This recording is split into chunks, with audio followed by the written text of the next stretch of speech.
think you do. It's electric, can you feel it? You got the only touch that takes me high. It's electric, I'm up in my feelings. Got double vision 'cause of you tonight. It's electric, I'm up in my feelings. It's electric, you spark chemical reaction. It's electric, your aura strikes like lightning.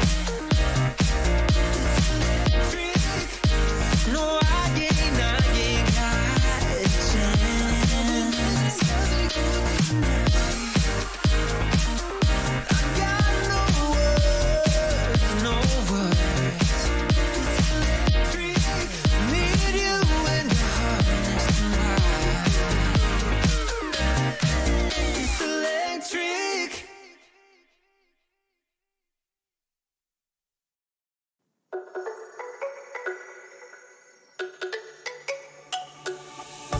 Let me go, there's no doubt. Gotta get out of this small town. You took my heart from me, now you're everywhere I see. Set me free, let me fly. Let me find new kinds of highs. We're just wasting here, waiting for another year.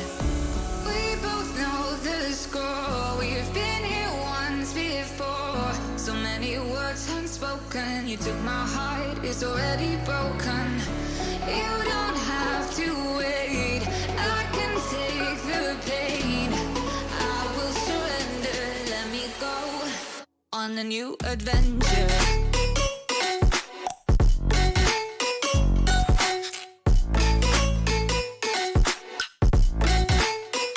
On a new adventure.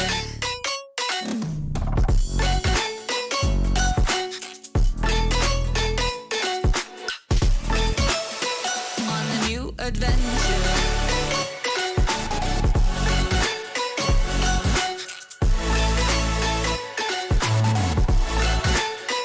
On a new adventure.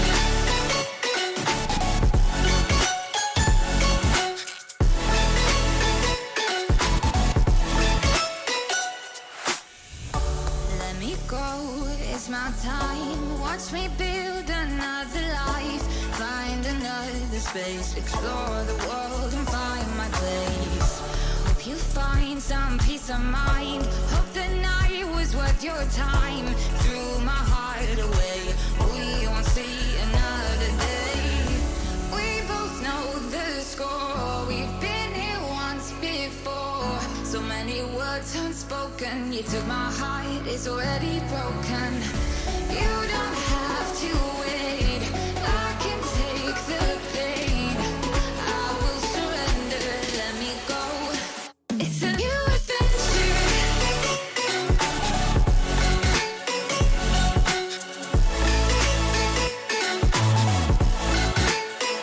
On a new adventure.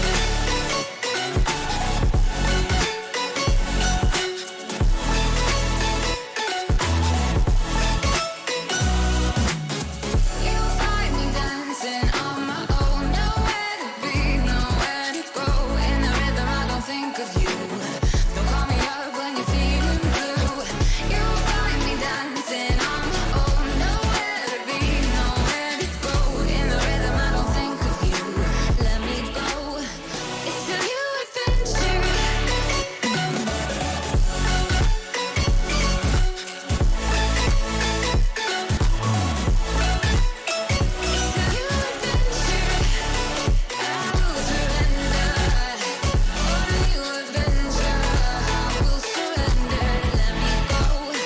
On a new adventure.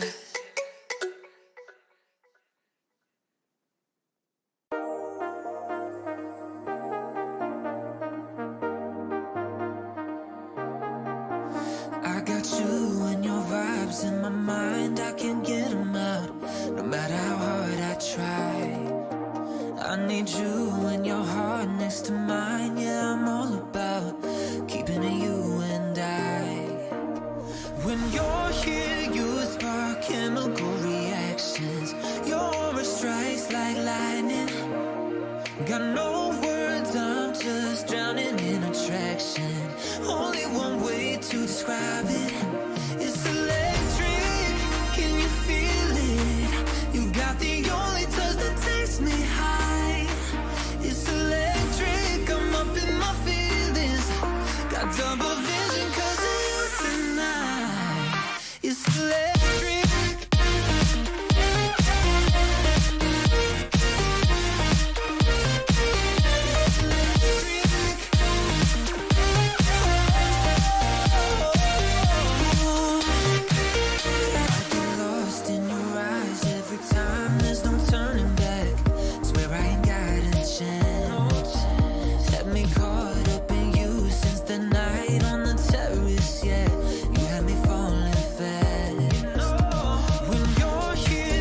go, there's no doubt. Gotta get out of this small town. You took my heart from me, now you're everywhere I see.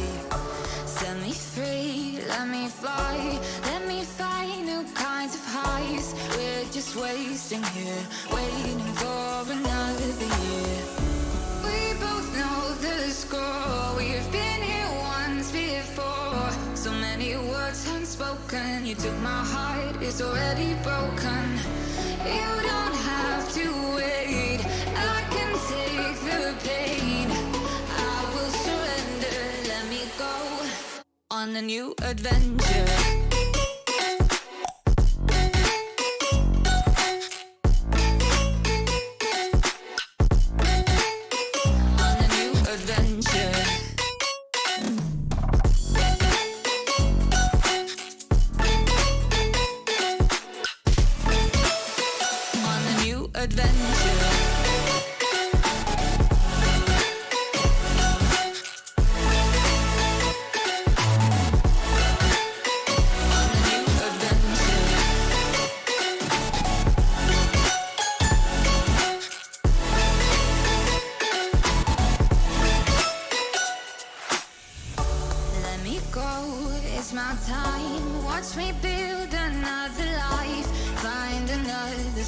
Explore the world and find my place. Hope you find some peace of mind. Hope the night was worth your time. Threw my heart away, we won't see another day. We both know the score, we've been here once before. So many words unspoken, you took my heart, it's already broken. You don't have to wait, I can take the pain.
Adventure.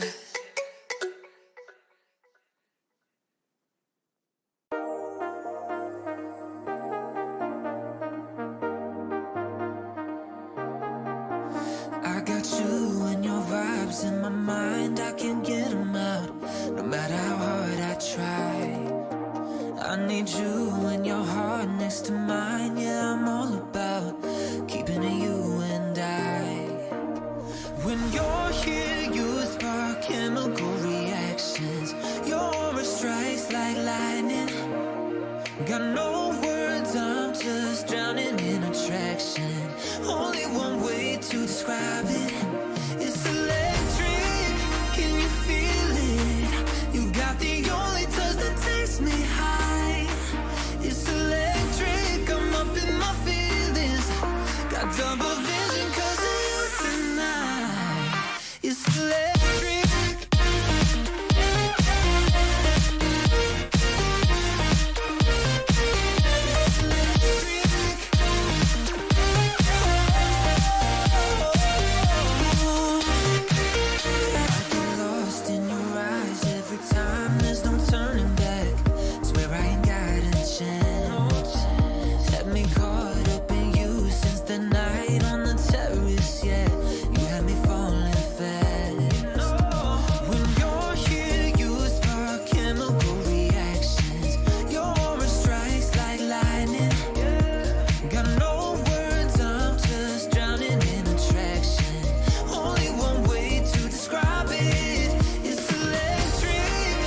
go, there's no doubt. Gotta get out of this small town. You took my heart from me, now you're everywhere I see.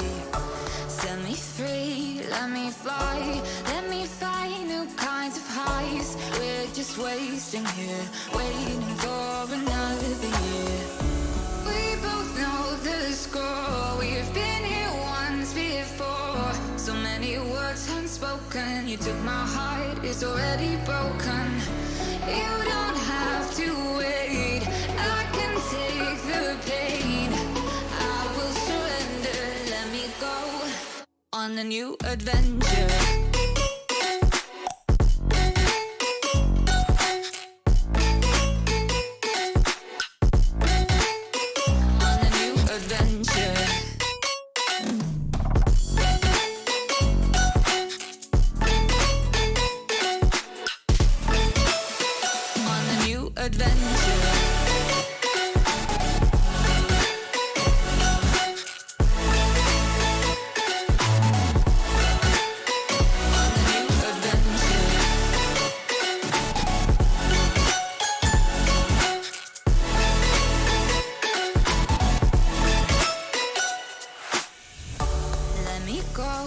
It's my time, watch me build another life.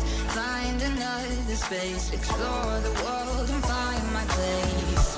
Hope you find some peace of mind. Hope the night was worth your time.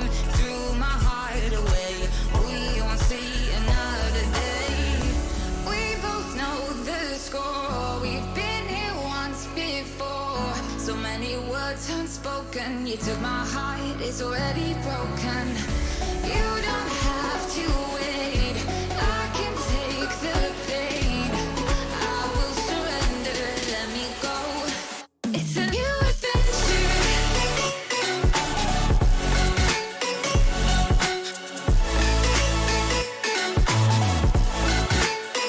On a new adventure.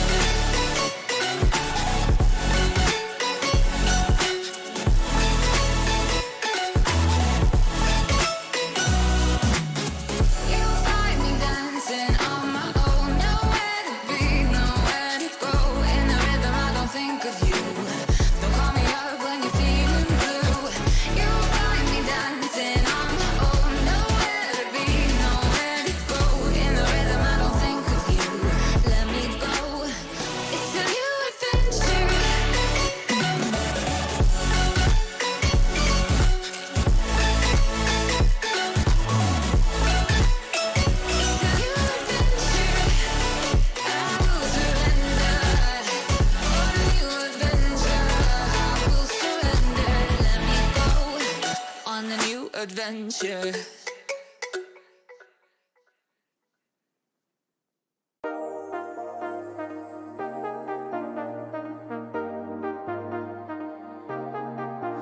I got you and your vibes in my mind, I can't get them out, no matter how hard I try. I need you and your heart next to mine, yeah, I'm all about keeping it you and I. When you're here, you spark chemical reactions. Your aura strikes like lightning. Got no words, I'm just drowning in attraction. Only one way to describe it. It's electric, can you feel it? You got the only touch that takes me high. It's electric, I'm up in my feelings. Got double vision 'cause of you tonight. It's electric.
like you do.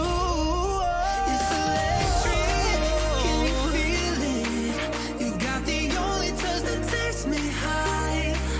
It's electric, I'm up in my feelings. Got double vision 'cause of you tonight. It's electric, I'm up in my feelings.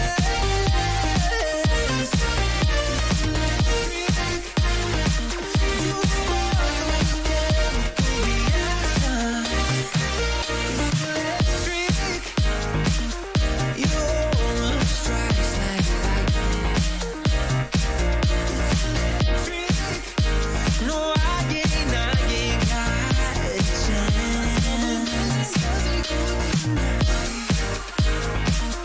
I got no words, no words.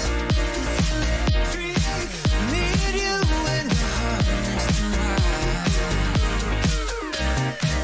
It's electric.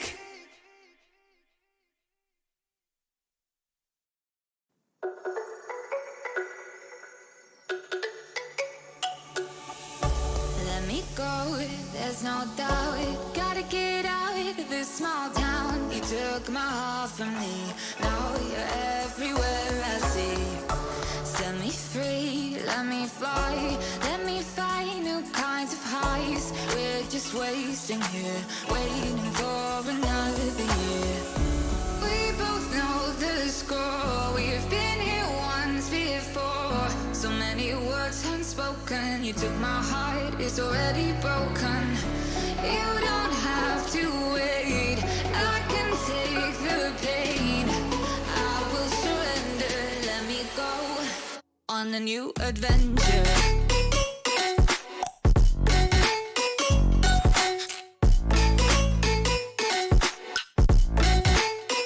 On a new adventure.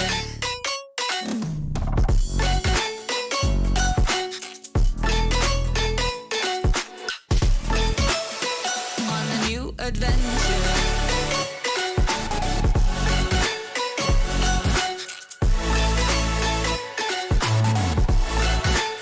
On a new adventure.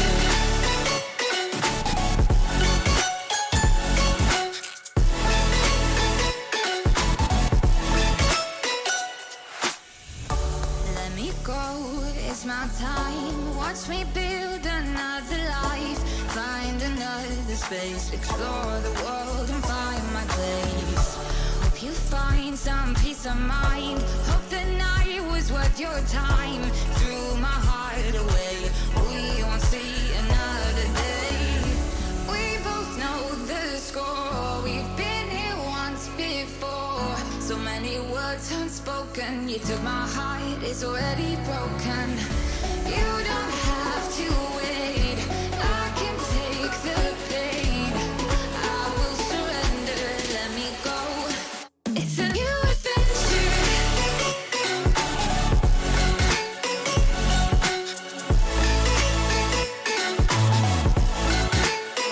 On a new adventure.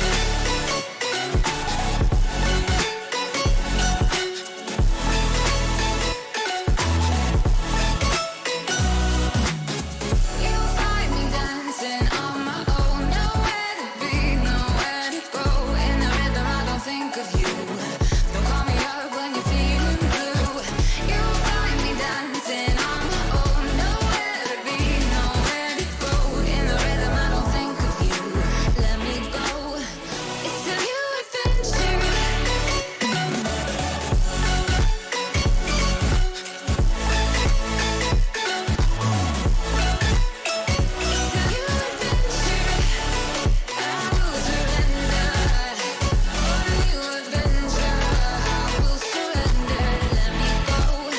On a new adventure.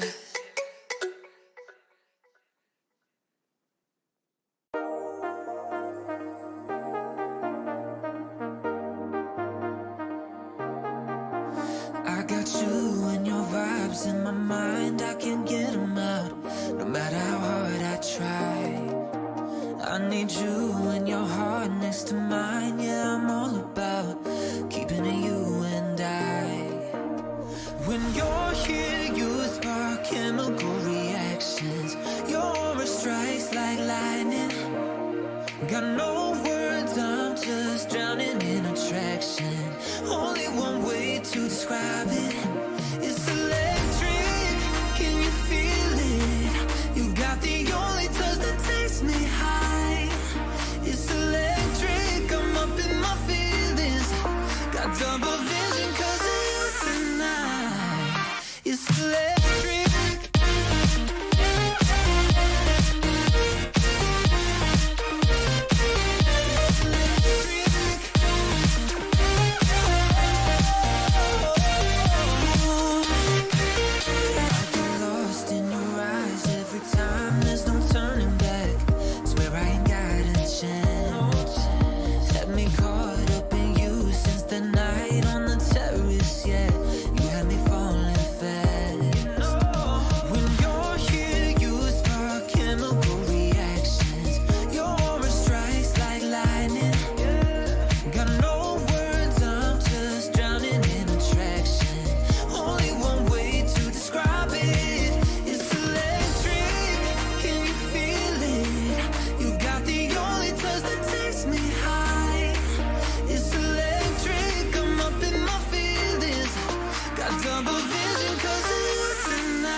There's no doubt, gotta get out of this small town. You took my heart from me, now you're everywhere I see.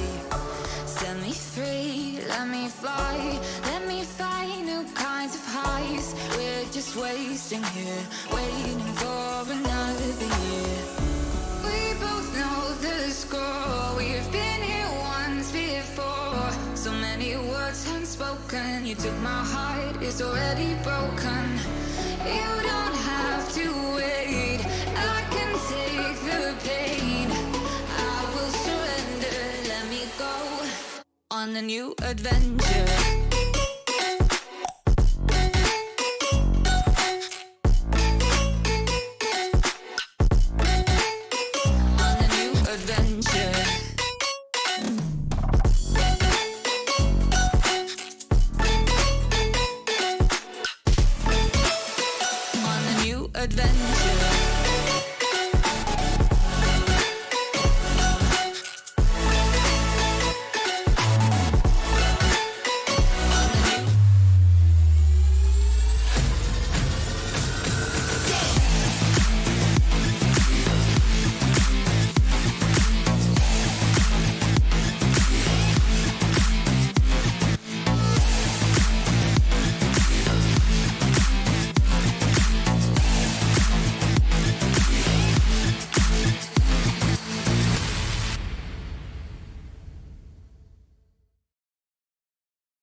Hello and welcome everyone to the first FSL Open of the year, a tournament just for women Dota. My name is Atoma, joining me is Mike Lee Phoenix. Mike, how are you doing?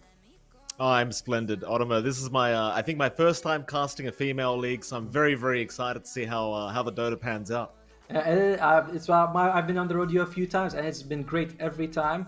So let's just run you guys through how it's going to be. We're going to first start off with a group stage. We have four groups, two groups with four teams, two groups with three teams, and the top two in each group will advance to the playoffs. It's a best of one, the group stage, then we go with the best of three to the playoffs. First place gets 500 USD. That's pretty good for a weekend of Dota. What do you feel like about it, Mike? Oh, absolutely. I mean, you're just starting off as well. $500. It does change your week, and it's a good night out on the town. And I'm sure it's going to be a very exciting time for these ladies to compete for that kind of prize pool. And, I'm just excited to see the Dota. I mean, screw the prize pool. We're all Dota players, right? So it's all about winning at the end of the day, Automo. It's the feeling of winning that gets us into Dota in the first place, I say. And true, especially because a lot of these teams are in Southeast Asia, so you see a lot of Filipino-only teams, Malaysian-only teams. So there's a bit of pride. You represent your own country there. That's always fun. We even have like some all Malaysian versus all Singapore, where we're gonna say friendly rivalries there. It's very friendly between everyone. It's a nice way of saying it, Ottomo. We know how it is in SCA. There's no friendly rivalries. It's all about destroying the other team. That's what we're here for, Ottomo. I want to see some players destroyed today. Oh my God! Well, before we jump into the game, we want to make sure that we thank our partners here, Intel and Yahoo, for making this possible. It is fantastic of them to join us and making this dream. These all-women tournaments. We love seeing them. We love having the new avenues for people to enter new pros to start their career. We will have the draft in just a moment. And Mike, how have you been feeling about this patch overall? Yeah, the patch is interesting, right? Like, I haven't played too much of it yet, but from what I've casted, it seems like there's a bit of a slowdown regarding gameplay. Like, most teams, at the very least, are playing more, I want to say, concisely, much more tight. There's less room for errors right now because towers are just dropping left, right, and center. That's true. I think it's a slower game, but I think it's a more surgical kind of game right now in this map. For me, what I've experienced so far is that games tend to be a little bit shorter. Like everyone's very careful because, like you said, you make one mistake, your towers fall. Especially with heroes like Chen running the meta, Death Prophet, Shadow Shaman. A lot of these tower pushers have become very popular. So I hope we'll see that. I hope we see a lot of Death Prophet because she's a girl. Maybe she'll be more popular in this tournament. I think Death Prophet's been popular enough as it is, Ottomo. I'm sick of Death Prophet. I don't know. I know you were talking to me before we went live. You love this hero. You want to spam this hero. Me in particular, I'm sick of seeing it. But I'm sure we're going to see a hell of a lot of it, though. It's a very, very meta hero right now, that damn DP. For sure. We will have the draft up in just a second. But yeah, actually, let's go into the draft right now. Why wait? Why wait, indeed. Let's get into it. I mean, game one between Chicken Cordon and StepSis. So you were talking to me about these two teams, Ottomo. You love these two teams. In particular, you're a big fan of StepSis and the way they do things. And I'm intrigued. I mean, I believe both teams were part of the FSL from the previous tournament. So we've got some veteran players coming in to go up against each other. And if I'm correct, they're both Filipino teams, at least majority-wise. And one team has a Mongolian player, one team has an Indonesian player. Yeah, yep, basically exactly like you said. They've been in a couple of tournaments before with us, and it is, you can expect a lot of these players know each other. I believe Joy was a standout on Chicken Cordon, and Beirida as well. It's like when you go back and you're like, my God, last time I saw them was 6 months ago, but I remember their names, so they're pretty good. So I think Chicken Cordon might come out a little bit of this, and they're starting off with the Rubik, which I believe is your featured hero. Oh, it is. I love this hero. And let me tell you, Ottomo, when they released the Ags, the new Aghanim Scepter for Rubik, where you get to steal 2 spells instead of 1, I could not believe how risky Valve wanted to take it, right? And you saw that in the spring cleaning patch that just came out. Rubik had his own section of fixes going on. And as soon as I saw that Aghanim Scepter, I thought Valve had gone insane. I'm like, there's going to be so many problems that come out with this hero. So many bugs. To be discovered. And yeah, I think maybe for Chicken Cordon, if you know a particular bug or a particular interaction that works with the Ags, this hero could just win you the game. But wouldn't that rely on you have to face a certain opponent if you're relying on a certain spell steal bug? Right. That is true. But maybe they just know StepSis is like their draft, so they're like, I know they're gonna pick this and this. But Dragon Knight being picked here, this hero, he did very well in the OG versus Team Liquid matchup where BZM played him twice in the mid lane. And it seems like the Shard is really popular for this hero right now. It certainly is. So much damage, right? Like so much wave clear going on with that damn fireball. And surprise, surprise, Otomo, they pick up Mars on the side of Chicken Cordon, which is a hero that apparently just is never out of meta. This hero is always just good. So kind of happy to see that, I suppose. Plus, it's a Rubik Mars lane now, right? So pos 4 Rubik, pos 3 Mars. I'm sure you would know a lot about this, but very easy to set up the spear with that Mars once you have that lifter. Especially because Rubik got a good buff to his lift duration. It used to be like 0.4, 0.8 at level 1. Now it's 1.2, so it's a lot better. It scales to the same maximum or within 0.1 second, but it starts off way better, much easier to set up with the Mars. And going back to the Rubik, not only did he get an Aghanim's change, but his ultimate already got buffed. It's like 20, 12, 4 seconds now, so it's a lot better than it used to be. Certainly is. You know what I'm wondering though, Otomo, and in fact, never mind, because Chicken Cordon do ban it out. I was going to ask whether StepSis would go down the Medusa route for a POS 1, because they've already got the Ogre Magi, and I'm sure you know very well right now, but Medusa seems to be pretty powerful. Especially if you have a buff like Invoker's Alacrity or the Bloodlust from Ogre. But they do get rid of it, so I guess my question is completely invalid now. I mean, the thing about Mars versus Medusa is that you can bulwark and absorb every arrow. So you are always like, if it's Mars versus Medusa, it's always a tough matchup for for the Medusa, because the arena is a problem and the bulwark is a problem. So it's an interesting ban from Chicken Cordon for sure. They're like, we just don't want to deal with the with the Medusa. It's one of those annoying heroes, though, right? Yeah. Like, even if you have the counter, it just goes to the triangle, it hits creeps forever. Like, it puts you under that pressure, like, you've got to deal with this hero. Yes. Because eventually it's going to be too problematic. So, I guess I can kind of agree with it from Cordon, right? Just get rid of it. Nobody wants to watch Medusa. Yeah, even if you counter certain heroes, it doesn't mean that they're shut down. It just means that you have a way to play against them, but they're still very strong. So it's like, why would we down that road? Ogre Magi coming out from StepSis, so that's a decent amount of stuns coming out from that lineup, and tanky. Absolutely. I mean, you know what they say: stuns win you games, and StepSis already off to a good start with all the stuns they do have. And like you said, both heroes right now very, very tanky. Never hurts to have tanky heroes. I mean, you just want to be able to survive the initial onslaught. And I don't know, is Ogre good right now, Otomo? That's my question, right? Because Bloodlust is always good. I guess Ignite's pretty damn strong as a harass spell. Do you kind of rate Ogre as a top tier support in the meta right now? I don't think so. I always put him top tier. I feel like if you have position 5, there's like better heroes. I prefer like Disruptor, Undying, even like the Chen Enchantress, which you talked about. I think they're also a bit better. Ogre is just solid. You can never go wrong with Ogre. Bloodlust is always good. His stun is pretty low cooldown, and he can multicast. He can go in the front line. So if he dies, you don't care. Like if you use a lot of spells to bring down Ogre, nobody cares because he's a big tanky boy. He wants to absorb spells and die. So he's always like a nice B+ support. Just good to have, but not amazing. Yeah, I think that's a fair way to put it. Well, final bans are out, Otomo. We're going to that third pick here for StepSis. Lots of maybe carries being banned.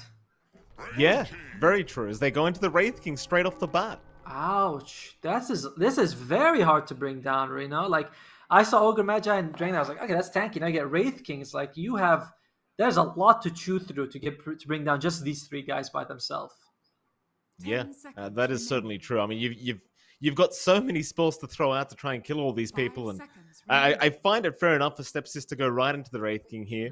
Mind you, I mean, I guess it does feel a little bit early to go down the POS 1 route, in the draft, but I suppose StepSis already know it's probably going to be a Rubik Mars lane, so they already know what they're kind of dealing with throughout the laning stage, so I suppose why not?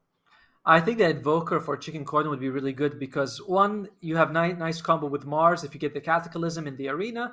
But secondly, look at these guys are pretty low mana heroes. Dragon Knight doesn't have a big mana pool. Ogre Magi, he's pretty dumb. 2 heads, but half the brain. Wraith King as well, he really needs the mana. So early Invoker might not be so bad for Chicken Cordon. Yeah, good point. I suppose we're in a meta as well, right? Where you've got every carry just buying diffusal blades right now. So you Mm. might we might see that, though Chicken Cordon do end up going for a PA pickup. One And that's of interesting, Ottomo. What do you think about this? I don't know how I feel about it. Okay, there comes the Oracle as well. So at least they have good save because StepSis doesn't have insane burst damage. Wraith King later on does do good burst damage, but early on you can get a few good Oracle saves. I don't know how I feel about the PA. The break is really good against the Dragon Knight and just does good percentage damage anyway. But you're up against a lot of stuns, and I mean, I don't know. I don't know if I love that. And like we said, these guys are tanky. You know, PA versus Dragon Knight, that's a lot of armor. Wraith King, that's 2 lives. Ogre Magi also takes a few hits. He starts with 7 armor. So I don't love the PA pick. I think they're kind of squishy on Chicken Cordon's side. I think you've made a fair point. Like, it might just be a comfort pick for Chicken Cordon, I guess. Just go for the PA because you feel like you can run the hero really well. Yeah. Meanwhile, though, StepSis, they go for the Mirana pickup. And you know, Otomo, I really like this. Because you remember last patch, DK Mirana was a real nuisance to have in that off lane. And you've got so much setup now with the Ogre and with the Dragon Toe and hell, even with the Wraith King. Any lane this Mirana roams to, you've basically just got to set up for the arrow. Yeah, exactly. Like, I mean, he just level 1 Dragon Tails, 2.5 seconds. Oracle, yeah, he can remove some of the damage that comes from it with his, I think it's Fate's Edict. Like, you don't take the magic damage, but you still get stunned. So I like the Mirana pick as well. More stuns. She's an elusive hero. I think you can still actually... They fixed that Mars, you can't jump vertically, to escape the arena, but some heroes still can. I don't know if Mirana is one of them, though. Final banouts to come. Probably mid lanes for both teams. Chicken Cordon, I still think the Invoker is a good pick for them. StepSis, it's maybe something like a Storm, one of the spirits who can just jump on the Oracle and get him dead. You just want to bring him down, make sure he doesn't get that ultimate off. Because PA, yeah, if I don't think this is the best game for her, but if she has an ultimate on her from Oracle, a false promise, I think she can actually cause enough problems in that 8 seconds that she can win the game for them. Yeah, that's a very fair point. We'll see if they do end up going for those Spirit Heroes. Chicken Cordon's going to have their first option, and they will go right into a Necrophos. You talked about tanky here, Otomo, in terms of this draft here from StepSis, and I guess Necrophos, he loves tanky heroes. Yeah, percentage damage, and also another thing is that we talked about sort of lack of burst damage early on, and Necrophos is great because you can heal yourself and you can heal allies, because no one's gonna fall very fast from the damage from StepSis. So I like the Necrophos pick. It's different than what I thought, but it's a pretty good one. But you could still, for StepSis now, the Spirit Heroes still seem pretty good. Yes. If you wanted to go down that route. So I think Storm would still fit the bill very well here for StepSis if they wanted to. No, no. It's my first game, Otomo, in the female leagues, and we've got a Tinker. I love it. I love it. I feel like I'm all in on the StepSis draft, honestly. No, don't do that to me. This is my most hated hero in the game, Otomo. Tinker's my most hated hero. All right, all right, I have a way to balance him. Let's give him an ability that sends people far away from him when they find him. Just because he doesn't have enough defensive options. What do you think? Is that a good one?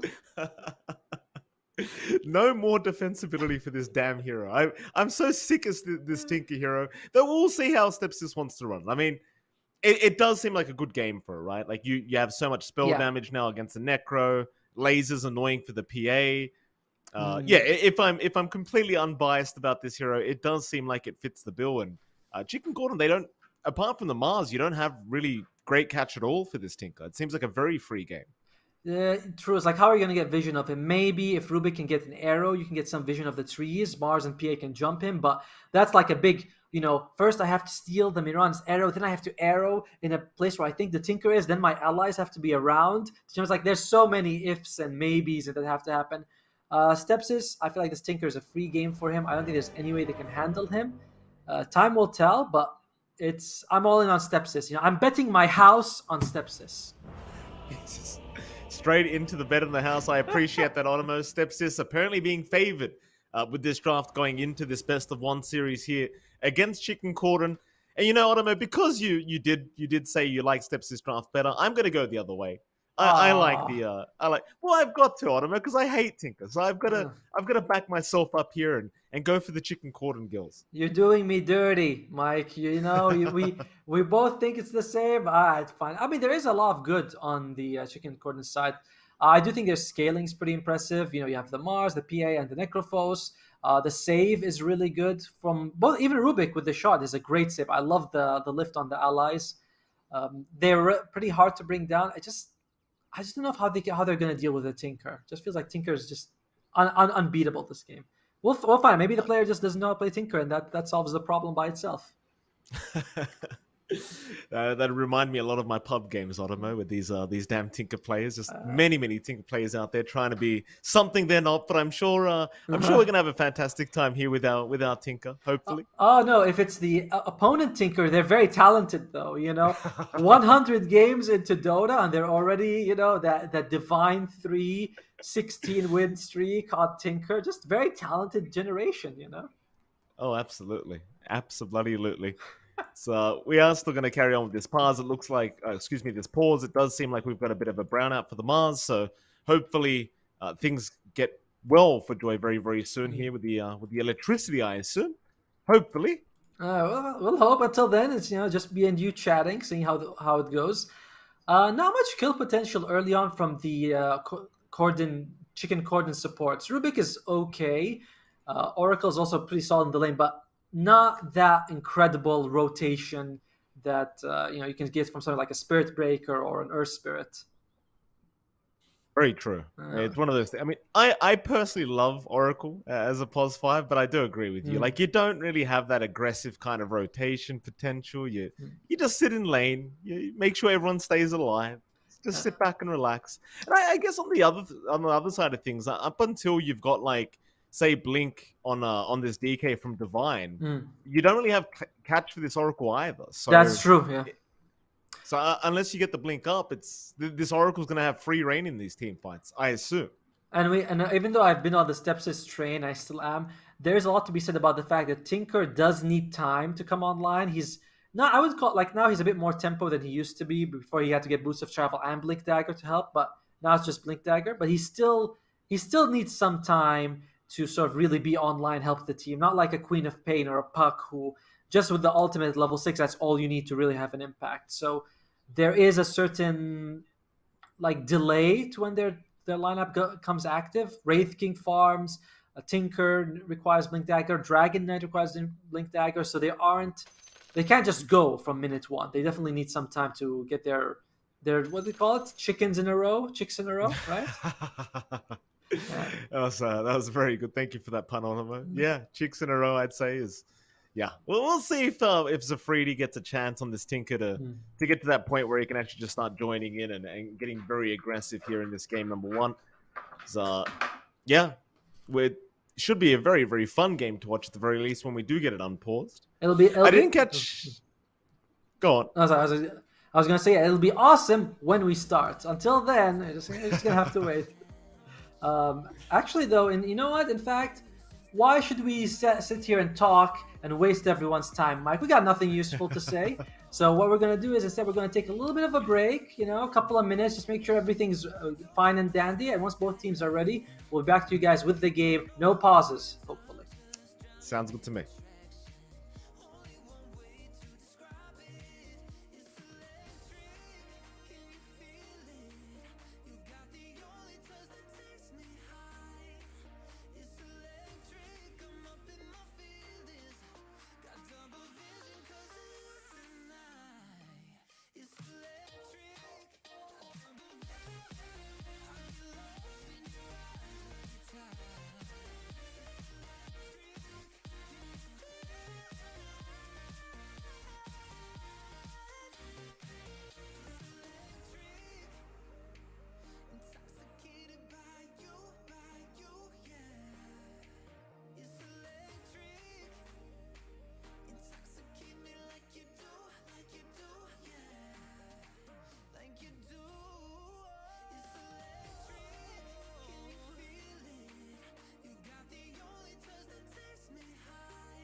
got you and your vibes in my mind. I can't get them out, no matter how hard I try. I need you and your heart next to mine. Yeah, I'm all about keeping it you and I. When you're here, you spark chemical reactions. Your aura strikes like lightning. Got no words, I'm just drowning in attraction. Only one way to describe it. It's electric. Can you feel it? You got the only touch that takes me high. It's electric. I'm up in my feelings. Got double vision 'cause of you tonight. It's electric.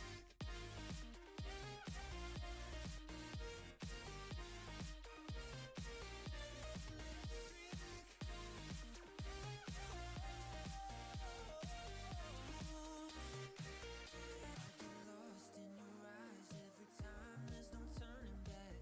Swear I ain't got a chance. Had me caught up in you since the night on the terrace. Yeah, you had me falling fast.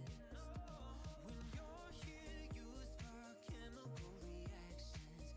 Your aura strikes like lightning. Got no words, I'm just drowning in attraction. Only one way to describe it. It's electric. Can you feel it? You got the only touch that takes me high. It's electric. I'm up in my feelings. Got double vision 'cause of you tonight. It's electric. Got double vision. I get lost in your eyes every time.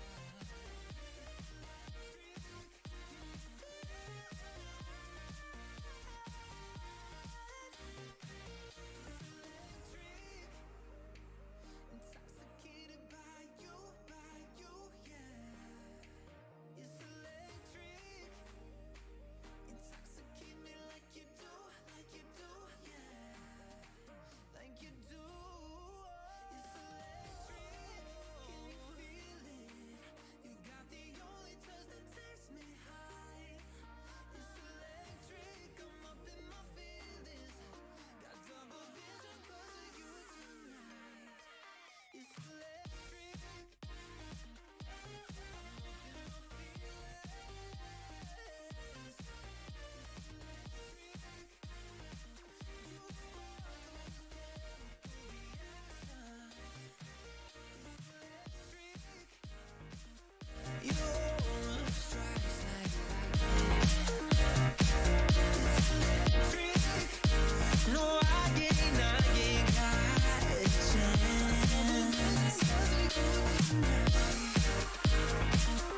I got no words, no words. It's electric. Need you and your heart next to mine.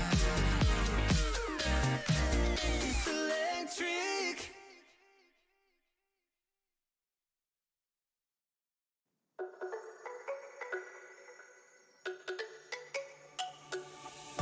Let me go, there's no doubt. Gotta get out of this small town. You took my heart from me, now you're everywhere I see. Set me free, let me fly. Let me find new kinds of highs. We're just wasting here, waiting for. All right, we are back with the FSL Open for the first Open for 2022. I'm Atomo. Joining me is Mike Lee Phoenix. We've seen the draft, Mike. We've talked about everything. We also have a stand-in. Can you tell us who's standing in for who? Who is standing in, actually? I didn't even realize. I believe it's the Mars. Mars had a problem with their internet, so that's the person who's going to be standing in for them. Joy. Yeah. I thought I could have sworn Joy was in the lobby I earlier. could have sworn as well. I'm like, someone else is here. I think it's I think it's Rolo, maybe. Rolo's coming in as the position 4 and Joy swapped. Either way, someone on the Radiant side is the stand-in for them.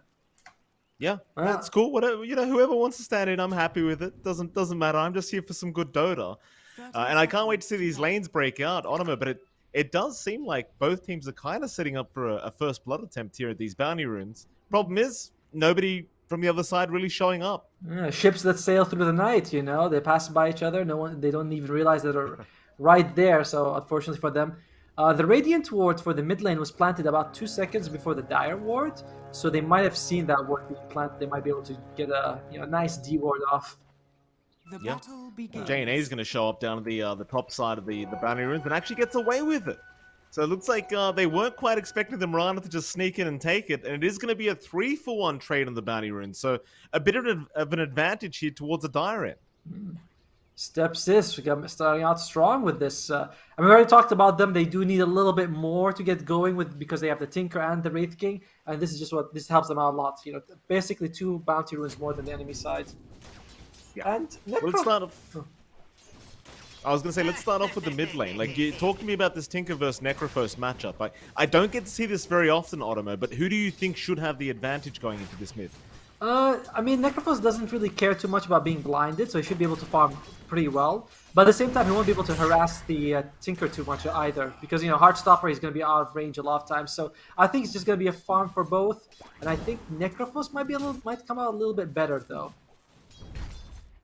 Well, fair enough. We'll have a look at the bot lane as well there. J&A and, of course, Bay Rider, I believe is how you pronounce it. Bay Rider. I was pronounced as Bay Rider, you know, but Bay Rider. It could be Bay Rider, you know, who knows, right? Maybe we could ask her.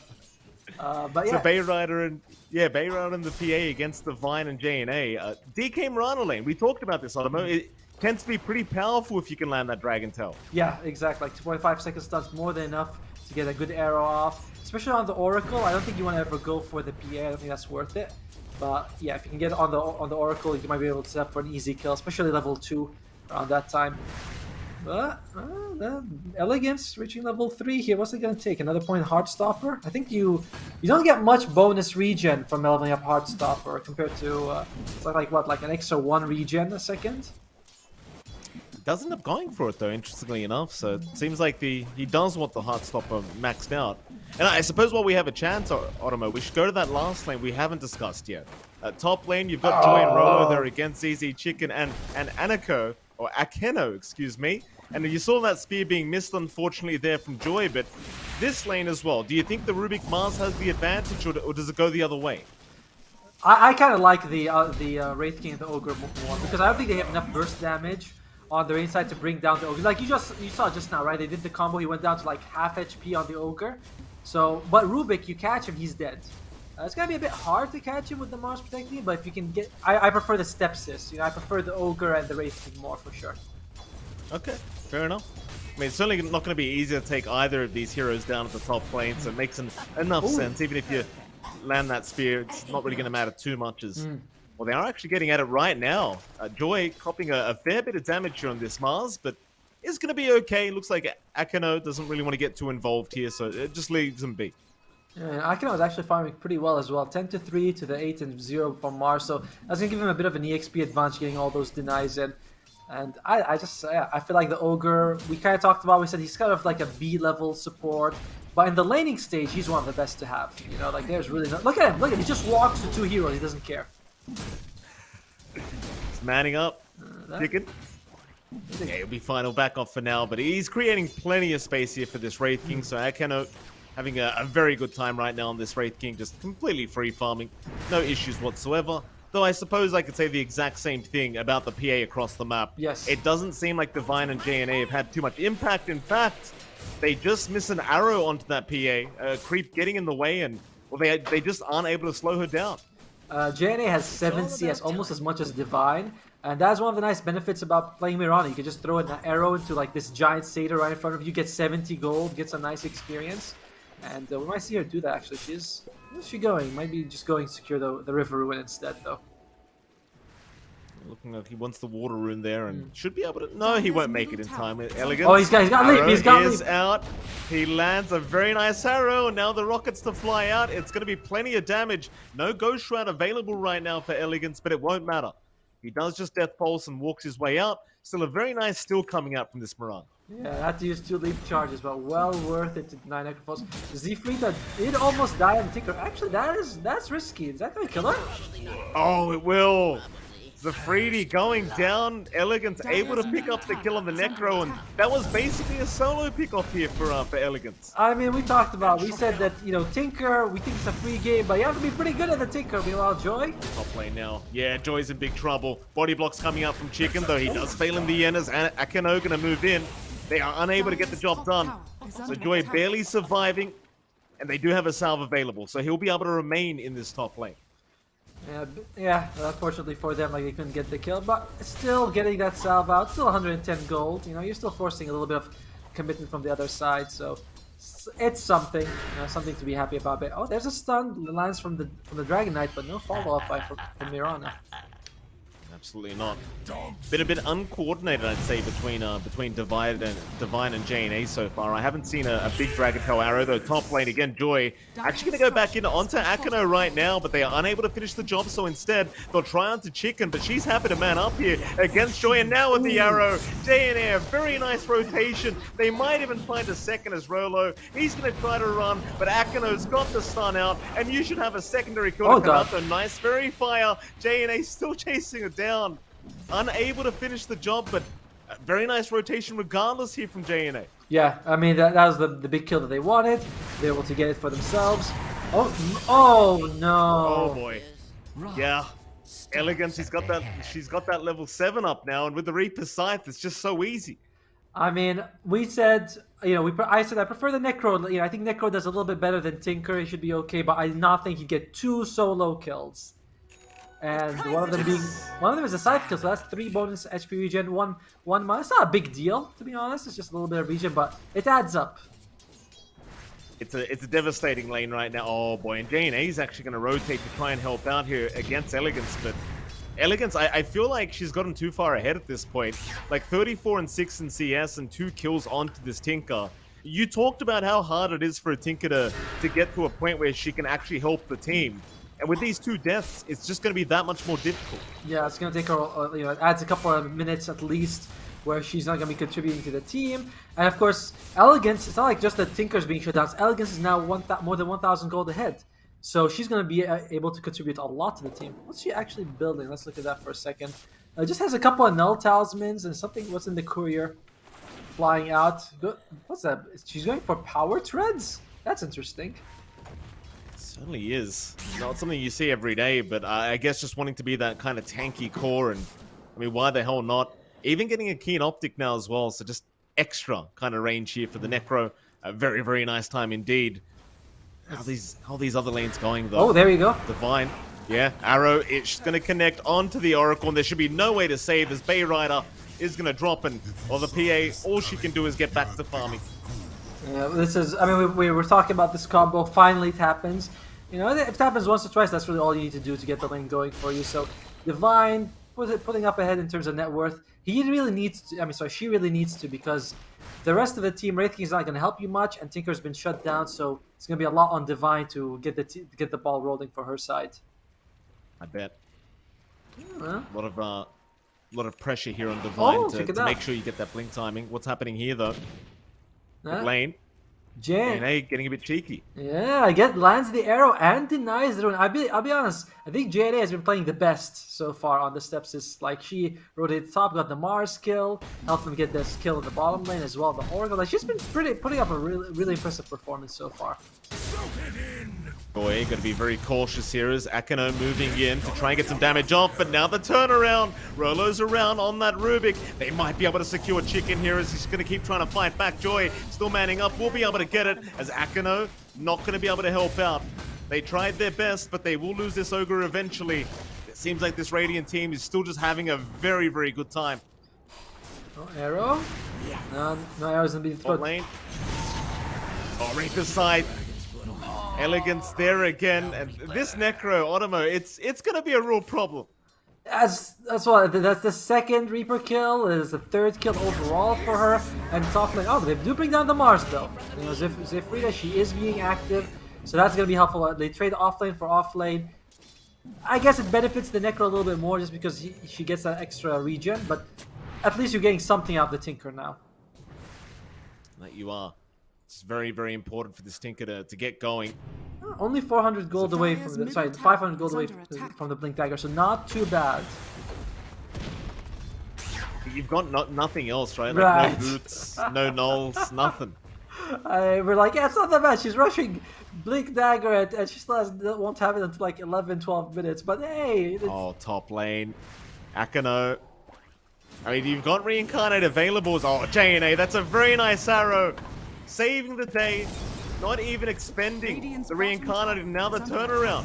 ZX Chicken moving in. They'll go after Rolo. Again, body blocks are out. They may not have the damage though, as you do have the rotation out from Bayrider. And even more to come in as they do get the Ogre. But do you think it's worth it though? I mean, you've got 4 heroes rotating. The only thing you're going to get out of this is the Ogre kill. yeah, it's like it's a big commitment. It's like, yeah, you're happy you got the Ogre kill, but it's not much, you know. Like if you can get a tower out of it, that's nice. But that's a full HP tower, and you don't even have your siege creep there yet. You're up against Wraith and Skeletons. It's gonna be tough to bring down this tower. So it's a big commitment. They do bring Elegance though, who is definitely their strongest hero on the map right now. Gonna keep JNA away.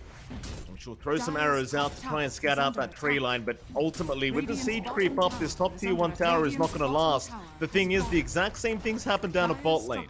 Divine with the dragon form, able to get the job done down to the bot tier 1, and now we'll rotate to try and force a fight. Even without the dragon form, they do pop that Moonlight Shadow and try to move in, but who do you set up on? Rolo, he had to lift up, but a nice arrow again from JNA. They'll drop the arena though, try to protect this Rubik and allow a way out, but eventually they'll get him with a rocket.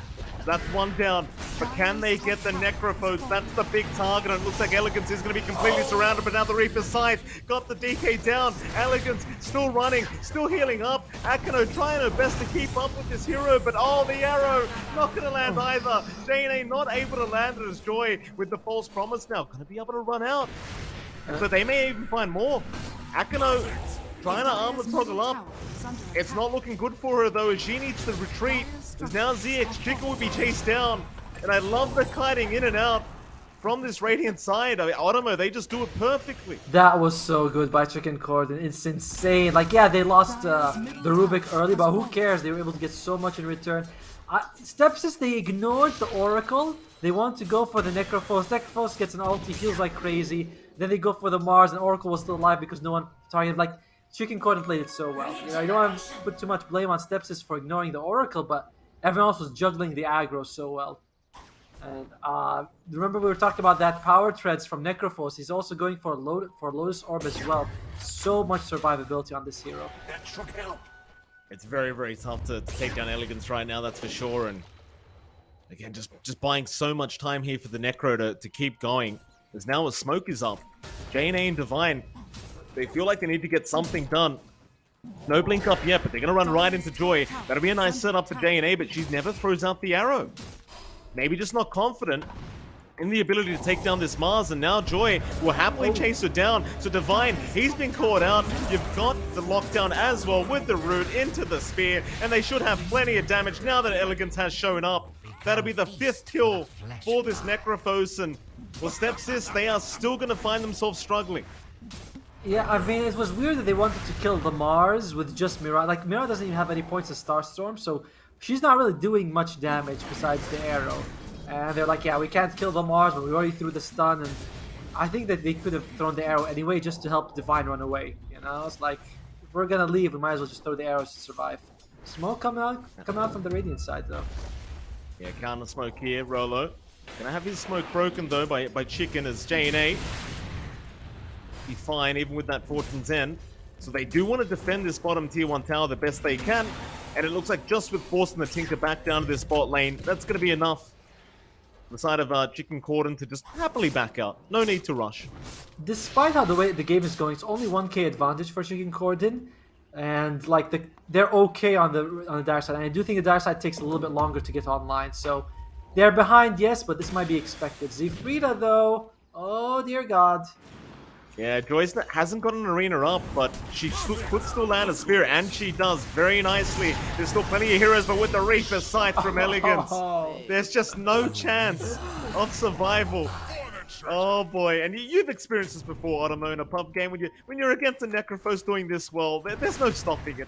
No, not at all. Like there's just, oh my God, Necrophos. Once he gets Lotus Orb, it's so much armor. It's ability to remove like a lot of the stunts coming out from the dire side are single target. Dragon Tail, Wraith Fire Blast, everything from Ogre. You get to dodge so much PA, dodges the arrow very easily. And it's tough. Chicken is not even level 6 and in 15 minutes. A very rough position. Top tower is under They're going to come back down to the bot lane once again to try and make sure this tier 1 tower does remain defended. It's hard, right? Like, as this DK, you want to try and jump in and find a target to just take out, but you still haven't got that blink up. Without the blink, you just don't have the initiation. I don't know. It's like, what can you do here? Wraith King is farming pretty decently. Like, they're not that far behind. The thing is, you look at the okay, Tinker's pretty far behind the Necrophos, but it's not insurmountable. They just need to stem the bleeding. You know, get an Oracle kill, get a couple of Rubik kills, try to get the Blink Daggers available, and it should be okay for them. Late game, it is a Tinker late game. It is Wraith King late game. That is very hard to deal with. They're so aggressive, though. Yeah. Corden again going to move in. Joy got the Blink Dagger up this time. Doesn't want to throw the arena yet. Divine going to get the stun off and is going to be able to run out. So instead, they might have to settle for ZX Chicken. And they will. With the arena down, you'll have plenty of control. But now, they even found Divine in the tree line. The trees went down, so she has nowhere to hide. Joy will eventually find him. Divine, well, you can stun all you like. Elegance is coming in with a Reaper Scythe up in 5 seconds, and it looks like, are they going to wait for it? Oh, they might just have to use it anyway. A nice arrow, though, going to stop the TP. They can't actually stop him. Dude, JNA is playing out of her mind. Like we said that she's playing the best right now. That arrow on Elegance preventing the Reaper Scythe, that's very clutch. I think that's what happened, actually. I think it was just a stun from Dragon Tail, actually. No, my bad. But it's okay. You know, what did you really lose in the end? What, you lost Ogre? That's not so bad. Not the worst position here for the StepSis, but again, this bottom tier 1 tower has been targeted, and it does seem like Chicken Corden are going to go all the way this time, as there'll be no defense to come out. And with that, the triangle is very open now, at least for the dire side, and with the way Chicken Corden have been playing, I imagine they're probably just going to make this their home. Yeah, and on the other side, it's also warded for the Radiant, their own triangle, so invading it is risky. Mirana seems unsure what to go for. Sometimes you choose the Eul Scepter, sometimes you choose the Spirit Vessel. Spirit Vessel feels a little bit useless at this point because there's going to be a Lotus Orb on the Necrophos very soon, so you're already countered if you get that Spirit Vessel. I think the Eul is actually better. Just get rid of someone, throw them in the air, make sure you can turn a fight into a 5 versus 4, get a quick kill. But I don't know, what do you feel? Spirit Vessel or Eul's? It is hard to say, like, JNA, Spirit Vessel going. I mean, I guess against the Necrophos, they need something. I personally, Eul's by myself, but it just doesn't seem like you can do with Elegance here. So you've just got to go for the Vessel. I guess, right? I don't know. Like, the Lotus Orb is coming out 300 gold. It's tough. Right. I'm worried for my house, by the way. I think maybe I bet it prematurely, you know? Never bet on Tinker, Ottoman. Never bet on the Tinker. They always disappoint when they're on your side. It's just the fact of Tinker. Dragon Knight does have the Blink Dagger. I think it's on the way. That'll help. You know, if you can jump on the Oracle, get him out of the fight very early. He's pretty squishy. Just getting rid of him, turning to 5 versus 4, take the numerical advantage. It could be something. I think it's just something they needed a few minutes ago, but we'll see what they can get done with it now.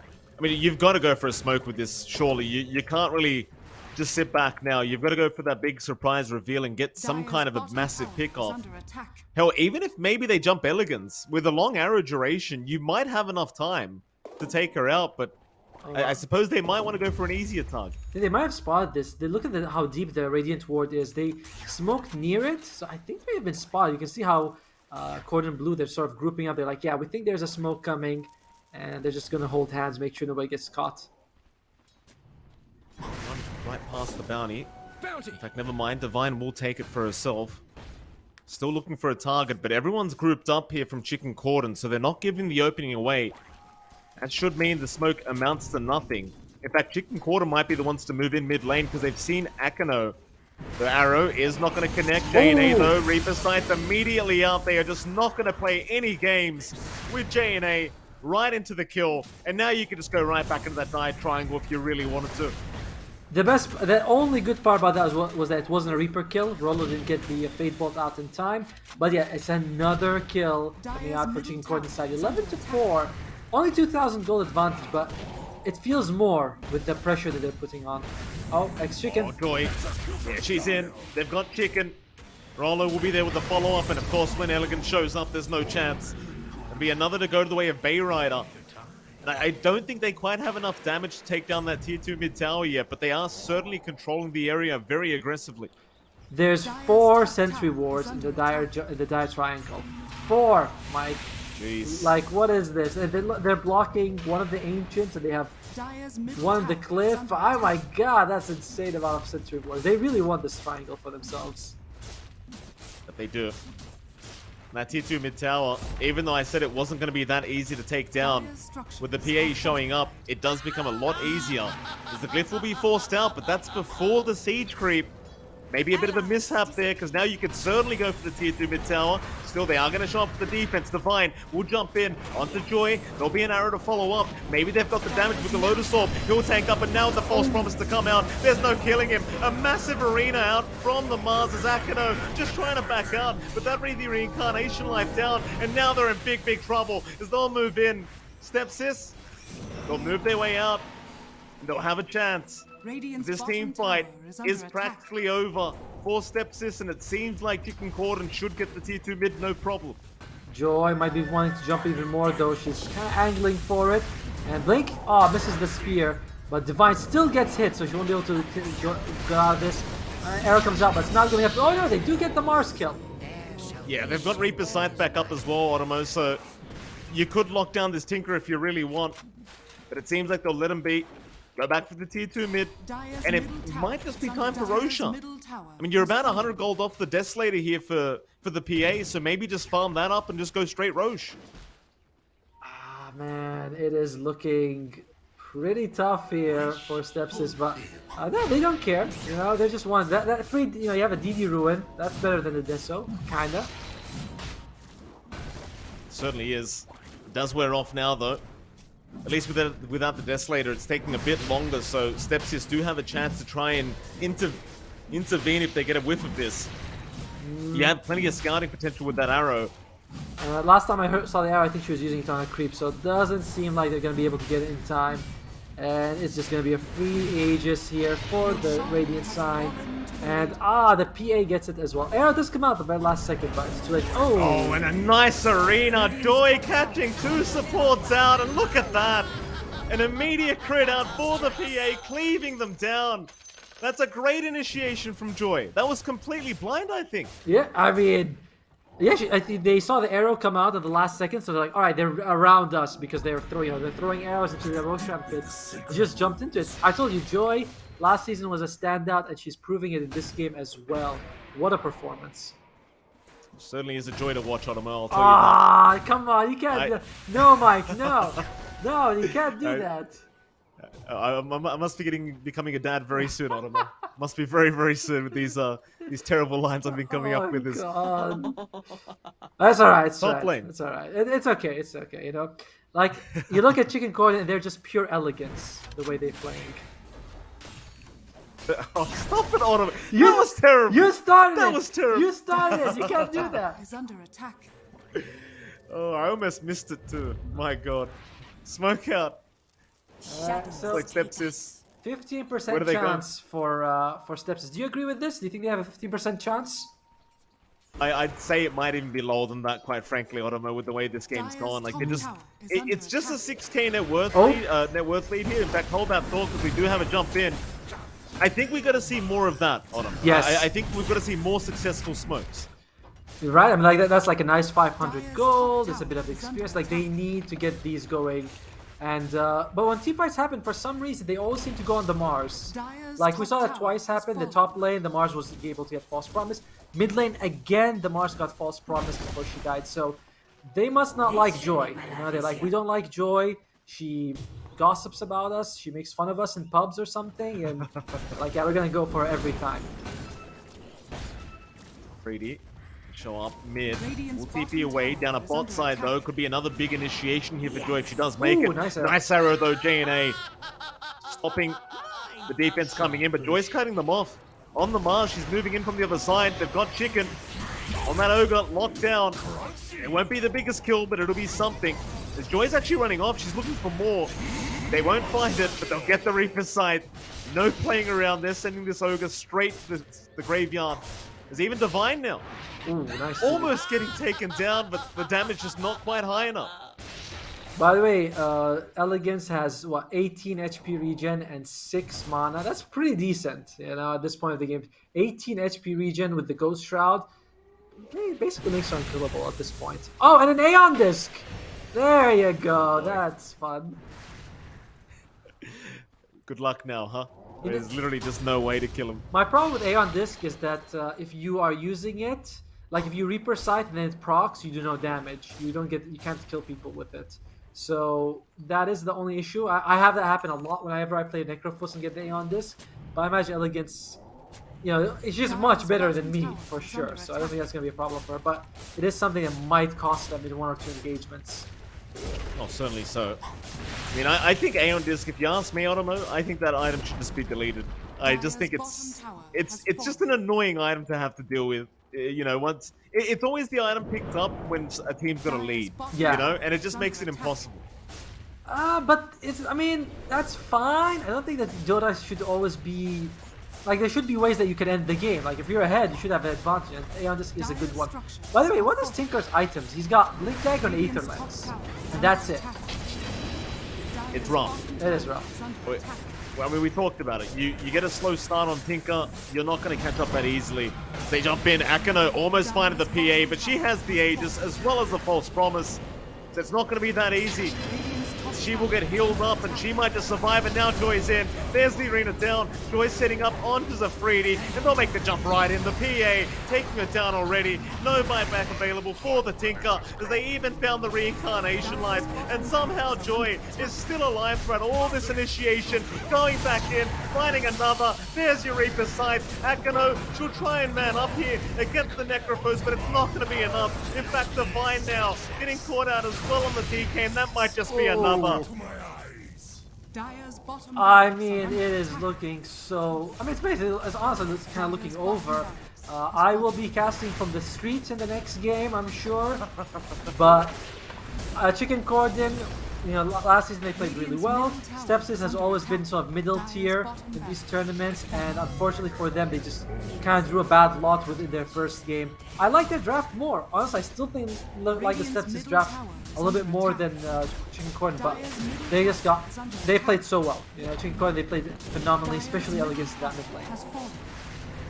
Absolutely.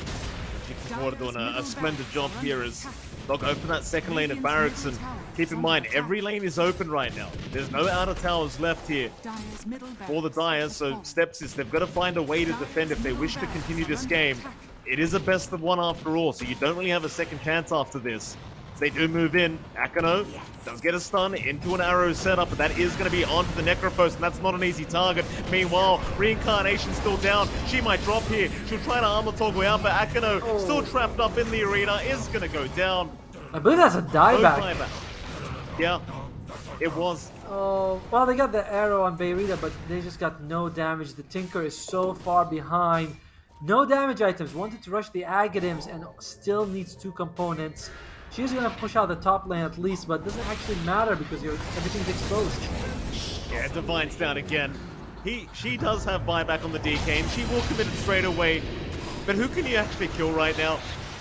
They're gonna try onto the Mars. Joy, it's fine for now, but there's your stun out, and they'll finally take her down. So a massive pick up there for StepSis. We'll see if they can capitalize a bit more, but it does seem like everyone else is on their way out. So Elegance been spotted by JNA, but you don't have anything like a Yule Scepter to set up, so she'll have to leave her be. I believe yesterday there was one of, what was it, Lil Gun had a 30,000 come back. This is only half of that, so only half as difficult, right, Mike? That's how the math works? I guess so. I guess that is a very positive way of looking at this game. BKB, they're not out of the game yet. Yeah, you've got 2% chance. PA is gonna have that BKB, so it's gonna be. They don't have anything that pierces BKB on the Dire side, so she's gonna be basically uncontrollable. You're gonna have to bring down the supports in that meantime. If you can kill them, it is okay. Like, you do have tanky people who could sort of survive a little bit against the PA onslaught, but you gotta get those supports down. That you do. Check the Roshan here for Chicken Cordon, but they're 30 seconds too early. Oh, Akano farming, but may get caught. This time she does have Reincarnate, but it may not matter. They are going to completely surround her, and nobody's there to help out Akano. That'll be the first line. Chicken will show up, try her best, but there's your Reapers. There's no chance at all here. Elegance putting a lid on this game, it seems, as Joy. Gonna find Chicken as well. That'll be another. In fact, Rolo now in. They found JNA on the Mirana. That'll be a third target. In fact, can we make it a fourth? It does seem like we can. Divine getting ripped to shreds here by this PA. A triple kill out. And they might just finish the game now. Yeah, there's no buyback on Divine. Akino's dead for 20 seconds. And they're just going to say yeah, let's just go straight through. We know 2 of your cores don't have buyback. What's Tinker really going to do? You know, he's throwing out rockets. So he's throwing out rockets. It's cute, but it's just not enough damage. And then there's 1 tower down, another tier 4. Yeah, I suppose they'll have JNA and Akino for one last defense, but you're 20k behind. Lloyd is tanking all the rockets here. And there's the Ancient. It is exposed. They proc Dayon. One more fight. They proc Dayon this, Mike. That is something. They did. That is something. That is some value there. But oh, look at the jump in. Big cleave damage out from the PA. They've even got the Tinker. That'll be a triple. Do we want to go fountain dive? Why the hell not? Onto an Ultra. See Chicken. She'll drop, but that's going to be it. No Rampage to come out this time. But they are on to the Ancient, and this game is looking very over as Chicken Cordon will be able to proceed through the FSL. And unfortunately, for StepSis, they are out. Not yet. They still have the top 2 of each group advanced, so they still have a couple of games left. If they do well, they could make it to the playoffs, but a very good start for Chicken Cordon, looking pretty much unstoppable in this game, despite being against a superior draft, we'd say. But StepSis, they have a tough road ahead of them. They have to at least win their next match if they want to stay alive. Look, it's not going to be easy. I mean, it does feel like they might have to get that coordination down a little bit, like we saw in that off lane, the DK Mirana. There weren't too many arrows landing. I like JNA. I love the way JNA played. It just seems like maybe the Tinker's what screwed him up, right? Like, because when you pick a Tinker into your draft, you've got to be able to play around it. Yes. And I guess Elegance just played way too well in that mid matchup. Yeah, it's like when you pick, there are certain heroes that when they're picked, the game revolves around them. Like, for example, Huskar, Arc Warden, Alchemist, and Tinker is definitely one of them, where if there's a Tinker in the game, a lot of your team is just going to have to revolve around the Tinker. And if the Tinker has a really tough time, like we did in this game, everyone else has to do double the work, basically. And Divine, JNA, Chicken could not sort of pick up the slack. But it all comes down to Elegance. What a player. Absolutely incredible performance. Yeah. All right. So with that, I believe we are going to head off to a very short break before we do get into our next matchup. But that was a great way to start on the Mo. A real pleasure watching some great Dota here between these two. And I can't wait to see what our next matchup's going to be, actually. Do you happen to know what we're casting next? We are casting for the gang, for DA, the gang, versus Disgrace families. So yeah, I like the names, by the way. The names are very creative here. It's not like with the Pro Dota where it's like Alliance, you know? It's like Killers and stuff. It's like it's like that. It's all the fun. It's StepSis, you know? It's good names here. I love them. And I like that you're happy because the Tinker lost. So I can tell from the face is like so happy that you see the Tinker go down.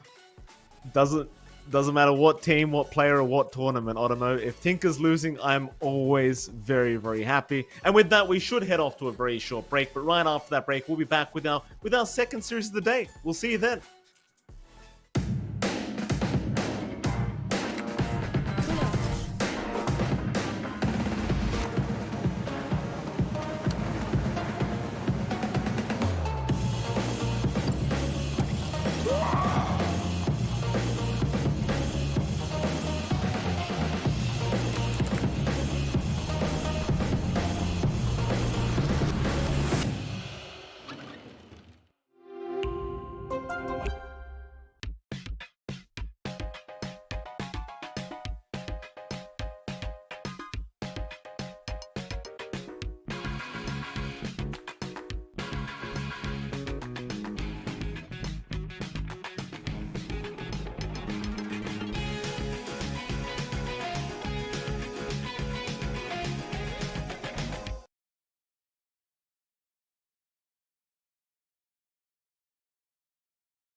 space, explore the world and find my place.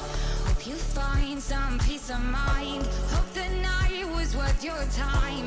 Threw my heart away, we won't see another day. We both know the score, we've been here once before. So many words unspoken, you took my heart, it's already broken. You don't have to wait, I can take the pain. I will surrender, let me go. It's a new adventure.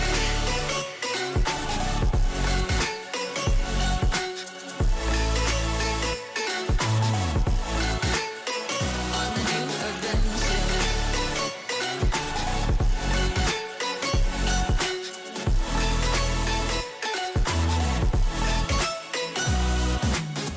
You'll find me dancing on my own. Nowhere to be, nowhere to go. In the rhythm, I don't think of you. Don't call me up when you're feeling blue. You'll find me dancing on my own. Nowhere to be, nowhere to go. In the rhythm, I don't think of you. Let me go. It's a new adventure.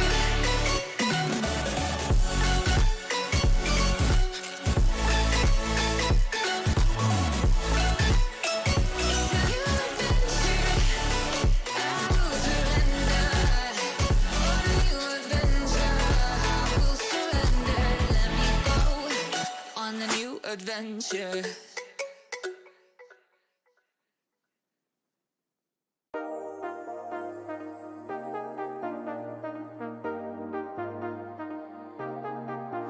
I got you and your vibes in my mind, I can't get them out, no matter how hard I try. I need you and your heart next to mine, yeah, I'm all about keeping it you and I. When you're here, you spark chemical reactions, your aura strikes like lightning. Got no words, I'm just drowning in attraction. Only one way to describe it. It's electric, can you feel it? You got the only touch that takes me high. It's electric, I'm up in my feelings. Got double vision 'cause of you tonight. It's electric.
go, there's no doubt. Gotta get out of this small town. You took my heart from me, now you're everywhere I see. Set me free, let me fly, let me find new kinds of highs. We're just wasting here, waiting for another year. We both know the score, we've been here once before. So many words unspoken, you took my heart, it's already broken. You don't have to wait, I can take the pain. I will surrender, let me go on a new adventure.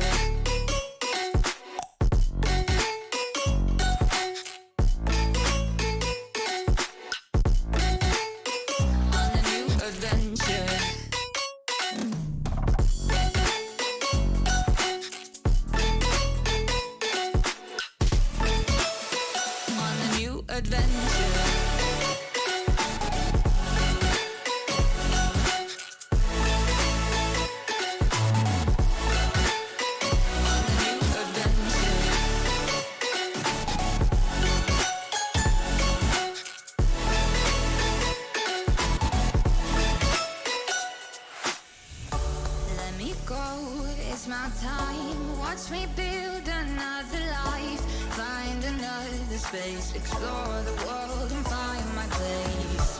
Hope you find some peace of mind, hope the night was worth your time.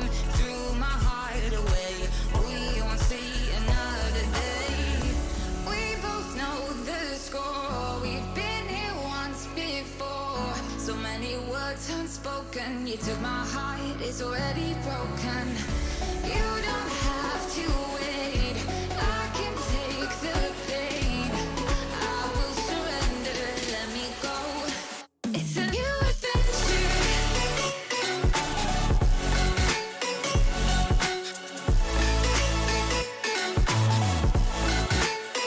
On a new adventure.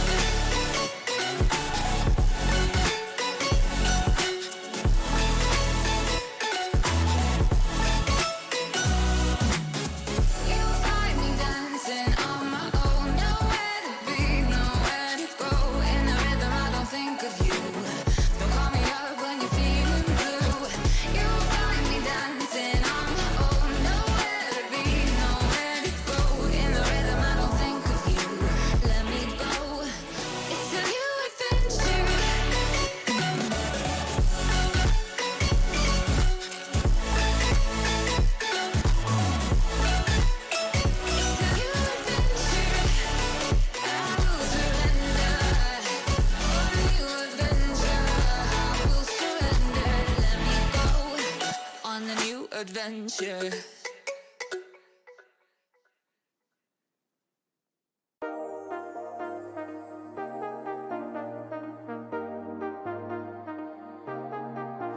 I got you and your vibes in my mind, I can't get them out, no matter how hard I try.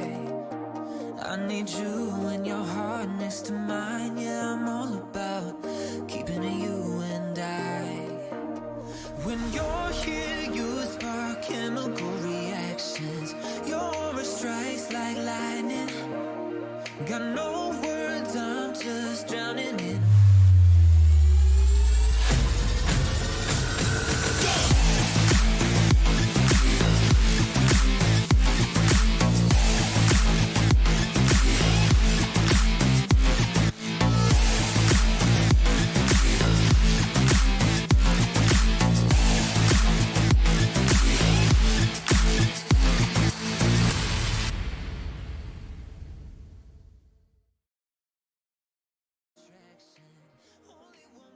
And we are back with the second game of the FSL Open between For the Gang and Disgrace Familia Girls. Interesting name.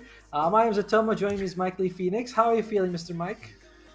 I'm very well. I'm very excited to see some more Dota pan out here. I mean, game one was fantastic between the other two teams, and well, we've got two brand new teams, Otomo, and like you said, very interesting names here, especially from the Dire team. But I'm very happy when I get to cast some good Dota, so I'm great. I believe that Disgrace Family was in the previous season, and I think they did pretty well for themselves. we are looking at, let's see, they're a Mongolian team versus a Philippine team. So I hope chat keeps it very civil. You know how we are in Southeast Asia. We treat every person like family.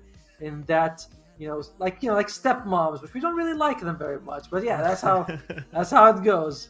But yeah, let's go to the draft. See what the two teams have picked so far. Yeah, I mean, very new drafts, very different heroes, right? Like Dark Willow, Ogre being picked up. I guess the Ogre's the same, but for the gang going for an even more interesting opening, Tiny Bristleback is something I haven't seen as an opening for a long time. Yeah, Tiny is one of the best heroes in the patch. The shot's amazing. The hero received a lot of numerical buffs as well, so it makes sense that he would be picked. Dark Willow, I don't think, did she get any changes this patch? I don't believe she did. 10 seconds remaining. I do believe Ogre Magi got a bit of nerfs. Bristleback also coming out, so 5 incredibly seconds tanky opening from For the Gang. Disgrace Familia girls will have their work cut out bringing these two people around. Bringing these two people down, sorry.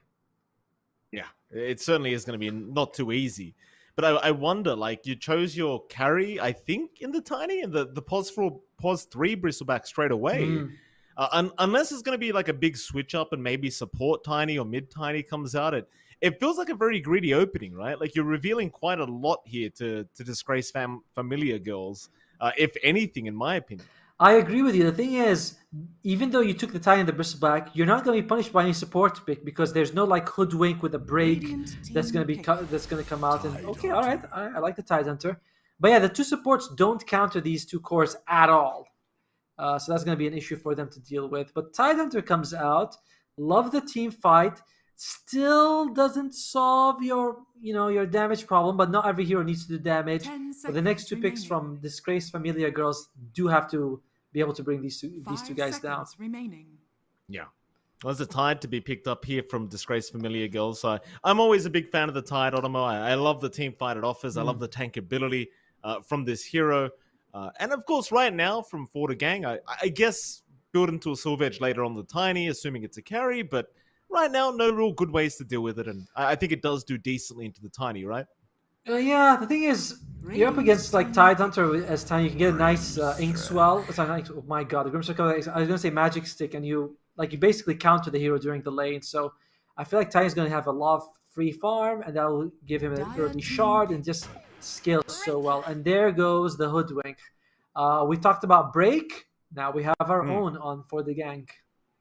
I like it. I'm a big fan of this Hoodwink hero, Otomo. I've been spamming it quite a bit as soon as it came out, and I like it quite a lot. I think it's great setup. I think it's very hard to catch, and it should be a pos 4 Hoodwink along with the Bristback as well. So very annoying lane to have to play against, I'd say, for Disgrace Familia girls. That being said, though, we haven't really seen the pos 1 of this Dire yet, so kind of hard to know exactly where they're going to go. But do you think there's a particular pos 1 that fits very nicely against Bristlehood in the laning stage? I mean, Ursa's always pretty solid, right? Like you'll out damage the Bristleback if you can get to him. They're gonna go with the oh, that's also pretty good. Very elusive, not bad to have against the Hoodwink. Can dodge a lot of damage. I like the Ricky pick. Issue is that Soulbind seems like he might get Soulbind a lot this game. He's gonna be in the melee range, easy to get Soulbind with the Tide or an Ogre. So that's a bit of an issue, but overall, I like it. I like the Ricky pick. Yeah, certainly so. It's going to be quite annoying to deal with as well. Like Diffusal Blade build up. I mean, we know how much Ricky loves Diffusal Blade. It's one of those heroes that as soon as you get that item up, you become a powerhouse. And I mean, with this draft as well from Disgrace Familia girls, it feels like they can play very fast. Like once they've got the diffusal up, it just seems like they don't need to stop.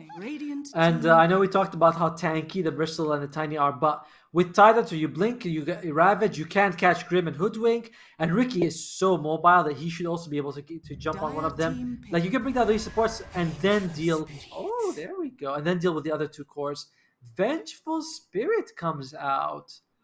I love the new shard on the Vengeful Spirit. And I do believe that OG has been absolutely tearing house with this hero as well as a core. 10 seconds. But what does this mean though? Like, is it a pos 3 Venge? Is it a pos 1? Like, where's everyone going now? I think they're going to keep it flexible just to see how the enemy plays as well. Like, I think the Bristleback should go with the Hoodwink in the off lane. But then you can put Tiny mid if it's a good matchup. You can put the Vengeful Spirit as a carry, or you can swap them around, see what you go. What I imagine is going to happen actually is that it's going to be the Grimstroke 4, the Hoodwink mid, and the Vengeful Spirit carry, and we're going to look like idiots. And sorry, support Vengeful Spirit. We'll be like, oh, I don't know how that came out. That's all right, Otomo. I always look like an idiot during the draft, so don't you worry. It's nothing new to me. You look like a genius because you have this lovely beard that you can just you can just stroke the beard and people will be like, man, he must be in deep thought when he's just thinking about lunch. You are eerily accurate, Otomo. Very, very accurate of you to say that. As final pick up here, Disgrace Familia girls. They are going to go into the Lina, interestingly enough. Not quite the hero I was expecting. It doesn't feel quite as strong as it once did, but you talk to me about it, Otomo. Do you like the Lina here? I do, but I think she got really nerfed with that fiery souls, the change. Now it has based on how many people you hit, and you get less in total. I don't think the Lina is as good as she used to be. She is still a great mid laner because she can do magic damage, she can transition to right click, she can burst people down. So I think she's still good, but she definitely took a big hit compared to the previous patch where we see Boosted Travel, Silver Edge, BKB, unkillable, killing machine, Lina. Yeah, it's just not the same thing anymore. But we'll see what they can get done here for the gang against Disgrace Familia girls. Should be another great matchup here between these two teams. And Otomo, I'll ask you before we do officially get into game number 1 between these two, who do you think came out with the better draft overall? I think I like Disgrace Familia girls. I just think that this Tide Hunter will be able to do a lot of work. Same thing with the Ricky. You can jump on the supports. I don't know how I feel about this this weird vengeful bristleback Tiny. Seems odd. We'll find out, right? Like last time, I felt all the way about one team. This time, I'm not gonna bet my house. I'm just gonna bet my baby. Just my baby this time.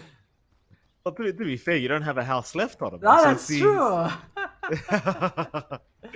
The only thing left is the child. I mean, that's all right. Only thing of value that I have is my newborn.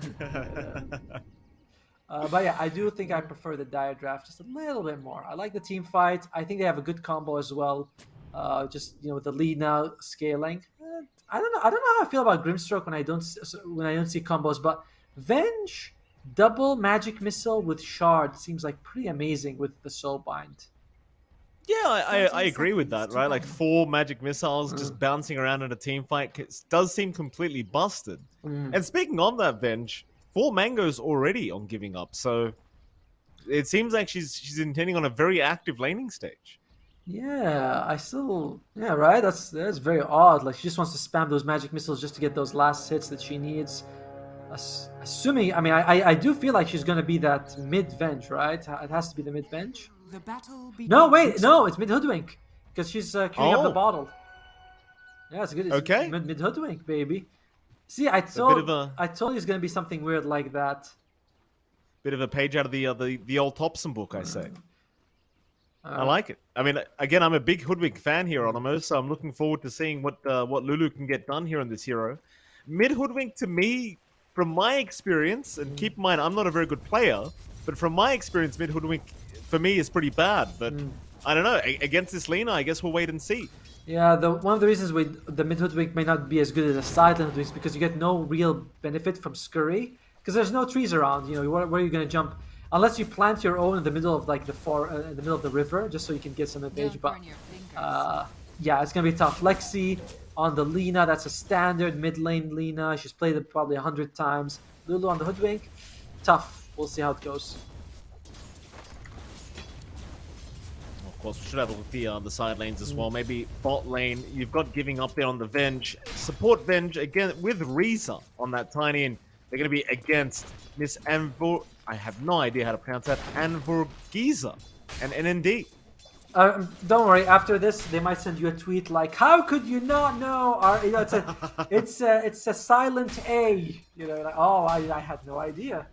But yeah, I'm surprised that she's gonna need a magic stick very early. Again, when you're playing against Tide Hunter, you get a magic stick. As much as she spams those anchor smashes, you get a lot of value out of it. So that'll help a lot. You don't need 5 mangoes if you have a magic stick, basically. Yeah, very, very true. And of course, that final lane, Otomo, top lane, Cat Fairy, and Weak when you're around against July and Kami. Bristleback lanes, again, I haven't seen this in meta for quite a while, so it's hard to know what to expect. Do you think it goes either way or the other at this top lane? I kind of like it more. I think I like the Bristleback and the Grim a bit more, honestly, because you can maybe get a couple of kills on the Ogre if he extends. So if she extends, you get a few of those stacks off. Suddenly you're hit by an Ink Swell. You're there for extended time. You can kill Cat Fairy, you know. And Weak when you're around also might suffer. But so far, all of the dire cores are just top of the net worth in terms of CS, especially mid lane. Holy shit! Yeah, it's a. I mean, I told you, Otomo, Hoodwink mid, not very good, I think. By the way, I sorry for the vulgarity. I mean, holy crap! You know that is Lexi is really going to town. 6. She's got more denies than Lulu has in terms of last hits. It's a rough time. I mean, Lulu, to be fair to her, you know, lower base damage, worse attack animation on that Hoodwink. So we'll see if she can kind of catch up later on and you know, maybe even just rotate to the jungle, though NND bot lane. Oh, very nice courier snipe. Magic Missile, though, is there for giving up. Oh, but another courier to come up for NNT. She might die now, or maybe not, as the Brambles does land. She'll just TP right out of there and giving up can't get it done. Oh, that's so unfortunate. Dude, the position 4s in this tournament have been insane. You say JNA in the previous game, and now NMD gets 2 couriers and just walks out there, wastes giving up time as well. That's insane. How much gold did she get for the team? Like 400 gold from that? It's 2 couriers, right? That's, very nice. No, sorry, it's 300 gold total. That's insane. I mean, at 3.5 minutes in, you can't complain about that. That's for sure. Especially if you get out with your life intact and go for a reset. So they are going to try and move into the Tide, but there's not much they can do against this tanky Tide Hunter. Yeah. Even if Reza is around. Yeah, unfortunately, like there's no kill potential here. Like it'd be great if they catch NND if she misplays, but like you're not getting kills unless the enemy makes mistake. Tide Hunter's too tanky. Darkula has her own survivability. It's very tough. It's not like a Slark, you know, or an Ursa where you can stack up something and get kills on the Tide. It's either burst from the Tiny or that's it, and it's not happening. Like look. Keep trying. Yeah, it's cute. Look at that. Everything. I mean, why not? You've got to try, I guess, but she's got plenty of regen, so chances are she's going nowhere. Brambles, though, giving up. Not going to connect, but they've got the Cursed Crown to follow up, and giving up. Going to cop a lot of damage, if not just die, as they do secure first blood for the Tide Hunter. Poor old Reza just didn't have any spells to throw out to help. Yeah, I mean, we were saying, like, you're not going to kill Tide and Darkle, but the reverse is definitely not, you know, different for them. They can definitely get kills with the Tide and the Darkle. A lot of stuns, a lot of good damage. And I don't know. You gotta wonder what's the good point. No lane is going well for the gang. Absolutely not. I mean, I guess no. I was about to say maybe top lane, but that's gone pretty horrendously away as well here for the gank.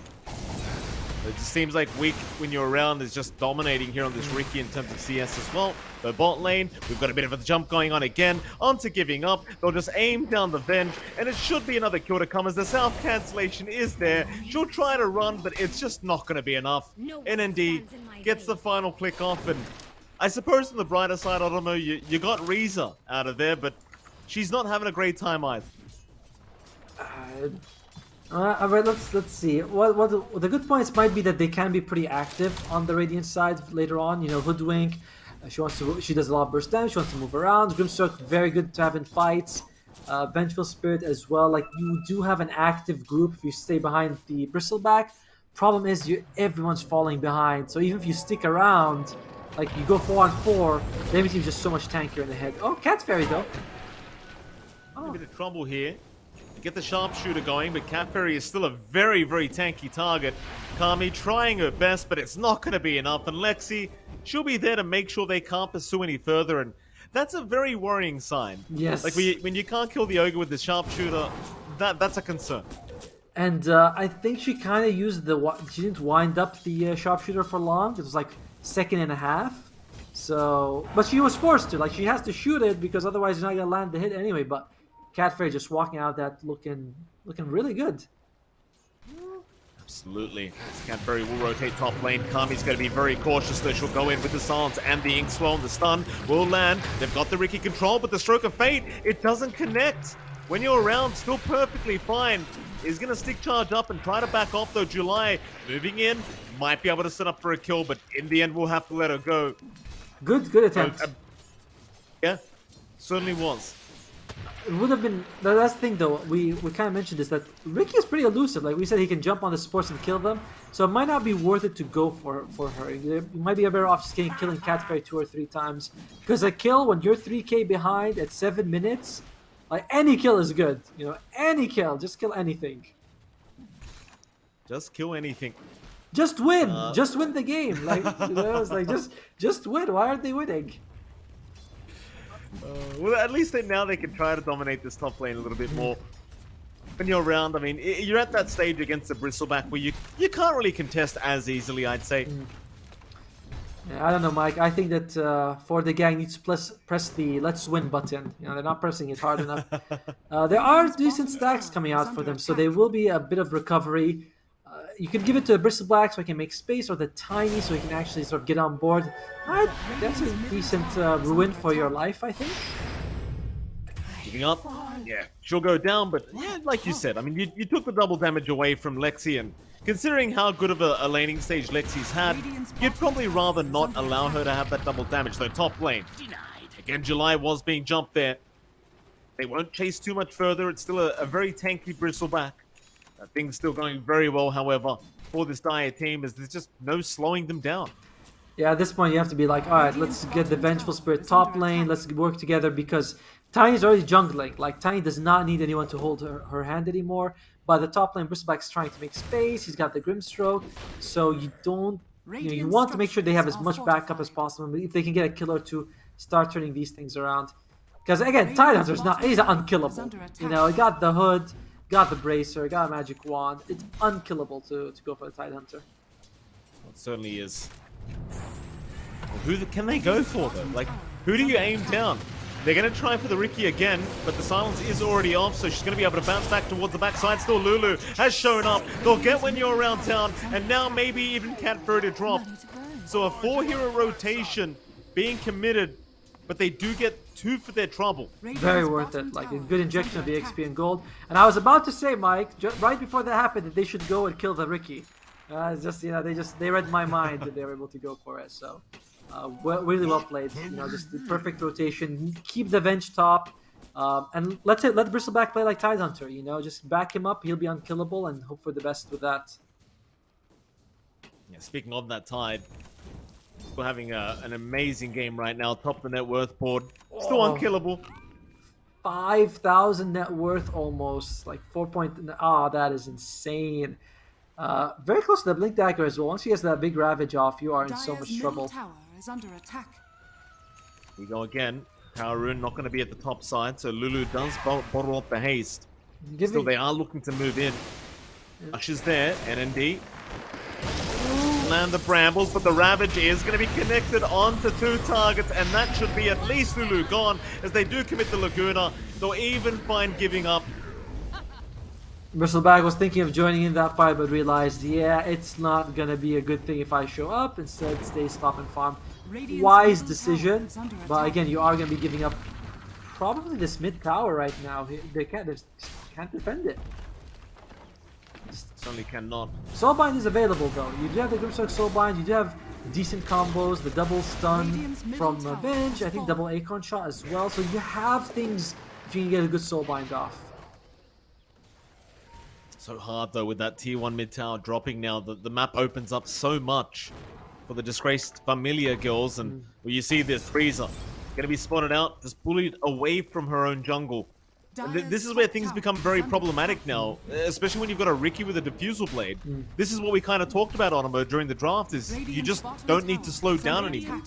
Yeah, right, like they have no down, like yes, Ravage is the only thing that they have to sort of like wait for, but the other 4 heroes basically have no downtime. They can fight at any point of the game, especially like the Ogre, the Lina, the Ricky. These guys can just keep on going. To be fair, same thing applies to the Radiant side. They're not exactly waiting on any big cooldown. They're just their big cooldown is the fact that they're so far behind in that work that they can't really engage. Tiny is playing on the enemy side just to get some farm going for her. Yeah. So, I mean, it's all you can do right now is just go to the opposite side of the map, but I mean, surely you're not going for a tier 2 bot tower yet, right? Like, Disgrace Familia girls, they've got a siege creep. I suppose they're not going to commit, though. Instead, defending mid lane is the objective. Lexi avoiding the bushwhack there from Lulu. Mike, It seems like... I feel sad seeing giving up being level 4 12 minutes in. Like, that's avenge. You need that swap. You really need it. You certainly do. That's a big problem. And speaking of giving up, it seems like, unfortunately, Otomoshi is going to drop, so no XP for her. July going to move in anyway, with the Inkswell going to land onto the tide, and maybe they can take her down finally. She is dropping now. July, plenty of damage available, and it looks like they will get him, but what did they lose in response? It's only the They've supports. got Kami down. July, clearly out of mana now. So nice bushwhack. May have saved the day, but they'll still lock her down. They'll still have some damage output, and with the Laguna, they'll have no problem. It was kind of looking okay, you know, killing the highest value target on the Tide Hunter, but then they lose the Bristleback as well, and you're like, well, now it's not worth it. Again, Venge is just dying so much in these fights. I understand that's sort of part of the hero's shtick, but she's died 6 times, still not. She's not even close to level 6. She just turned level 5. I'm worried, Mike. Give me some good news. Me? No. I mean, I'm trying to find some. I guess Lulu's almost at a Maelstrom timing, so you know you're gonna have the split pushing Hoodwink soon on the Radiant. But I don't know if that's really good news. Otomo. It's news. You know, it's something. If they can get that with the soul bind, the Acorn Shot soul bind with the double mail, so that's a pretty good chunk of damage. But we'll see if they can actually get that. There is a smoke and there is a ravage available. Oh, it's perfect timing as well. They're taking the snacks right now, but the jump in, no magic missile. Very quick reactions from giving up, and she's just saved her whole team. She might die, but it's well worth it. She might live. That ravage, she's still alive, but not quite. They do get a 1-for-1 though. NND going down, and now even the Ogre copying a sharpshooter, but man, that was a quick stun. Huge, like absolutely huge play by giving up there. Yeah, like we've given her a bit of flack, but that was a great stun, and gets a 1-for-1 trade. She kills the Dark Willow, who's way ahead in terms of net worth.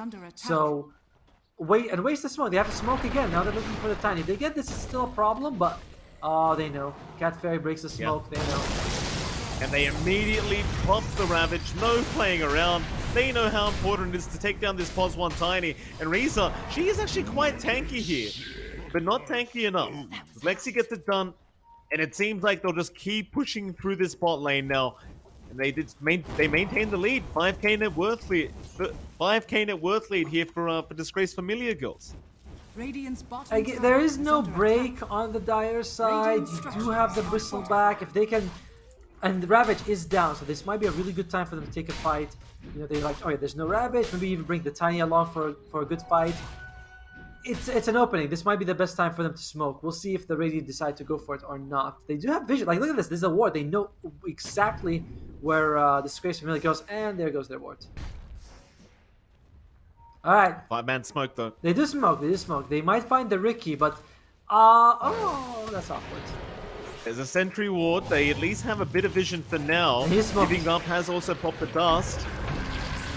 The track is there. They should have enough now, and it looks like they just may. Inkswell, even a follow-up. The silence is going to wear off, and they've got it. Weak when you're around is going to drop, but here comes the tide. Not be enough yet, though. July is still very confident to keep moving her way forward, but Lexi is going to just try and fight back. July getting stunned up. Curse Crown will be there, but the damage is stunned. The stack with the cool sprays, in fact. Now they move back in. Lulu, a great pushback from the backside. They've taken down 2. They've got 3, in fact. Huge The fight. only survivor is the Tide. This is great. They got 2 cores. They got the position 5 as well. It was a great soul. I don't actually soul mine, but the Inkswell was fantastic. It actually was able to kill the Ricky and then hop on the Ogre Magi, getting Cat Fairy as well. So just a really good play. Cuts down the net worth advantage by basically half. So suddenly there are signs of life here. Certainly is, and there's that Maelstrom time we talked about here for Lulu. So Plenty of damage to come out and plenty more split pushing to come out for this Hoodwink. And props to Lulu as well, Otomo. Like, she had a very tough lane, but she's catching up quite fast. Yeah, like barely behind. I mean, 1,000 behind the Lina, but that's to be expected. She does kind of provide a little bit more combat value if she can get a good soul bind, so definitely something to be happy about. Tiny, though, lowest net worth core, even though she's kind of been free farming the whole game. Like, she's 0, 1, and 0. That's worrisome. It's not a good time here for the Tiny, that's for sure. She skipped the Echo Saber to get the shard first. I think that's okay. But although I think the Echo Saber might speed up your farm a bit more. This was something one of those carry players will have a better answer. We're just support noobs, me and you. I think you are correct, though. I think the Echo Saber is what you're meant to go for first. Yeah. She may have had a few problems, though, throughout that laning stage, which is why she just went for the shards instead. Which is smart. Like, if you can't afford the Echo Saber before the shards, before the 15 minutes, I think you may as well just get the shards first. Yeah, the thing is, when you go with the Echo Saber, is that you can go to a camp, you straight away get the double hit, and you move on. But yeah, well, you're not having to grab trees. That's helpful, I guess. July, moving forward, there is a Ravage this time, though. They're all here. Very confident. BKB up though on Lexi now, so she might want to force the fight. It's very nice timing, but it seems like they don't exactly have the greatest way of dealing with July. And you've seen July just throwing her body forward, just making sure she tanks all the damage, but never mind. They're going to go for a big smoke up. Blink Ravage is there. They find first. That's a good supports have shown themselves. Blink forward. They've got both of them. Straight off the bat, just take down both supports if you can. Kami's gone, giving up. She'll try to fog her way out of this. But eventually, you should have the defuse, and well, that should be enough for the Venge. Not too bad. I mean, Ravage was used, and you only lost 2 supports. That does give them an opening for the next 2 minutes. And we have seen that they can take solid fights like that top lane when there's no Ravage. So I don't think you're too sad about this if you're for the gang. You're like, yeah, we lost our supports, but that's their job. You know, their job is to die in this game, basically. Yeah. It really is. That was almost a pretty good smoke break. Like, they did get the what's it called, this Phantom, the Phantom's Embrace. It's pretty good this game against the Tidehunter because it's not a stun, it's not a silence. You can't just purge it off. So it's a very good stun to have against the Tidehunter. Sorry, very good disable against the Tidehunter. Oh, absolutely. You even see it against the Riki as well. They smoked right. What happened? They smoked right in front of the ward. Oh no! Like right in front of it. They all grouped up next to that dire ward. And they just smoke, and well, they'll see this coming. And you can see Dire, they're all just backing out. They're like, yeah, let's just waste their time. Yeah. Lexi just TPs across the map. She'll push out the bot wave, and yeah, the smoke is just going to amount to absolutely nothing. It's a rather depressing side here for the Radiant, as they're going to try and find something out of this. Still moving, they might find Cat Fairy, but she's ready to just break the smoke and tank the gank. In fact, she's already done enough. Can they even get the Ogre? It doesn't seem like it. Cat Fairy, very nice positioning to be able to still run her way out after breaking the smoke. It does seem like July may not be the most comfortable with Bristleback, because oftentimes you find Bristleback spamming the Quill Spray just to get that extra movement speed on Warpath. But most of the time we're just seeing her walking out without any Warpath stacks. So, you know, she's doing a great job, but maybe that's one of those things where you look back and you're like, ah, should have been pressing W a lot more in that game. Yeah, no doubt. Well, even so. What was that on about? Even so, they are sort of catching up. 4,000 net worth disadvantage is not the biggest deal. 20 minutes when they were like 6,000 at 40 minutes. So they are definitely clawing their way back into the game. So now we have to ask ourselves, which team has the better late game? And it does feel a bit of a 50-50 for me, at least. What about you, Mike? Yeah, I mean, it's hard to say. Like, I still feel like the Dyers on their still on their way, but it gets to a point in this game where it's like, can you control this Tiny? Probably not. You know, eventually Raze is going to be a massive problem. So I guess I'm kind of with you, 50-50 on this. That's true. The problem is that Tiny, I mean, she's actually farming okay. She's right up with there with the Riki. It's only Lexi on the Lina who's ahead, but Lulu's right up there. Like, I mean, she's behind by a certain, like, good margin, but she is catching up. So the farm is not looking Radiant's as much of a bottom problem. It's the tower supports is that are under really attack. falling behind at this point. Dire's top tower is under attack. They still are probably going to be happy with the way this game's gone after that terrible laning stage they did have, though. Meanwhile, I mean, both teams just trading bottom, or rather top and bottom tier 2 towers. Both side lanes to go. Radiant's bottom No defense tower to is come out under from attack. either side, I don't think. Dire's top We'll just be tower is satisfied. under attack. Especially for the Radiant, I think you're very happy with just trading evenly right now and just kind of evening out the net worth a little bit. Radiant's bottom tower No, has fallen.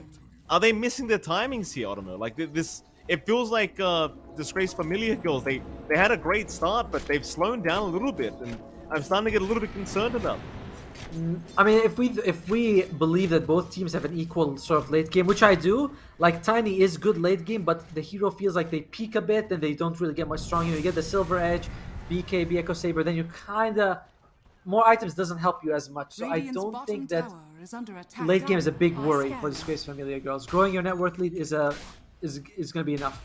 Whoever gets the Aegis is going to probably have a big advantage. Despite the Radiant's 4K bottom advantage tower is on under attack. Dire, it won't matter if Radiant have an Aegis. It's a very good point. 4,000 is just not, And they go. not much. Oh, here we go. Now, Lexi does show herself, and indeed, and a brambles onto the Tiny, and that'll allow the Cursed Crown to fly out, even moving in with the Bedlam Shadow Realm, but unable to get close enough.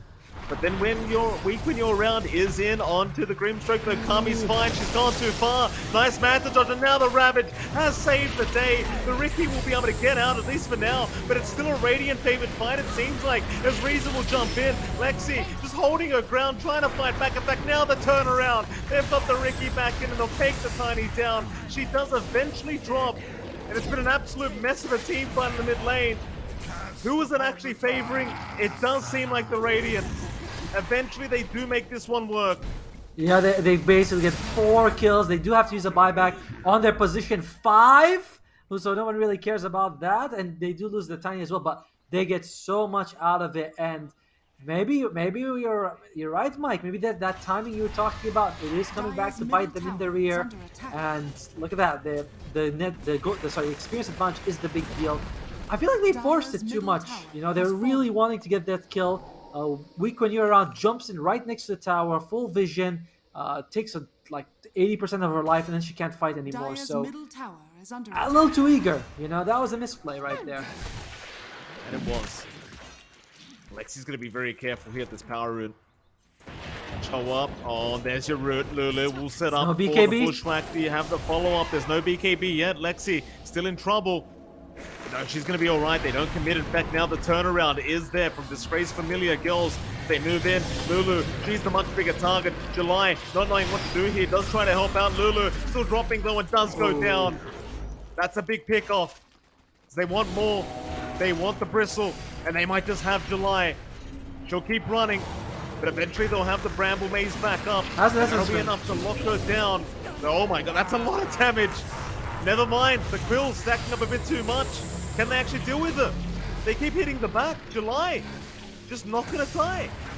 Yeah, but no Tiny around to sort of capitalize on this, and 2 people dead. So huge play by July getting that kill, but you know, it's unfortunate they just weren't able to get more out of that. It's Riza didn't have the TP scroll, but didn't think it was worth it. She's gonna go for straight up more damage, by the way, straight for the Silver Edge, not stopping for the BKB. I kind of like that. I think if you can jump in, you burst someone down instantly, might be a bit more useful than having a BKB and like trying to go for these long drawn out fights. That's the SEA way, Ottoman. More We don't believe in BKBs. Always more damage. Right? I love that. When I see some Dawn Breakers, they go for the Holy Lock. I'm like, screw that. It's Echo Saber to Deso for me, baby. Always. Without a doubt. You'd never go the other way. That's for sure. Why do I need So- survivability if I can kill all my enemies first? See, that's Exactly. the 30 IQ thinking right there. But I do like it in this game. Like, I think the Silver Edge is a great pickup. I mean, again, the break is also amazing for Tidehunter.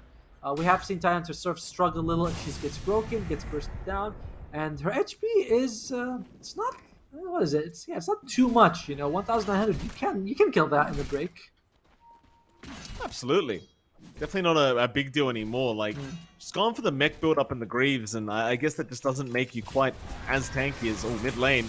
Lexi playing with fire, but there was no sentry ward down. Swap out, giving up, gonna save the day, but now the Ravage flies through, landing on 4 heroes into the Terrorize. It's looking really bad for the Radiant. As for the gang, maybe they could try to turn, maybe they could try. They've already lost July, they've got to back off.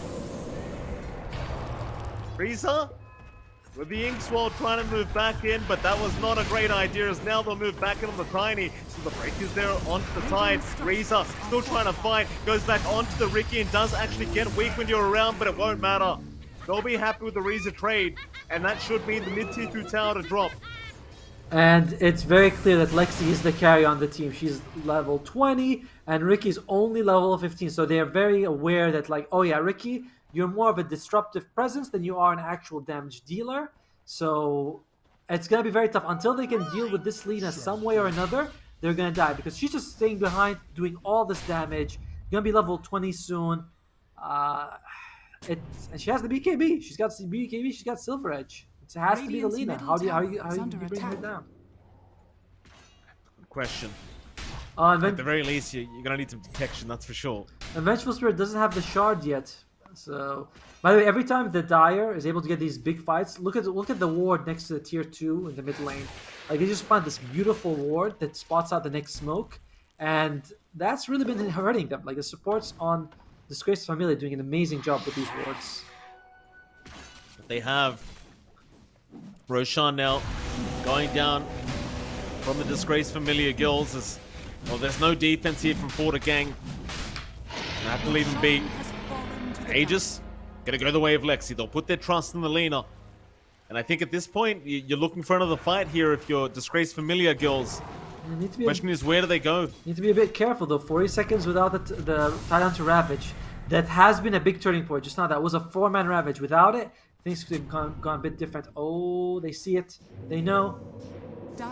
They do. Kami just going to try and back off with the Inkswell, but Lexi's going run after Reza. Light Strike Array is not going to land, however. No setup, but they might just go after the tier 2 mid. Look at the damage. It's no problem. And they've also got the outpost, so that, like, this is when the strangulation begins, you know, like, you're suffocating the enemy team, they're not getting any experience, they're not getting any gold.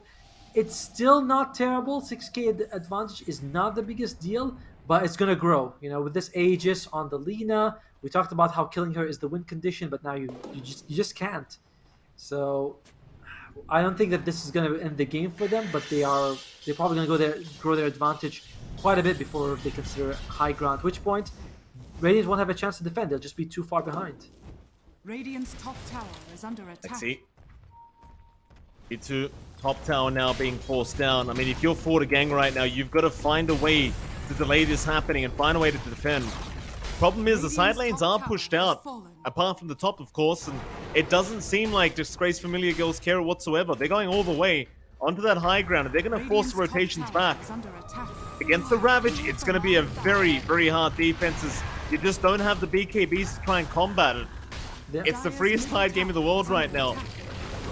That is half HP on the Tide, actually. Oh wow. Oh boy. Yeah, that's a lot of damage, but it does not connect onto the Tide. And NP will be able to heal up with the Tranquils. And check out the ward. Going back. Check out that ward they put. That is beautiful. Swap out. Oh, Ravage is out again. Immediately onto 3 heroes with the Terrorize. They look like they are about to melt. July just trying to back, but there's no chance. There's just no chance. So at least they got the Aegis down with the double Acorn shot. But now Sorbine's gone, and they should be able to secure this top lane of barracks. Yeah, without their tank in front to absorb anything. Oh wait, they're going for it. Yeah, Lulu got a BKB up now, but it won't stop the right-click damage up from Lexi, and she's gone. Light Strike Array onto the Tiny to boot with the minus armor. It's going to be too much. Way too much damage here from this Lina. Lexi getting it done, and they'll move in for a second Rax. Buyback is available on the Tiny. There you go. She does use it, realizing that if I don't, they might just throw in the throne straight away. And there's still no Lulu though. I feel like Lulu's a big part of your damage right now. Oh, swap. Yeah, nice swap, but where's your detection? Dust has been popped, but they've lost the Venge. Reza, he can't stick around for too much more. In fact, she didn't actually stick around to get the tree grab off, so she didn't have that bonus damage and range. That may have just cost them the kill into the Lina. I was about to say the same thing. I was like, wait, she's not hitting that hard, you know? She's not crushing them, and that's because she did not have a tree. Does have it now, but you know, doesn't matter. They're already out. Very unfortunate. Still, I mean, 12k advantage now to Disgrace Familia girls, and is there a good way back into this game? I mean, they're only 1 racks down here for Forta Gang. I don't know what I don't know who Myron is, but apparently they're number 1. I was gonna say, I was like, yeah, they're good for them, you know. They must be in the chat watching. Yeah, I think it's gonna come down to one of two things. Either you kill the Lina very, very fast, because if you kill her, there is no more real damage coming out from the dire side. Yes, there's like Ricky, it's nice, you know, but it's not the same. Lina's the one killing everyone. Or you get a great soul bind into, you know, double acorn shot, double avenge stun. You burst down 2 people very quickly, and then you turn out 5 versus 3. It has to be one of those 2. See what happens. I mean, they're going through the bot lane now. This time there's no Aegis, but they've got a Daedalus up on now on Lexi, so the damage output does get kind of insane for this Lina. Kinda. Here we go. Or very, you know, also true. Like the machine gun Lina. I'll get started. And they need Riza. Riza needs to come down here right now. Still chilling up the top lane, just trying to keep that top lane pushed in and force a defense. Maybe even try to go for a race in terms of the racks, but I do agree they're going to need Riza to try and fight this one out. Unless Disgrace Familia girls actually end up backing off. Oh. Riza is hitting tier 3 towers. So, I mean, she's getting some damage off. Is there going to be a defense? She might get the tower down first, actually. Oh, they do. They use a fortify. They have to use a fortify.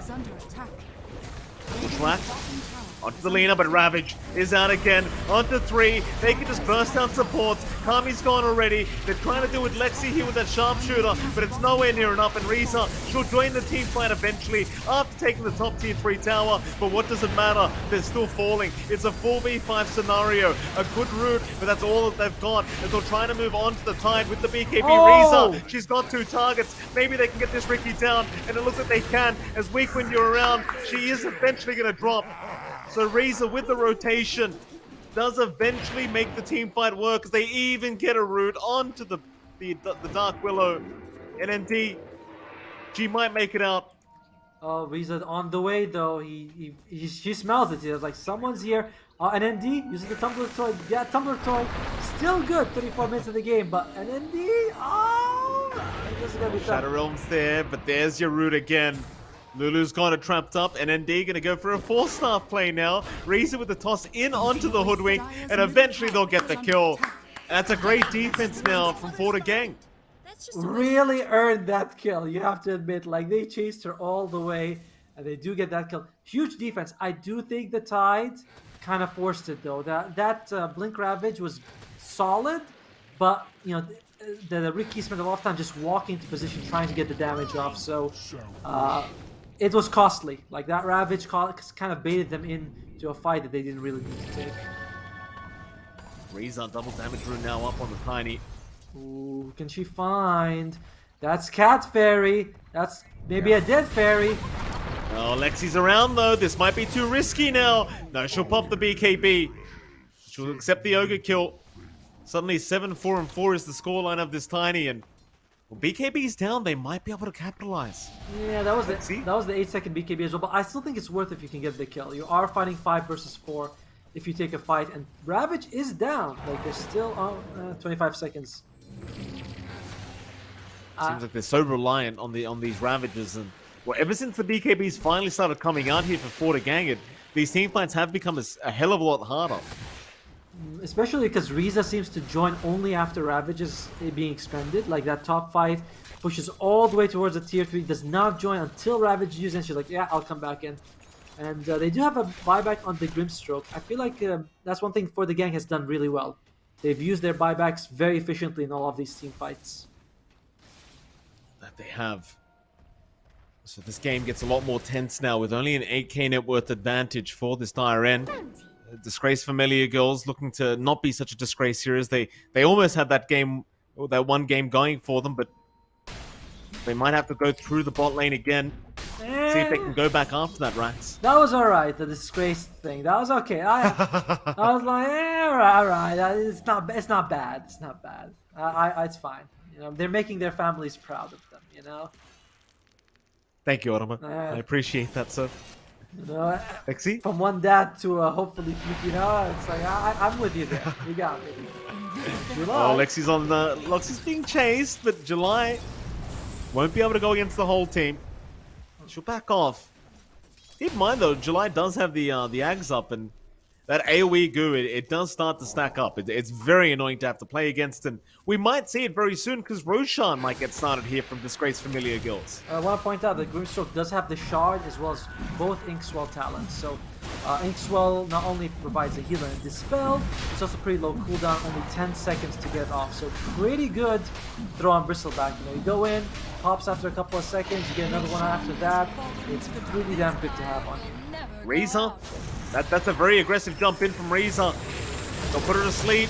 Terrorize, not going to land in time. In fact, Ravage does not land onto anyone either. It's completely wasted to Reza. She'll try to turn. They might have the tide as well. And it looks like, oh, maybe with the 4-star, that's going to be enough. Buyback user. Move it up. Bushwhack's up. This is a complete cleanup from Disgrace Familia. Lexi, though, at least get the tiny down. And weak when you're around, she has somehow made it. At least for now. The Bushwhacks won't land, but July still moving in completely blind. Trying to kill somebody else, but it won't work out. I mean, they do lose Reza in the end, but they do force 2 buybacks from the supports. It's decent. I mean, you can see it's not a huge victory in terms of net worth for the Radiant side, so it's fine. You would have really been happy if you could have gotten the Ricky or taken out the Aegis. As it comes out, I think it's mostly a wash for both teams. But Reza does not have buyback. That is very scary. Double damage is even scarier here for Lexi. Oh, yeah, there you go. Double damage. How fortuitous for the team, right? Like just what you need to bring down Raxus. She does have the Satanic as well on the Lina. Just finished. So I don't know, Aegis, Satanic, Lina. If you kill everyone, you can get her, but by that time she might have shredded everyone on your team as well. They left it. They left the double damage. Oh. Huh. Yeah. Wow. That is... See, the thing is, Mike, me and you, we're heralds. We don't know why they're doing that. This is advanced, you know, 5D chest. That, Absolutely. They still have a mid. They can actually go get it. Get like a double ruin. You know, they might take like a DD and an illusion if they want, but very strange. They're going out. Riza's dead. Like there's no buyback, no nothing, but no DD ruin. Very strange. I mean, they have the bottle as well in the backpack. Maybe just wanting to make sure Lexi gets it and she doesn't have the space, but definitely could have swapped in and out there. Still, they'll keep moving into that mid lane, trying to take advantage of this tiny down. Still got plenty of damage here from Lexi. They're going to land. Sharpshooter going to be channeled up, and they'll get the break onto the tide, but they don't have the follow-up. Without Reza around, they'll have to watch the tier 3 tower drop for free. Ooh, Akon shot. Nothing real. Look at the damage. Really come over. In fact, look at this. July trying to move in, but this may cost her. Laguna right to the face, and now the Rabbit landing on the whole team. Reza, BKB up just in the nick of time to avoid the terrorize, but she's gone. No tree either. She jumped in with no tree. No tree either. Oh boy. And in they go for the cleanup. Disgrace Familia girls. They might have this game in the bag. Because they're onto the tier 4 towers. Lexi's seen enough. There goes your tier 4 tower. Weak when you're around, going in for more. Might find the vent, and they will. A triple kill for Lexi. The sharpshooter, it does land. She's got the Aegis anyway.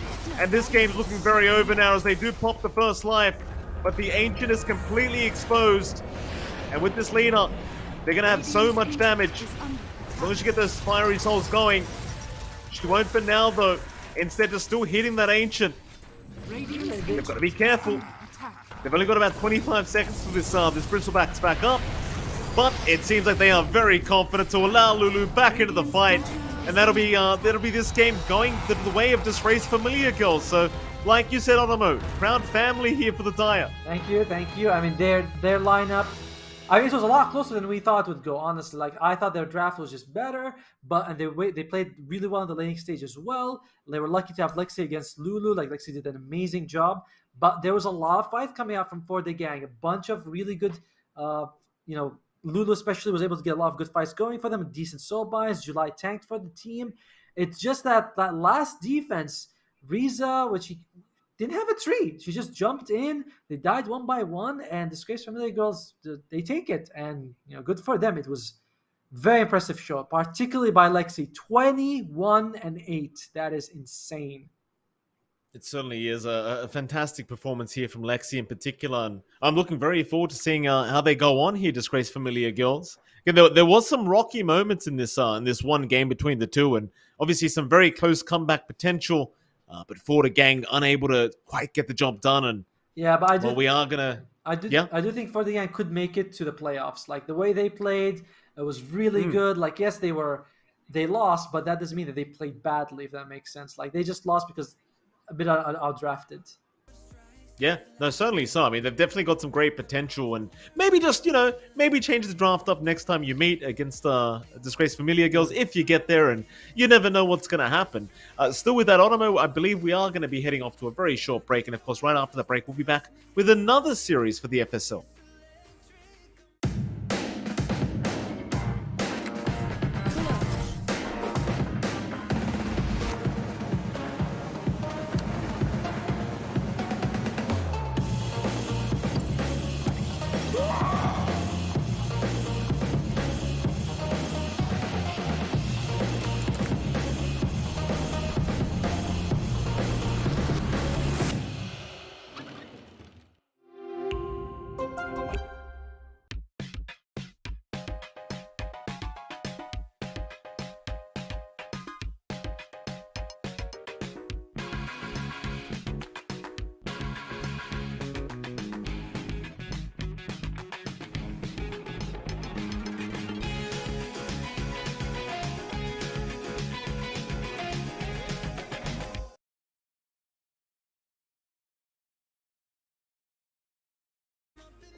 got you and your vibes in my mind, I can't get them out, no matter how hard I try. I need you and your heart next to mine. Yeah, I'm all about keeping it you and I. When you're here, you spark chemical reactions. Your aura strikes like lightning. Got no words, I'm just drowning in attraction. Only one way to describe it. It's electric, can you feel it? You got the only touch that takes me high. It's electric, I'm up in my feelings. Got double vision 'cause of you tonight. It's electric.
Intoxicated by you, yeah.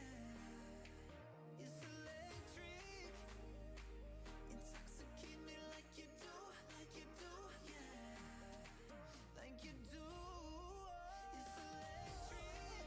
Can you feel it? You got the only touch that takes me high.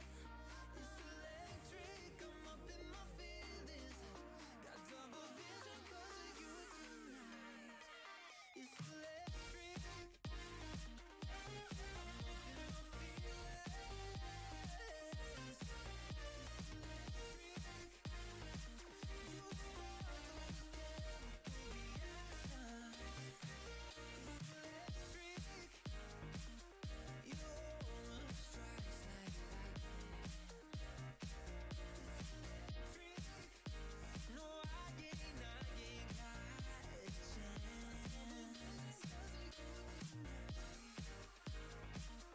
I got no words, no words. It's electric. Need you and your heart next to mine. It's electric.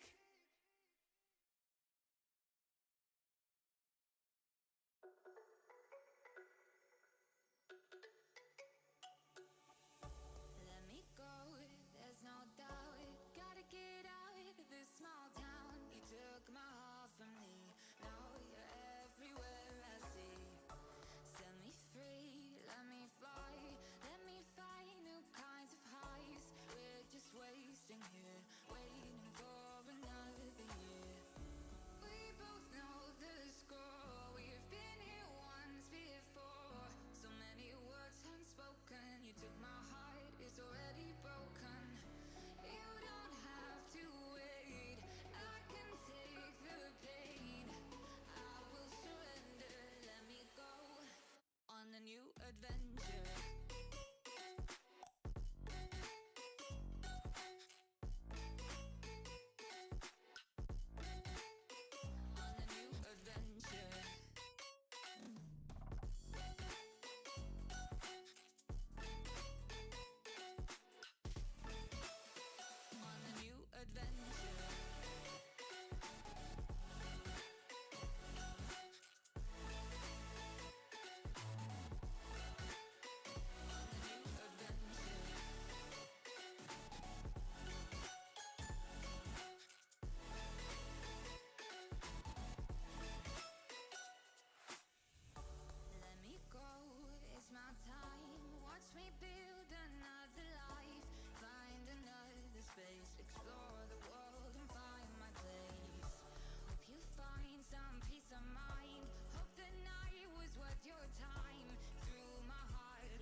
you and your vibes in my mind, I can't get them out, no matter how hard I try. I need you and your heart next to mine, yeah, I'm all about keeping it you and I. When you're here, you spark chemical reactions, your aura strikes like lightning. Got no words, I'm just drowning in attraction. Only one way to describe it. It's electric, can you feel it? You got the only touch that takes me high. It's electric, I'm up in my feelings. Got double vision 'cause of you tonight. It's electric.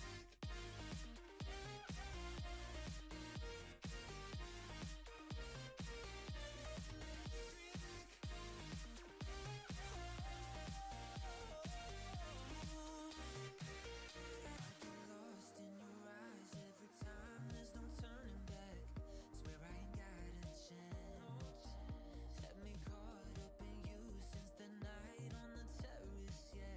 You had me falling fast. When you're here, you spark chemical reactions. Your aura strikes like lightning.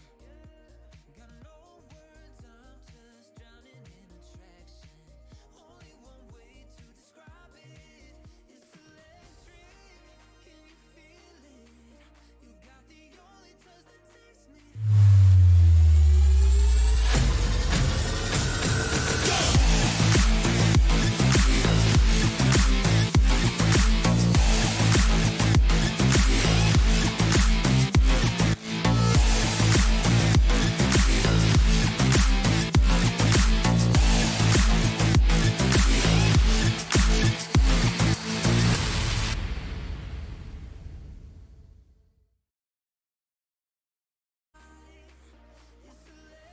And we are back for our final game of the group stage between Team Red Horse and MOOM Esports.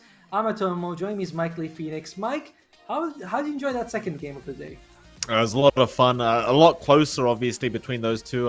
Fought Gang and Disgraced Familia girls. My favorite name of any team that I've ever heard. But yeah, very close game. And, you know, Otomo, I'm looking forward to another close game. Hopefully we have that on our hands right now between Red Horse and MOOM Esports. Yeah, Team Red Horse, on paper, definitely one of the strongest teams. They do have Gia, who's ranked 100. But let's go see how they're drafting right now. And Red Horse hasn't picked anything. They did ban the TA and the Medusa. They don't like those big farming enemy carries. They don't want to deal with that. They take the Dragon Knight for themselves. Yeah, it's fair enough, I think. Nobody likes playing against those farming cores, especially if you want to... Maybe Red Horse is already intending on running something very aggressive, so it's like, you know, we don't want to deal with that TA, that Dusa. Fair enough. Just straight into the DK, and, you know, I guess we can say it already. Potentially DK Murano to come out for Red Horse. Oh, well, that's always a fun combo to watch, but we want to give you guys a couple of updates. Firstly, right now, Red Horse has 1 win, MOOM Esports has no win, and I think the third team in their group also has 1 win. So if MOOM wins this game, we will have a 1-1-1 tie, so a 3-way tie. Remaining. Red Horse wins, we won't have any issues. So we might have a little bit of a tiebreaker if MOOM can win this game. Remaining. A little unlikely, because Red Horse, again, on paper, seems vastly ahead, at least in terms of ranking. Don't worry. I mean, it's Southeast Asia, right? Southeast Asia tiebreakers always happen. So, I mean, like you said, it's unlikely, but if it does happen, I suppose I won't be too surprised. I mean, when we saw MOOM Esports get promoted to the Division 1, people were like, they got a free promotion. Maybe they didn't really earn it. Then they went like, 6-1 in the DPC, and then they won the regional finals as well. So, Boom sounds the same to me. Very, very good point, Ottoman. They do sound very similar. And the draft has gone underway. I mean, you've got Oracle Hoodwink here for MOOM Esports. Dragon Knight Dark Willow is the opening for Red Horse. What are you thinking, Ottoman? How do you find these openings?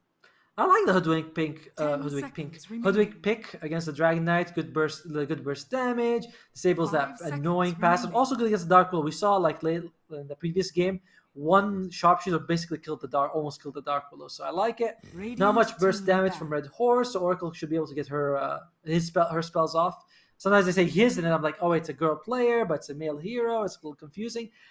But yeah, I like the MOOM Esports opening. I think Red Horse is also pretty solid though. Dragon Knight's always good tanky solid hero to have. Has multiple play styles. 10 Dark Willow seconds does give you a remaining. good amount of oomph as well with her damage.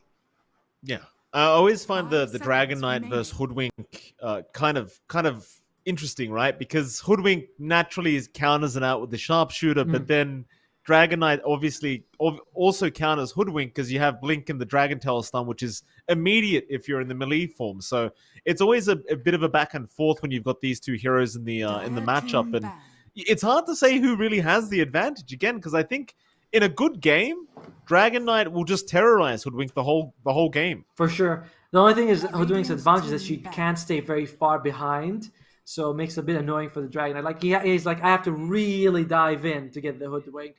Same thing with the Oracle, which does make me think maybe Red Horse, if they go with these aggressive diving heroes like the Ember Spirit and the Puck, which were just banned, that would pay dividends for them. 10 Like these seconds two remaining. squishy supports, great to have Queen of Pain against them.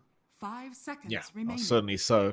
See if they do go down that route, though, as we are going to have to wait a few more ban-outs before we can continue with this draft. And it does seem like the emphasis by either side is being placed on the mid laners, just wanting to make sure they get rid of him. Nothing too uncomfortable here, especially MOOM Esports. Really wanting to make sure this Hoodwink doesn't struggle, I think, with the Ember Puck ban. And I wonder, last game around we saw mid Hoodwink. Do you think that might make a reappearance here for 10 MOOM? seconds remaining. It's very flexible, right? Like, it looked really good in that game. Yeah, the laning stage was 5 very bad for seconds Lulu, remaining. but she was up against Alina. Alina's a great laner. Hoodwink, the mid, not as amazing. But after that, she was able to do a huge comeback.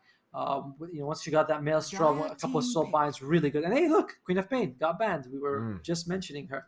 So I don't mind the Hoodwink mid, but you definitely have to know who she's up against. You do have last pick on MOOM Esports, so they can adjust. Well, we won't know until the very last pick if it's a mid Hoodwink or not. No, certainly 10 not. seconds remaining. MOOM Esports, they'll go into their third pick now and maybe just, 5 maybe just pick a remaining. core up here. Don't reveal what the Hoodwink's doing. Just keep it a secret till the last pick, if anything. Yeah, probably a good offlaner. Maybe another Tide Hunter. Tide Hunter never bad. I want to shout out to our partners Yahoo and Intel for making this tournament possible. By the way, it is great to have this representation. This is an all-women tournament, and there's going to be multiple stages. Like this is just stage one of a pretty long league we're hoping for. So. Thanks again for both of these partners for making it possible. 10 seconds remaining. Oh, indeed. It's been a great tournament. This is my first time showing up on it, but I've been enjoying myself quite thoroughly, so thank you very much to those guys. We do have the more picks coming out. What I'm interested in, Onomo, is you talked about the Shaman. Yes. Do you think this hero is very strong right now in the meta, based off the fact that it can catch, it disables, it pushes towers, and it takes Roshan by itself now, apparently? But what I wanted to ask you about, 10 this Slaughter seconds pickup remaining. is what kind of confuses me. Yes. Because it should be an offlane 5 Slaughter, but seconds we don't know remaining. the POS 1 of Red Horse yet, so they don't have to go for some melee core. Maybe they could just go for like a POS 1 Drow, for example, and just not care that they're against Slaughter. Yeah, I was like when you were mentioning that, I was thinking Medusa as well. Then I was like, oh yeah, Medusa's banned, so is TA. But yeah, you go with the Drow. Is there maybe even a carry Huskar if you feel like it? You do have options. At Shadow Shaman, like you can hold someone there for as long as you need to. There is a Hoodwink if it's position 4. What are they going to go with? They go with the Gyrocopter, another range hero that Slaughter kind of struggles against. If you have a Snapfire, though, I think that solves a lot of the problems of position 4 Snapfire, Hoodwink mid. So I think MOOM Esports could consider taking their carry now and 10 seconds thinking about the remaining. Snapfire at least, because Snapfire Slaughter is a very strong lane, especially 5 against these two. seconds remaining. Yeah, that it certainly is. Let's see what they do want to pick up here, MOOM Esports. They certainly have the option, but if they do go for the Snapfire pickup, it does kind of indicate that the core Hoodwink is going to be what we're looking at here from MOOM. I guess they could potentially leave something like a Snap to the last pick, but then it might get banned out. We'll see. Wraith King seems solid because Shadow Shaman could grab you for a long time. You might just die without being able to get anything, and they go for the so it is gonna be. It could still be a mid Hoodwink. Lina Slaughter is a very strong lane. I'm it's 90% gonna be the mid Lina, of course, but Lina Slaughter is pretty solid. It certainly is. I mean, either way, it's very 10 strong that seconds the remaining. duo, whether you want to go Hoodwink, whether you want to go Lena Dire team support, ban. should be interesting. Yeah, it's a very We do have- snowbally top lane for either side. Bottom lane for either side. Whether Slaughter Hoodwink could get a few kills, that's great. Gyrocopter Sham, if they pull on ahead, they do so much damage with that. Actually, they don't really go with a lot of rocket Radiant bars, but team still, ban. like, you could get just a couple of points and still shred people down. So I think this bottom lane is going to be a lot of action. That it will be. The final banouts to come. Red Horse naturally just focusing on position ones right now. You'll see MOOM ESPORTS. It seems like they're just trying to focus in on the mid lane. 10 Once again, seconds just remaining. making sure that they're not going to have too tough of a time. Then again, though, if you're running 5 like mid laner, seconds for remaining. example, that hero doesn't tend to lose very often in the No. mid lane, so you may not be too concerned. Yeah, Lena always does pretty solid for herself. Red Horse, they do have options. Oh, there you go. They banned out the Wraith King, a hero that we thought might be pretty good. Physical damage is definitely going to be the goal for MOOM. You have the Slardar. You want to have someone who amplifies it. You also you get pretty decent magic coming out from the Lena, Hoodwink, and Radiant Oracle. team pick. Red, do. Red Horse, who's going to be their last pick here? I definitely don't want the Dragon Knight mid. Like, yeah, he can do okay against the Lena, but I want something that can jump the Hoodwink and the Oracle. So, actually, all the spirits are banned. All the good ones. 10 What's wrong with Earth seconds Spirit? remaining. He's the runt of the litter. All right. No. Yes, he Ormo, is. No. He can't be. He doesn't play mid as well. He's the runt. He My is- poor Earth Spirit. he's He the- never gets any love. Hey, well, he doesn't deserve any. Let him carry a team once in a while. Then we can talk. You know what? When you and I jump into a pub game, I'm gonna show you how great Earth Spirit is. This is my favorite hero, Automo. Oh My God. favorite. All right, fine. You can take Earth Spirit. I'll take an actually good hero, and we'll see if we can win. But Red Horse, they're taking their time on the last pick here. Team Who are they going to go with? They go with Ooh. Okay. So, mid well, what's yes. DK offlane ogre, or something like that could work. I don't know. I mean, yeah, mid DK against Lena seems okay, right? Because 10 you just focus on seconds remaining. CS. You don't care about right clicks too much. And offlane ogre, I mean, 5 it's seconds something you see remaining. here and there, and it can be quite devastating. Like if it gets off to a good start, it's hard to control this core ogre. So I look forward to it if that is going to be the case. Ogre was one of the heroes that helped me reach like 6,000 MMR. So I have Wow. I have a soft spot for the Midas Ogre, Blink Dagger, like Aghanims. You can do a lot with this hero if he gets farm. I don't know how I feel about seeing this core ogre, but hold that thought, MOOM ESPORTS, they You may go now with the select. Wow. anti-mage in the last pick. All right, Okay. all right, that's a draft. I knew I was going to go with Red Horse regardless, just because the team is, they got Gia, they got a very impressive team coming into this, but very interesting draft from both sides, honestly. Yeah, I agree. It should be a very interesting game. Just based off draft alone, while ignoring the teams, I kind of agree with you. I mean, Red Horse, I believe in their draft a lot more, and at Anti-Mage Pos 1, it's always one of those things, and it goes back to the earlier game we watched, right, with the Tinker in it. It feels like you really have to play around this hero. Like, it's just the constant 4 Protect 1, drag it out as long as possible, let this man farm, and I don't know. I feel like Red Horse just come out on top of this draft. I agree, but to be fair, I don't think they can punish the anti-mage very well. Ogre, what was it going to be? Ogre, Dark Willow? That's not too bad. Like you should be able to get like a Ring of Health and survive against that. So I do think the anti-mage should be able to at least farm. I don't think he's going to be shut down. Sorry, she's going to be shut down as much as the Tinker was. Okay, I mean that's fair. See how quick they can react with that counter spell. Like the thing is, you get caught by like say a Blink Shadow Shaman into a Hex, you are kind of screwed anyway. But we'll see how all of it pans out. As tips are already coming out here for Miri, so not sure what Miri's done. But is this a mid ogre we're looking at? It is the perhaps? mid Look at this. ogre. That's beautiful. I love it. I love it. Oh my god! By the way, I've played with both of these two players on the team. I played with Miri, I think. Wait, when was the last time I played with Miri? Actually, I played like 3 games with her quite some time ago. Pretty good mid, actually. She usually takes Magnus as well, and the Void Spirit. So, You know, you see one of your colleagues in the 30 pub seconds game, to you can't help but root for them a little bit. Of course. Of course, we did have a shout out there from our Gyrocopter Jill. Shout out Forsaken Clan NG141. So shout out to them. Hopefully they are watching and supporting their friends as Wans. He's spotted out here by Legea. He's gonna eventually let them go. And we have another shout out and Encore DR SA15154. There you go. How come me and you never shout out people? We should shout out our wives. Don't they sometimes watch? And, honey, I shout out to you. Mine doesn't. No shout out for my wife. She Same, doesn't get anything. It's the exact same thing for me, by the way. It's like, oh, well, you're gonna go cast. How many people are gonna watch you? Thousands? I don't care. You know. Make sure you finish your games by lunch. I'm like, that's not how it works. I had that happen to me once as well. I had a very long lecture with my wife about that one when she made that comment. Had to teach her the game. Still, mid lane, Miri against Yuri here. The Lina versus the Ogre matchup.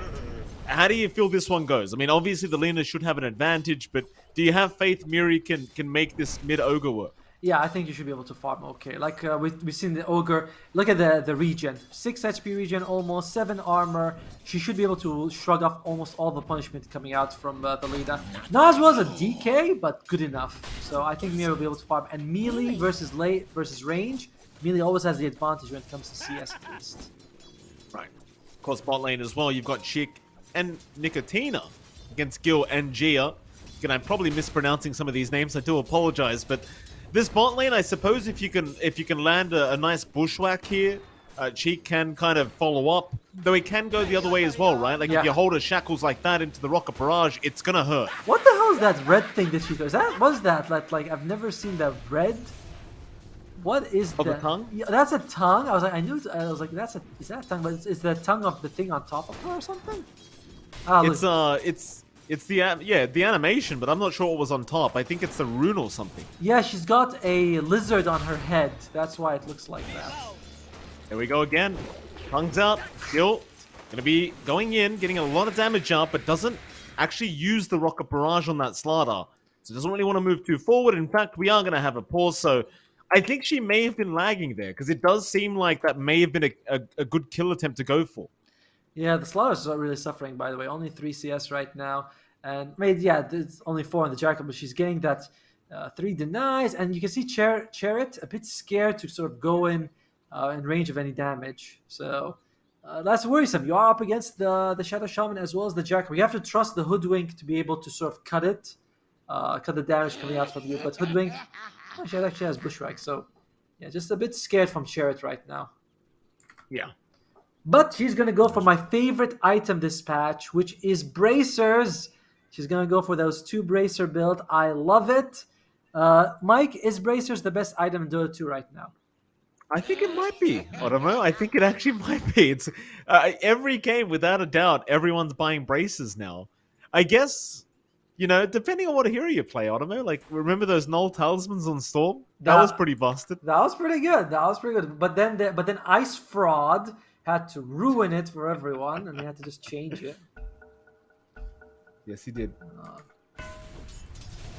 But yeah, I'm loving Bracers, and if Chariot can get a couple, that will help because you are up against a lot of harassed Gia.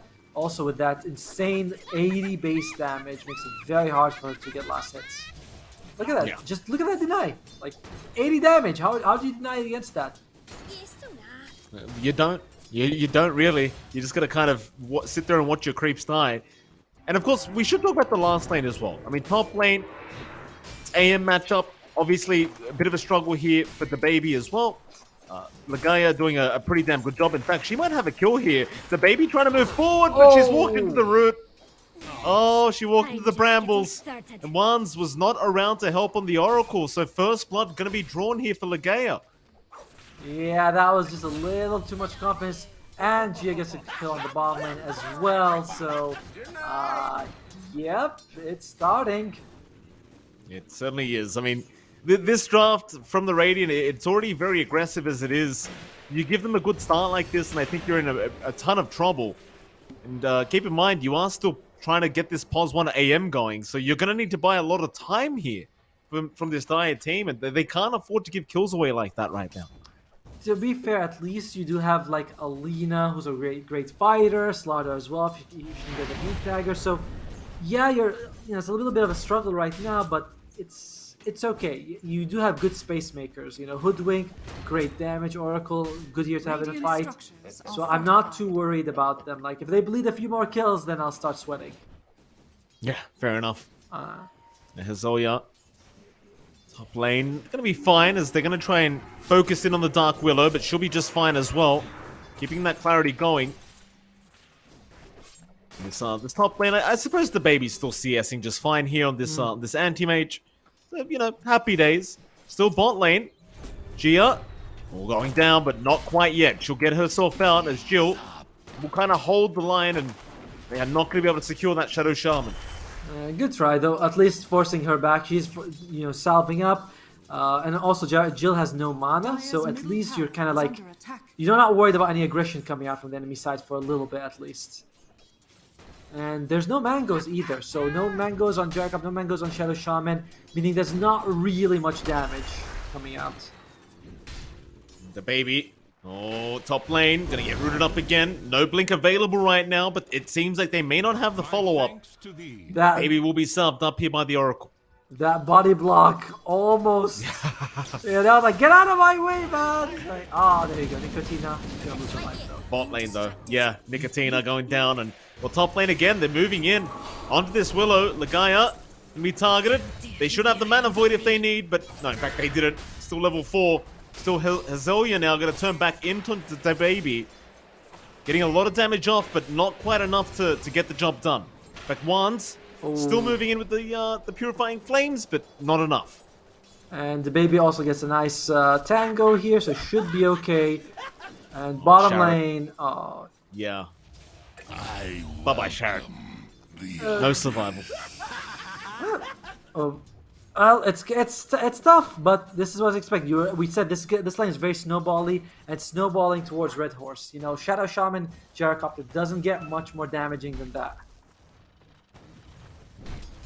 Feels like everything's going a little bit too well here for the Radiant. Like even Miri mid lane, we didn't talk about this Ogre very much, Otomo, but she's been farming up very freely this game, and top CS, even against the Lina, that's gonna be problematic, especially if Miri wants to go for that Midas build up. Like, you're gonna have a lot of farm on this mid Ogre. As top lane, the baby ends up dropping again. And we have been seeing this in the last 2 games. One team, all the cores top of net worth. This other team, not quite, on top of the net worth on any of their cores. And it's always resulted in a certain team winning. So they need to do something here on MOOM Esports if they want to get back into this game. It's going to have to start with Kikuri. Yeah, but when you say that, Kikuri gets stunned up. Ignite will be there. Lena. It does feel like one of those mid laners now where you are more dependent on just farming for a bit longer and getting those initial core items up. And considering the start, she's probably going to have a bit of a tough game. Just look at Miri. Just pushing in the mid tier 1. Absolutely no contest. Miri not rushing the Hand of Midas, by the way, which I don't know how I feel about it. I always feel like if you're going core Ogre, or at least oh, there you go, she does have the Gloves of Haste. She stops for a Null Talisman and a Magic Wand, but I want Naked Midas. I'm not happy unless it's a Naked Midas. Oh, absolutely. It's the SEA way. You've got to go Naked Midas. Not this time though for Miri. It's always like, by the way, that's when you get, when you get a core who's playing support for role queue, it's either Pudge or the Naked Midas Ogre. It's one or the other. It's like, there you go. I know you played Anti-Mage in the previous game, sir. Thanks. Which one would you prefer? If you had to choose between support Pudge or support Ogre with a Naked Midas, which one would you choose? I think I'll take the Ogre. At least at one point he'll be useful. That is fair. No hooks to miss, I guess. Gia. Well. Top lane. Hazoya in trouble, but still juking out quite nicely as the Cursed Crown's gonna land. Legaia still moving on to 1, but might need to back off now as she's dropping quite low. The baby unable to get it done. I heard a Laguna Blade. Looks like Mira did take a Laguna Blade to the face, but she is just gonna be surviving. And yeah, this is the problem when you're facing up against Ogre. You can't kill her. She is just unkillable. Look at top lane though. The Gaia again moving in onto the Ogun. Well, there's one's gone. The baby gonna keep trying to fight, but now without any mana, she's not really dealing any damage. Here to Helzelia. She doesn't have the mana void either, so I don't think she can keep going. She'll try to blink away, but she might still tick out to the poison damage. Oh no. It's a double kill. Insane. Oh my god. I love when she burned all of Hezelia's mana and then she started tickling her. Like with no doubt, you're like, oh man, I wish you had mana. I wish I could feed you a mango, you know? Bot lane. I mean, Ultimo, surprise, surprise, things are not going well in any lane right now here. Red Horse just continue to completely dominate all 3 lanes in this game. Nah, in fact, I can't even stop talking because Nicotina goes down now to Miri. You can't keep up with the kills, Mike. It's happening everywhere. And it feels like they haven't even started playing, you know? Like there's no Midas on Ogre. Ogre's just got literally an old talisman. And still they're 9-1. It's already 82% chance for the Radiant side to do it. Team Red Horse, we said that they are the stronger team, more likely to win, but they are absolutely crushing it right now. Gia going in for a deep ward, spots out Keikuri. Looks like she's going to make sure that he follows her around a little bit here. Yeah. Very tough time here for Keikuri, though. I mean, look at that farm. Only 2.5k net worth on this laner. I have 9.5 minutes in. I have bad news for you, Mike. There's a big stack on the Dire side. Perfect for a gyrocopter. that is true.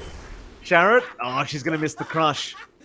Not going to be able to land onto the Shaman. And Gil's been having a very good time just laughing to herself all game. There's now a rotation is out from Ligaya, and they might try to move in and just snipe somebody here down this bot lane. Problem is, there is an observer ward to scout out any kind of movement, so they should see the Dark Willow any moment now. Thea will go first. Oh, Nicotina. Schwack is there, playing with fire. Homing Missile will now fly out onto Sharad, but she should be fine with the sprint to get herself out. She'll be just that. By the way, in the meantime, top lane, Oracle was jumped on, used the false promise on herself, and managed to survive against the gank from Demira. So at least that's something, you know. You were able to survive from an enemy mid-rotation. Yeah, it's certainly is something. I mean, right? It's the smallest positive is that you didn't die. But in the meantime, though, they are starting to rotate some people top lane here. Top tower is under attack. T1 tower not going to last very long here as Hezeliah and Miri just with the seed creep moving in onto Keikuri, but a nice line strike array. Gonna hold them back a little bit longer. But how do you protect this top tier 1? It just feels like they have no choice but to let it go. Like, where's the damage? Who's gonna do anything in this fight? And looks like the tower is just gonna fall. Oh, once. Boy. Yeah, here we go. They'll force the fight. Ogre is out of mana, though, to be fair. Miri gonna try and run her way out. Not much damage to be thrown out, and they've got the mana void to get the job done. That's what they needed. That's something. A big kill here for the Dire, and maybe a bit of an opening. The biggest target they could honestly get for themselves. Still 6k advantage for Red Horse, but you know, you get one kill, you get a little bit closer to that Battle Fury, suddenly Anti-Mage is split pushing lanes, and life is not as bad as it was. So, Anti-Mage, though, kind of far from that Battle Fury. He's only got, what, 2 components and 400 gold as well? I don't think we'll be seeing anything faster than a 15, 16 minute Battle Fury. Bonds. Gonna be targeted again. Curse Crown is there. Ligaya. Gonna set up onto the Oracles. Hezeliah gonna be around as well. There will be a Fate's Edict, and that will delay a lot of the magical bursts coming out, but only for so long.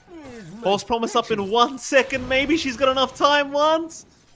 Oh, she's holding. She's holding, and there you go. She's got it. She'll be fine, I think. Hezeliah's still trying. She really wants... Oh, she got it too. Just enough damage. Down towards the bot side. Looks like Sharon's going to be chased here by a homing missile. They do at least find G on that Shaman, but it is going to cost them their POS 3 slaughter. Oracle had also like a Tango. She could have eaten the Tango, getting that bonus, double heal for 7 seconds. That could have made a big difference, honestly. But in the end, loses her life. Wastes a bit of time at least, though. The baby. Yeah. Gonna go for the Brambles. Fire Blast is gonna be counterspelled. They don't actually end up going for the Curse Crown, and I suppose it's fair enough. You want the root first. Just hold him down long enough to wait out the counter spell. And a big group upcoming from MOOM. They do move into that mid lane. Bagaya. Oh, there's a neutral item just sitting on the floor. There is the bushwhack. Does fly out. There should be a kill into the Dark Willows. They will secure one. Now, in they go. The Shaman. She'll drop the wards. Hazoya's there as well. They're onto the anti-mage. Where's the blink? It's off cooldown in 1 second. The baby barely going to be able to get out in time. Just barely. They did. It's just supports, but still pretty two good. You know, pretty solid kills. They might even be able to go farm those wards if they need to. So very good. And there you go. Gyrocopter spots out the stack. And once. Yeah, caught out again. Gil, no, still alive. This Oracle being very annoying here with all the defense, but never mind. She's gone to the call down as Miri is going to move in now. But who's the target? Hazelia. She's the one to go down as the baby does get the job done. But now with the Terrorize, they might be able to turn right back around. And they'll try. Still this anti-mage moving in again onto Gil, but copping way too much damage from the Rocket Barrage. Needs to leave the area, but the Fire Blast is there. They root her down with the Brambles and just barely get the job done. And you know those stacks you talked about, Otomo? There they are. It seems like they have been discovered. I mean, from the side, I was like, these aren't stacks for anti-mage. These are gyrocopter stacks, sir. They're like, thank you very much for making them for us. It's really saved us so much time.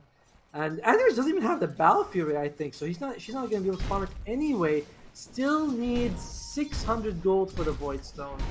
And that 15-16 minute mark for Battle Fury may have been a bit wishful thinking from my side. Absolutely. Well, they are putting a lot of sentries in their own triangle, but they still miss the actual Radiant Ward, which is on the right side of that camp. Oh, Miri. There we go, on to Wands. They'll target the Oracle again, but she's been very, very difficult to try and pick off early. As Miri now may have gone too far. She'll at least get the Midas off in time, but she is copping so much damage, and now the Sharpshooter may not actually be enough. Oh, that was the complete opposite way anyway. That was different than the direction I was expecting her to shoot it in, but... By the way, all this time, Anti-Mage is not really farming. Like, she's joining fights, trying to sort of make space, and once. Yeah, this time they've got the Oracle. She's been very good at surviving these initial onslaughts, but not this time, not with the immediate stun from Hazelia. Yeah, and again, the biggest worry for me is just the Anti-Mage not being able to farm. Like we said, no Battle Fury, might get it a bit soon. This is going to be a tier 2, that means that they're going to be able to get the Outpost, which means that suddenly the the Dire farm is Radiant farm. You can just teleport it whenever you want. And this is one of my favorite things when you have pushing supports, that you can force the tier 2, take the Outpost, make sure the enemy gets no experience, which just feels horrible. That it does. That it absolutely does. There we go, Anti-Mage. As the Battle Fury, there we go. So far behind though. I mean, this will allow them to catch up a little bit. They need every ounce of net worth they can get right now on the baby. She is trying to get active, which I can appreciate, but she's just nowhere near the level of farm where she can actually get anything done. By the way, I love... Now bot lane. I love Gia's item build, going for the Aether Lens into the Shard. Shadow Shaman Shard is just so good this game. I mean, every game really. Just Shackle, you get all those nice wards, farming for you, pushing for you. A lot of extra damage, so really good. The baby. Into Gil there for a second, but it's the Dire Triangle we have to watch out for. It's Hazelia looking for initiation. They're by herself, and they do. They found the Anti-Mage, but they've got help. Wand is right behind to make sure, and now with the double crush out, they might be able to counter-initiate. Or can they? The baby, she'll blink out of there immediately. Is now Sharon's the one being targeted. In fact, never mind. They want Wands first. They've got the Oracle onto the Slaughter. There should be a second, and it will be a second. They find anyone else? They'll try for Nicotina. She'll scurry out. Hazelia will continue chasing, but the Brambles will land. Still Miri cutting them off from the side. Oh, they're gonna find Keikuri. That's a much better target. Onto the laner they go. Gotta be the mid laner to drop. And At least they find the Gaia, but it's not gonna matter as Gia's got the shackles out. That might just be a hoodwink to drop. Never mind, they'll save. Oh man, they really need the baby to just push out lanes. Like, it sounds like it's not the weird, you know, like, oh, don't join this fight, but you really need the animate just to split out lanes as much as they can. Maybe just see teleport stop and oh, the baby goes in, but oh, maybe I've walked into her death. Yeah, maybe. You've got ones behind, but there's no false promise available. She'll keep going in onto the shaman, and in fact, she had enough backup that she does survive and even find a kill there onto the shaman. So good news for MOOM Esports, but still a long way to go here, Otomo. I mean, 12k net worth advantage. It's not an easy game to come back from. Yeah, they just stuck a band-aid on like an open wound. You know, like, alright, that's something. We gotta kill. Oh, here we go. Another band-aid, though. This could mean something. Shadow Realm is there in time, but it won't matter. Dragon Slave right through there from Keikuri gets it done. So another good kill. Alright, the bleeding is starting to slowly, you know, we're stemming the bleeding, Mike. We are coming back here. Beautiful. That's what you love to hear. Right? It's like, alright, it's not gonna be a one-sided stomp here because they are MOOM Esports, they are putting up a fight. The baby, I know it sounds like not much, but she's also starting to climb up in terms of net worth with that Battle Fury. It's slow, it's taking her a while, but she can start pushing out lanes, maybe get that bottom tier 1, open up the map just a little bit. Top lane though, Keikuri just trying to farm up, just trying to catch up, but it's not happening. The aggression is out. They'll find another big pick off here as it's starting to really feel like the whole game's just resting on the baby's shoulders now. Yes. Because you haven't got this mid laner to kind of rely on anymore. She's no Lexi from the previous game, you know? She's just not having the same game in this... Sorry, not having the same performance this game. But yeah, what can you do, right? It's like, you gotta put everything in the anti-mage basket. When you pick anti-mage, that's almost always gonna be the situation. However, this might be a kill. Yeah, Ligaya getting caught out. Another nice setup here from Sharad. Again, if they can keep just finding these pickoffs one by one, it will eventually bring them back into this game. But oh, top lane now. That was a risky blink in from the baby. If they can get this Hex off, be an easy kill into the AM. Though blink away. Gia doesn't have her own blink, but she might make it. Oh, not quite. By the way, that ward Gia planted, amazing. Like, you can see how they really have this very deep lane ward. So anyone just walking out, the moment they walk out, you know where they're going, so you can just TP people to the outpost and get that kill. And Gia, she is doing the Twitter build where you just go and throw snakes on the Roshan and kill him. I was wondering at what point they would go for that. It is a much faster process with these Serpent Wards. And now, oh boy, poor Azelia, look at this. She's stuck. She'll blink out there. She'll be okay. Into the smoke we go. Anti-mage on the enemy side could be pushing that tier 2, forcing people back. She's waiting to see where anyone shows up. So she's doing good. Like, the baby is very slowly becoming a big threat. Jared, though, might be rushing into her death here if she keeps going that direction. Yeah, nice stun out from Hazelia. The baby not reacting quite fast enough, and she's gone. Had a ward there, unfortunately, but it just was not enough. And that's your win condition falling. And it is not good news at all here for MOOM. Now, you can surely just start to try and approach that high ground. His lines have been actually drawn out through the bot lane, so it does seem like Red Horse, they want to go through the bot lane to try and get those towers down. At least the final outer tower. But the rest of the team, they're going to run north. Miri, Hazelia, and Ligaya looking for more targets. It seems like they're going to miss out on everyone. The TPs are out. And instead, now the pinks have come out towards the bot lane. So it seems like maybe MOOM can find some kills here onto Gil. I'm looking at the lead, and she has a Boots of Travel, but like, where do you travel? Where do you actually go? Do you go mid? There's, you know, there's 3 enemies there. You go bottom, but oh, this could be a big thing. Gil does have the Aegis. They could find the Aegis. BKB's up though. Gil gonna fight back with the lifesteal. Is still fine, and now the call down. Gonna land on Keikuri. So they should at least find the Lina, and they will. At least for now though, she does survive a little bit longer. False promises there, and now Ligaya in the backside with the Terrorize, making sure there's no helping coming. Nicotina, she'll try to back off into the tree line, but it's not going to be enough.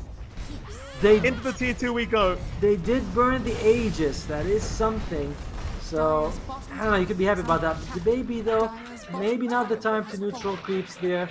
Needs to push the top lane as fast as she can so she can get back in time to defend. But look at the snakes, look at the wands. That's going to be her life gone as well. Yeah. Very, very easy. That should be the tier 2 tower. No, oh, sorry, tier 3 tower. No problems to go down here. You start to wonder, how do you defend here for MOOM? Like, it's been a very tough game already. And the baby's still just nowhere near that point where she feels comfortable enough to try and force a fight with the team. So it looks like they've accepted the fact that they'll lose one lane of barracks, but I mean, quite frankly, it feels like they just keep going. There's just so many stuns, right? Like the baby, if it was just Shadow Shaman, you can say, oh, we'll just jump the Shadow Shaman. But you jump Shadow Shaman, there's, you know, Dark Willow, there's a Dragon Knight, there's like literally everyone has a stun on the Radiant side, and you can't time your spell shield well enough to dodge all of them. It's just impossible. Oh look, Ogamaja has Dagon. That is that's fun. It does multicast, but on different people, by the way. Yeah, I mean, if it multicasted on the same person, that would be pretty funny. How fun would that be, though? That would be so awesome. You know? It'd be amazing, now that you mention it. That would be actually incredible. Hopefully... One of the interesting things, apparently Solar Crest also multicasts on enemies, but not on allies. That's an interesting one. All a feature, Otomo. All just a feature. Spring cleaning, you know? Zelia, with the baby looking for an attempt. Gil is in the top lane. You've got Sherrod around. There's your double crush out. But they don't have the follow-up to it. Look, I mean, Gil is still in the top lane, but they don't know. So they're still hesitant to take this fight. Although she does walk near Observer Wards there. They're just scared. They're like, do we really want to jump on Miri? Dire's top tower is under attack. We go. The top tier 3 tower under siege now with the dragon form. It's not too difficult. Keep in mind, Hazoya actually has the Ags up, so once she hits level 18, she'll have the Black Dragon. They've already maybe found that Hoodwink, but no. Once does save the day on the Oracle. Dire's top tower. But Hazoya again onto Keikuri, but doesn't have the follow-up. Sharpshooter, I don't know if it hit Hazilia enough. Oh, that's a good jump. Yeah, another nice crush out, but can they get the follow-up damage out? They've got Hazoya down, but they're gonna lose 2. They might even lose 3. There goes the baby without buyback, and this game is looking about over. There's 3 heroes down without buyback available. Surely you can get the megas up now. Yeah, I mean, it was a risky jump. It gave them the best chance they had, but they were so far behind. It's basically just the baby against the world, and Anti-Mage just... You can't carry that. You can't carry it when you're like 20,000 gold behind. 2 racks is down, mid rack still standing. Looks like Red Horse Gaming. They're saying, all right, let's chill. Let's not throw our advantage. Let's not go up high ground without Hazilia. They do sort of use her as that big frontline tank. She just jumps on someone, gets a stun. If she dies, she dies. Nobody really cares. So they're taking their time here. They want to be careful. Yeah. Well, Katina, Lane, she's going to be all right, just defending. And, you know, surprisingly, Otomo, they just didn't go for the final lane of barracks, so maybe just unaware that the buybacks probably weren't there. I mean, they also didn't have their Dragon Knight, right? So they're like, yeah, let's just take it in full force. If they lose, they are forced in a 3-way tiebreaker. So I imagine they're like, yeah, listen, girls, like, I'm here just for a day. I got a couple hours. I don't want to be here for a 3-way tiebreaker, you know? Like, let's just get this over with as fast as we can. Let's not rush it and make a mistake. Yeah, no, that's fair. Tiebreakers make things very, very interesting if they do happen. As Sharrod going to jump in onto the Shaman again. They want G and they've got her. That's a great target. The Terrorize now going to land on 2. They might have enough time to take care of this AM. But no, Lance saving the day. The baby finds another. Trying to blink out. Fire Blast is there, but it's not going to be enough from Miri. Still, it's a 2-for-2 trade. There's no taste for a bit more here. The Radiant are not done. Nicotina will eventually get caught by the homing missile, and that'll be a triple here for Gil. Yeah, they got With the Dragon form, they'll go. all the kills they got were just on the supports. The core still ready to fight, still available. Dragon Knight's got his Dragon form for some time, and you know, we're getting very close to that Satanic for the Gyrocopter. He's actually got the Morbid Mass.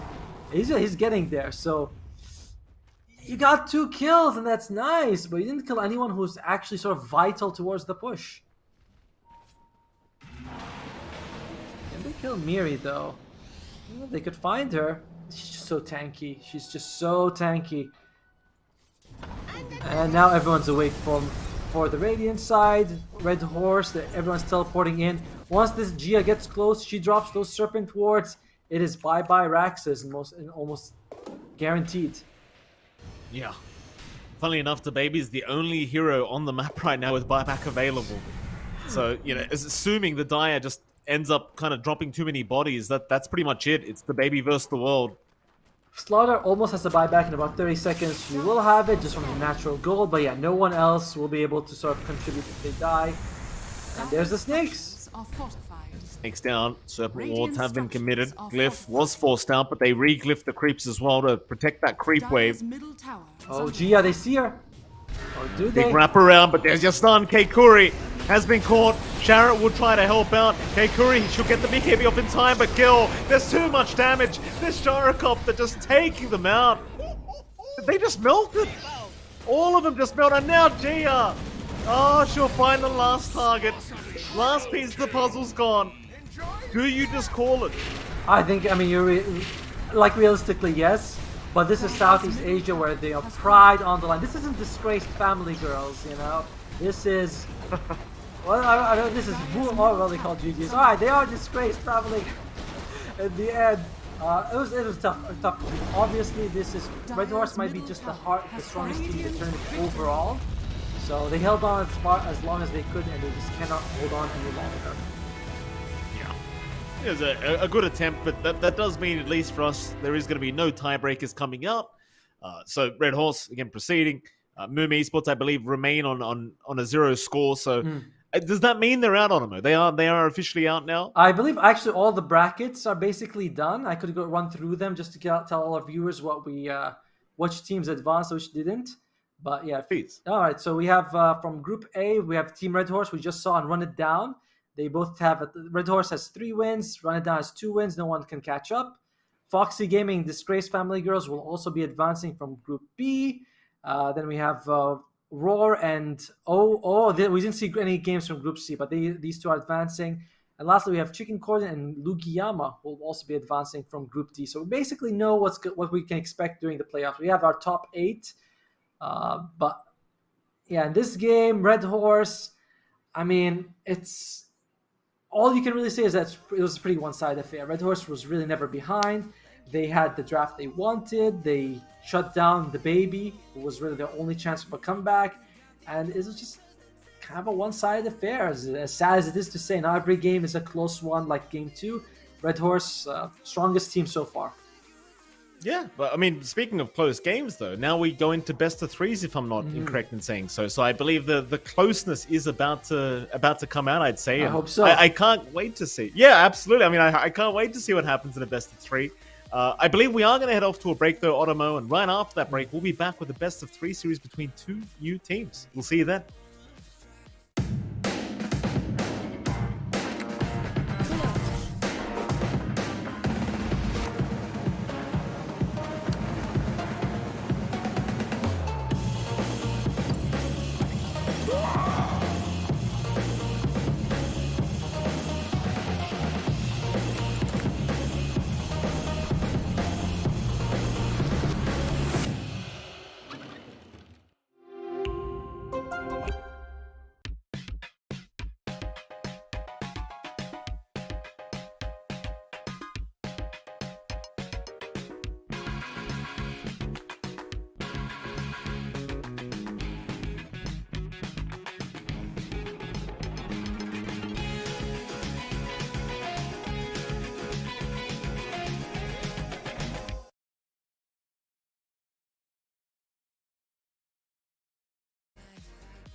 adventure.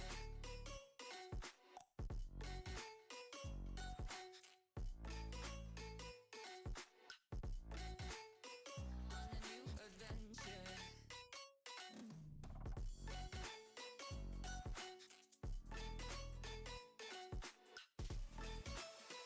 On a new adventure.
Yeah.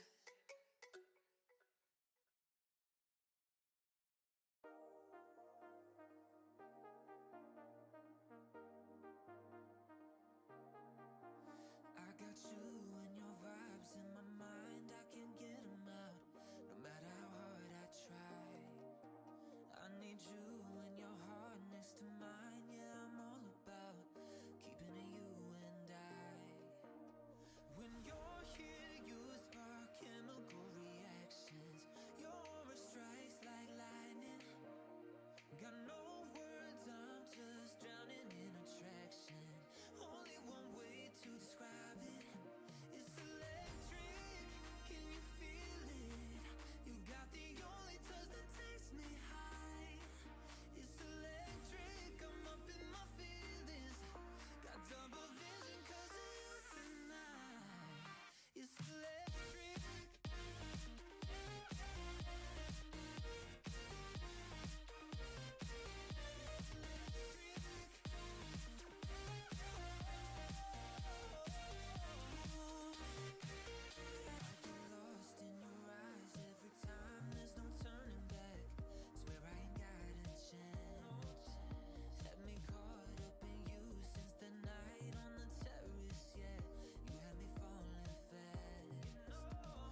I got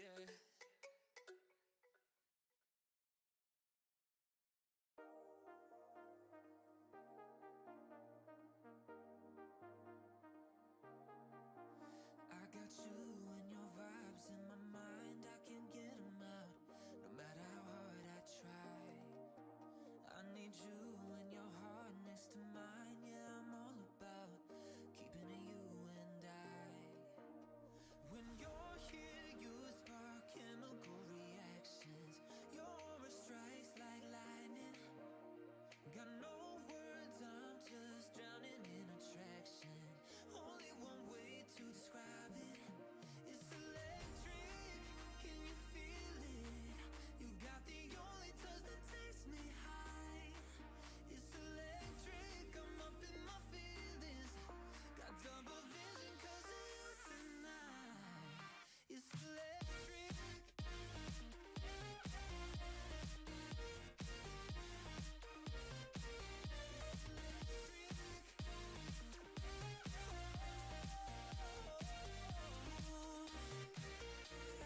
Lost in your eyes every time, there's no turning back.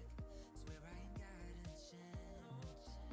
Had me caught up in you since the night on the terrace, yeah.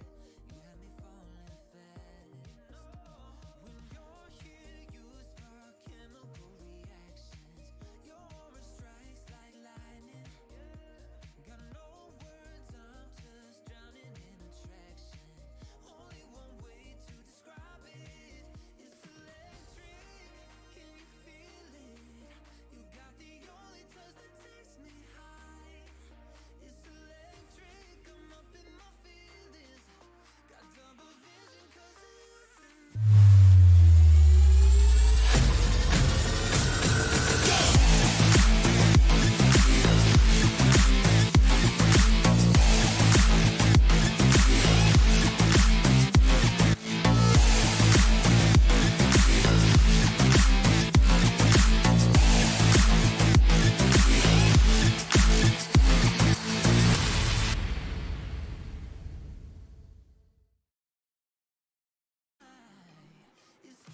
And we are back with the FSL Open for the first time of the year. My name is Atomo. Joining me is Mike Lee Phoenix. We are done with the group stage, you know.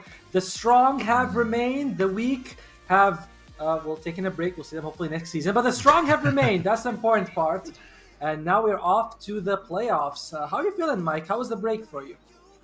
Yeah, it was good, you know, just casually chilling out, just waiting for the next matchup. And I'm very excited now that we're into a best of three because, you know, in a best of one, it's hard to know if it was a drafting issue or whether it was a team issue. But now in a best of three, you can really tell who the better team is going into this matchup. And that makes me very happy.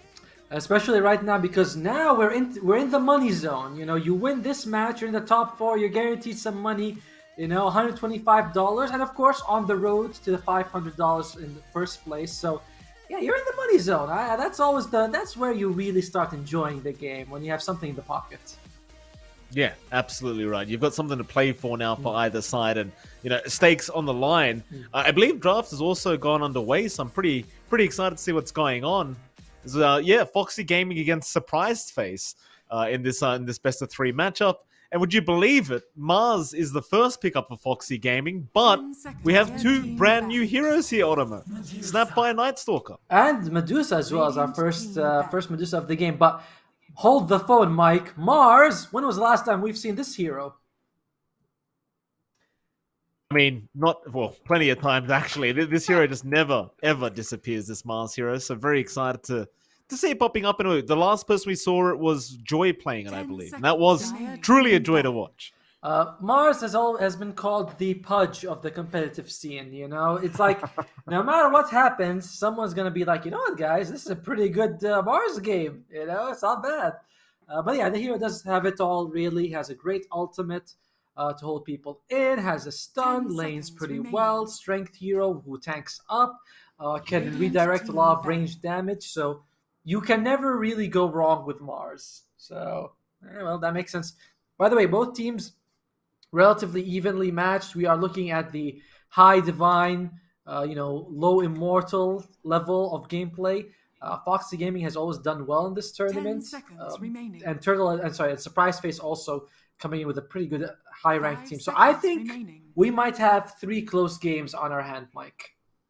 I sure hope so. That's the kind of close Dire Dota we love team to see. ban. And let's see how this draft continues at the least. I mean, you've got 2 more bans to come before we can see these drafts continue, but the Medusa has come out from Foxy Gaming. We've seen a lot of Medusa bans throughout today, so this is the first time we have the pleasure of watching this hero in the FSL, at least for today. And I'm quite 10 curious to see how it seconds goes. I remaining. mean, you know, it is still that hero that just goes into the triangle and just farms 5 forever. seconds remaining. But it is still a very annoying hero to deal with. So I'm very intrigued to see what Surprised Face tend to want to do about it. I wanted to say that Nyx Assassin might have been an interesting hero to see, but Nyx does get banned, so no Nyx, no Anti-Mage. So basically the best mana burners are already out. There's still the Invoker, a hero that I think could do pretty well for them. Radiant But yeah, team Wraith King also gets banned out here. Surprise Face on the other hand, they banned the Phoenix, a hero that got a really interesting buff, the talent change. She gets the level 20 talent, the Radiant 1.5 team Sunray pick. damage at 20 instead of 25, so that's a ton of damage. And the shot at 15 minutes also really helps with the hero. So Phoenix, pretty good dispatch. Certainly is. Not in the game, though. Dire Not at least for team now. As we do have our third pick. Grimstroke, surprisingly enough, showing his face once again. And Grimstroke works really well with the Snapfire, right? Because you lock 2 heroes down, the Mortimer Skisses fly out, and, well, you can't really get away. So you almost got guaranteed 2 heroes probably just going to die in the middle of a team fight to these 10 kisses. seconds Yeah, and also remaining. really good with the Night Stalker because you get, of course, the double void, but also Night Stalker is a great 5 ink seconds slave, remaining. You put the ink swell on him, he always wants to be very close to the fight thanks to the crippling fear anyway. So now you're silencing people, then you're stunning them, and you're doing damage over time the whole time. So really just a good combination with the Night Stalker. I like the team Grimstroke pick a lot. And Ogre comes out. All right, another hero we've seen. I think this is the 3rd game we've seen him in. I think it looks like a support, though. I would be shocked if Foxy Gaming revealed all their 3 cores in the first 3 Radiant picks. team pick. Yeah, but this is something we talked about in the one of the earlier games, right? Like when you play Medusa, you want someone to buff her up, either Alacrity from Invoker or Bloodlust from Ogre Magi, and they got the Ogre, and I think you're right. I think it's probably just going to be a support Ogre, and probably a support Weaver now to come out from Foxy Gaming. 10 And I'll tell you seconds what, this remaining. draft looks very alike to the pro meta we've been seeing over the 5 past couple seconds months. It's remaining. much more standard, I'd say, than from what I've been seeing today from the other teams. Yeah, I think so too, right? Like, we're not seeing any sort of crazy stuff that has been popping out. I don't know how I feel about the Weaver pick, by the way. I do think that this hero could be really bursted down this game specifically. Grimstroke is really good against the hero. Soul Mind's just really good. Night Stalker can just jump on him. I don't team love the ban. Weaver pick. And then Leshrac comes out. There's your tower damage. There's your double lightning storm if you Radiant want it. team ban. And also another good ink slave to have. Yeah, very, very true. Leshrac, one of those other heroes that's been popping up a lot in the pro meta and is still very, very strong. And speaking of Otomo, they have, maybe there's not space for it now, but usually Lesh IO is pretty 10 devastating seconds to remaining. have to go against, but I don't think they can fit it into this draft. Unless they put something like a weird off-lane, like a carry IO or some sort of weird carry snap, or like they really have to shuffle it around to force the IO in, like you said. But yeah, IO Leshrac is amazing combo. That we'll be seeing in this game. And Faceless Void gets banned. One of the heroes I was thinking would do really well for Surprise Face would be the Faceless Void, just to combo up with the 5 Snapfire. seconds remaining. Great Ink Slave as well. Very, very true. The final banouts to come before we can see how these drafts are going to be completed.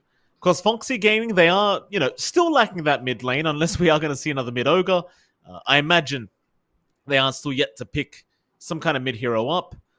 If you were to draft here for Foxy Gaming Otomo against the Leshrac, is there any particular hero you'd like to see placed against the Lesh? I still think Invoker's pretty solid, honestly, just because he moves very fast, he does solid damage, the Tornado's really good.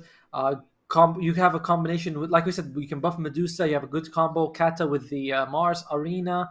I do Radiant like the team Invoker, ban. especially if you go with the Spirit Vessel build. There's no natural dispels on the Radiant side. I'm all in on the Invoker, honestly. You burn Leshrak's mana down. He can't pulse Nova. What's he gonna do then? Hit you? Definitely not. God forbid Leshrak hits somebody with a right click. That's terrible. Terrible stuff. It's beneath him, you know. It's like he's not. Seconds remaining. That is very true. It's final ban out now. Another mid laner to be banned here by this Radiant team. They got rid of the Quap. Dire team pick. They get rid of the DP. So that Invoker you talked about is still available if Foxy Gaming want to go ahead and pick it up right now. And I agree with you. I think it's a pretty good Invoker game here.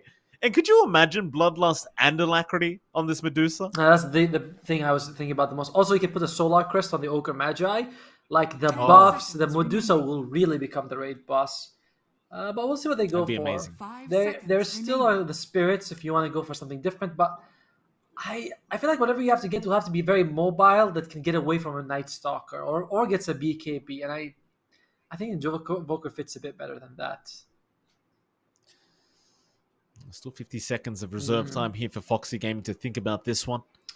Now thinking quite heavily. There's a Puck. That's always a decent hero, but I like something a little bit more tanky. You already have a bit of a squishy Weaver. Ogre Magi, yeah, he's pretty good early on, but later on he just gets burst down a lot like any other support.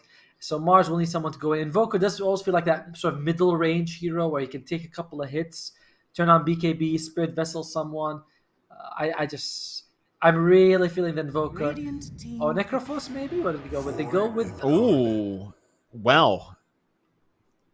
Oh, I was not expecting that. It's boring. It's another Spirit Brother. It's not even a cool Spirit Brother like Earth Spirit, you know? So it's one of the usual Spirit Brothers. But it's all right. Like, good. He gets the Yule Scepter so he can run away from the Night Stalker. If he can get the Aghanims, it's really good this game. It's a solid hero, really. Yeah, I agree. I always look at Turtle. I don't know why I keep calling this the Radiant Turtle because I see the first name is Turtle, so I'm like, okay, they're named Team Turtle, but they're not. They're Surprise Face. They need a carry. There's like 6 carries banned so far. What's actually left? PL is left, but PL against Medusa doesn't feel great. Ricky also there if you want him, but then your damage against Medusa is not amazing. Gyrocopter is also in the pool. I think that might be one of your better options. Yeah, Gyro could just you just match the multi-shot almost with the flak cannon. See what they want. I mean, they've thought about it for quite a while, but no, they go down the PL route, which it's high risk, right? Because PL can do well against Medusa, but if she gets to that point where she's just really hitting hard, she just doesn't care anymore. Like PL just does nothing anymore. Yeah, it's like you said, very high risk, but the hero is pretty good against Mars. Works well with the Grimstroke. Like doesn't care too much, but like there is a lot of positives to the Phantom Lancer. And Phantom Lancer against Medusa, it's who comes out ahead is because once Phantom Lancer has like a heart and a diffusal, he doesn't really care too much about Medusa's damage. But if she's way ahead, then he does care, and it's a problem for him. So I'm kind of like a 50-50 on that one. It's going to be a very fun match here. I mean, it seems like you're not really one way or the other here with this draft, which makes me happy because it probably means we're in for a very close game between these two teams. And let's see how it all pans out. Again, I personally feel that Foxy Gaming came out with a better draft, but I'm kind of on your end of things where I'm not 100% sure. It really could go either way. Yeah, I mean, I remember we're not looking at sort of in previous matches. A lot of the times, one team was really like far ahead in terms of their MMR. Like you don't want to mention too much, but one team would be 2,000 or 3,000 MMR average ahead of the other team. So you're like, yeah, they're gonna win. But this game, it's a little bit closer. You know, like the teams are relatively even here. So which one's gonna take it is gonna be a tough one to. Like it really does come down to draft, and draft feels relatively even. Yeah. But you got these other kind of factors as well, right? Like the Night Stalker is one of those heroes that tends to, if you get a good lane and a few kills early on, you tend to start just popping off. Same goes for the Leshrak, right? Like Shiko, she might just have a great laning stage and just never slows down from there. It's just one of those heroes. I don't know, at least the teams are being, polite here. Like good luck, have fun. I don't think we've seen this from the other teams.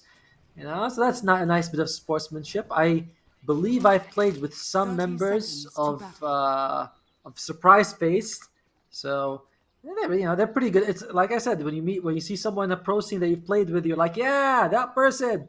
They played with me before. They picked Weaver. I think we won. Good to see that you've played with all these players, Ottoman. They, I haven't, but you have. every one of them has kicked my butt at some point. But Here we The battle begins. bounties. there you go. Honey Lisa takes a few little shredders to the face. Doesn't really matter. And we go out with a 2 for 2 in bounty runes. Nothing special there. No spiciness. Nah, certainly not. But we can start, I think, with the bot lane here. See what's going on down there. Is well, sleepless Naja actually making her way back up towards the top. You do have Cat Chaser Naka also there on the Mars, and of course he'll be, or rather she'll be, against the PL. And you know what? Never mind. Sleepless Naja is making her way back over. It looks like she just wants to be able to cut off Snow on this Grimstroke and just get a lot of damage off, which I think is a pretty heads-up play here from Naja. You know, the Grimstroke's not a bot lane. Just harass her as much as humanly possible before that laning stage really starts. Oof, and she did get a lot of harass out of that. You know, you have to use at least all your tangos. You're gonna have a bit of HP. So Snow starting off with very very gimped so far. Yeah, it's not going to be an easy lane. I mean, it is a Weaver. In fact, Snow, no, they're not going to go for the full dive in. It's still very early, but it seems like they really want to force Snow to pop that salve. And it's not something you really want to do. And she does. She's like I said, she has no other choice but to use the salve, and might have to ferry a bit of regen for herself. They're also worried about the Weaver in the backline. Look at the courier hiding in the trees. And oh, Cat Chaser's level 2. Yes, he is. Or she is. Spear is available. Sakuchi goes through Naja. Just being very, very annoying here at this bot lane. It looks like we could see a kill here any moment. Yeah, like we can't really keep our eyes off the lane, you know. We leave it, who knows what's gonna happen. So it's very scary, and this is a scary thing for the PL. Remember, he is their only sort of anti-Medusa counter with that mana burn. Yeah, the other people can do damage, but you're really looking at the PL to be the one to sort of bring her down. Here we go again. Naja going to show up. After Snow they go. Can they land a spear? Not quite, but it seems like she's just happy controlling the lane and just holding onto her mana, which might mean we have a second to look at the other lanes. Maybe we have a peek at mid lane, where you're going to see Shiko and Ninja against each other here in the Void Spirit and Leshrac matchup. Do you think it favors either player here, Otomo? I think there's look at the Leshrac going for a bit more points in the point lightning storm. So yeah, there's going to be a lot of harass coming out for him, and Leshrac can harass a lot. Like, look at that, just forcing her to move around. And Leshrac, I think, definitely favored this matchup. Can bait out a lot of spells. Ninja has to sort of commit. Alright, that's going to be a little bit damage though. Yeah, very close stun. I mean, had that stun landed, you would have gotten so much damage off. Ninja going to try and go for a bit of a chase, but it's going to be unable to take the water rune away from Shiko, so Leshrac will be able to regen up a bit. And the final lane, of course. Top lane, Merity and Turtle going to be against Nana and Honey Lisa. In fact, hold that thought, because mid lane, Ninja wasn't in trouble again on the Void Spirit and may actually drop here as Shiko needs one more Lightning Storm, but may not get it. Radiant's the heal was there. tower is under Yeah, attack. look at this double point lightning storm. He doesn't care about Edict because he knows that at any point the Void Spirit can disengage. So he's like, yeah, I just want to kill you with as much lightning storm damage as I can, and it's working out really well for her. But top lane, I mean, this is doing okay. Like, Honey Lisa is going to take a lot of punishment, but that's what she's here for. Although, there you go. Yeah, bot lane is where the kill happens, and surprisingly enough, it's actually Cat Chaser Naka that goes down. There's Naja, but she'll try to chase the PL, but doesn't have the Sakuchi available, so won't be able to really finish off the kill. Seems like this Phantom Lancer will be able to survive another day, though she's moving her way forward. That is very risky, right? Moving forward like 100 HP against the Weaver. But I guess she knows what she's doing. Did she have any stick charges? No, she had nothing. She just went forward. That is so... I mean, I'm going to say brave, but really also risky. Kind of crazy, because now Naka's going to see it. And the problem is you've got no regen left. I think this PL assumes that Snow may have had a salve, but that is not the case. The courier is still slowly moving its way out, so you got that kill earlier on the Mars, but at the end of the day, you're not able to hit creeps very peacefully here with this kind of low HP pool. Yeah, it's one of those things where you're like, okay, maybe I'll hide on the tower, get some most, but even then that doesn't help because there's Spear, God's Rebuke, and you can just be brought down and like you can see, the PL very scared to fight. Look at that. Here we go again. This time Inkswell will be there. Naka. Oh. Oh no, a very nice juke out of the spear. Naja does show up on the Weaver. They miss out on the kill, and this PL obviously likes to play on the edge. Again, by the way, she's got like 3 tangos, and you're gonna have to use all of them just to get back in fighting shape. My god, it's so tense! It's like my heart. Stop, please, get full HP. You're scaring me, you know? Does feel that way. This bot lane is where all the action's been so far. Any moment. To be fair, in the mid lane, it's been, again, Void Spirit suffering, but not too much. There's only a few CS behind that. Actually, 8 CS is kind of becoming a big deal for this Void Spirit here. Yeah, you've also got level 6 on Chico now. So she is 1 level ahead of Ninja right now, and that could be very problematic. Before you get those step charges up, Chico was able to land a stun. That's almost a guaranteed death onto the Void Spirit. And in fact, she's going to make full use of the siege creep as well. Understanding Ninja can't really defend, although top lane, Nana is actually going to drop. Merity is able to secure the kill there with Turtle, and that's a big deal. Yeah, I mean, they might be suffering on the PL, but the other 2 lanes are going really well for them. Ningen, as they're just able to walk out. Oxen walks back in. Yeah, that's a Diabolic Edict, that's a Pulse Nova, that's a lot of damage. Ningen is being very careful, but it looks like it's going to be a bottom ruin, and that's when Chico's going to lose her life. Yeah, trying to go for the power rune. Didn't know Naja, though, was around, and they end up trading, killing off the Leshrac, and I'm sure Ninja going to be very happy with that. Yeah, they needed some good news, you know. Losing that Medusa just now was pretty devastating for them, but they're like, alright, we got the kill on the enemy Leshrac, who's basically the most farmed, gives our Voice Spirit some time, and a nice bounty rune for the Weaver. That's my favorite part about playing position 4. You go to the enemy and you steal their bounty rune. It's fantastic feeling. Thanks, Yeah, sweetie. it is a very nice feeling indeed. Still 2-1 now, favoring the Radiant. Very, very close game, very tense like you mentioned earlier as mid lane. A bit of a dive, but Ninja will be able to step away. It does seem like Chico, though, regardless of that previous death, is still very confident to keep moving into the tier 1. Yeah, at least though that Naja is not letting all this EXP go to waste. Comes to the mid lane herself just to get a little bit of creeps here and there. So it's not too bad. On Elisa though, this might be too bad. Yeah, Cookie's gonna land. Merity has that nighttime buff, and Honey Lisa getting blocked by her own creep wave is gonna pay for it. So Merity able to pick up the 2nd kill of the game here on this Night Stalker. And again, this is gonna be a great start for this NS. Like, you couldn't have asked for a better start. And I mean, that's the thing though, it's like you are relying on the Voice Spirit to make space on the Mars, so Night Stalker getting very fat early on means that you're going to be up against a much more challenging group. And he is number 1, sorry, she is number 1 in terms of net worth. Doesn't actually have that much as Phase Boots and Soul Ring, but I'll be interested to see what she builds next. Maybe the Echo Saber, just for all that extra burst damage. Arun again. Naja going to show up for the haste, but Chico is there very early on this time. In fact, she'll try and chase down this Weaver. Level 2 Sakuchi, so the cooldown's a little bit high, though she might get in just the nick of time, but no. The Pulse Nova goes right through. Chico, a bit of sweet revenge here for this Leshrac. Oh man, oh there you go. They are going to be able to trade though, and the Catchis does get a kill on Snow, so that's something. But here, Night Stalker's ultimate. Yeah, you do. Honey Lisa does show herself at the top lane, and well, this Ogre has had a very difficult time. Every time she does show, Merity does secure the kill. In fact, now Naja shows up. Luckily for her, there's no Crippling Fear at the moment, so Merity can't go for the silence, and we'll just have to accept the Ogre kill, I think. If I say that, holy shit. Naja, oh boy. Oh my. That fade That's time, painful. you know, it's a quarter of a second, but that's just too long. That is too, that... Do you ever look at something, Mike, and you think that should not happen?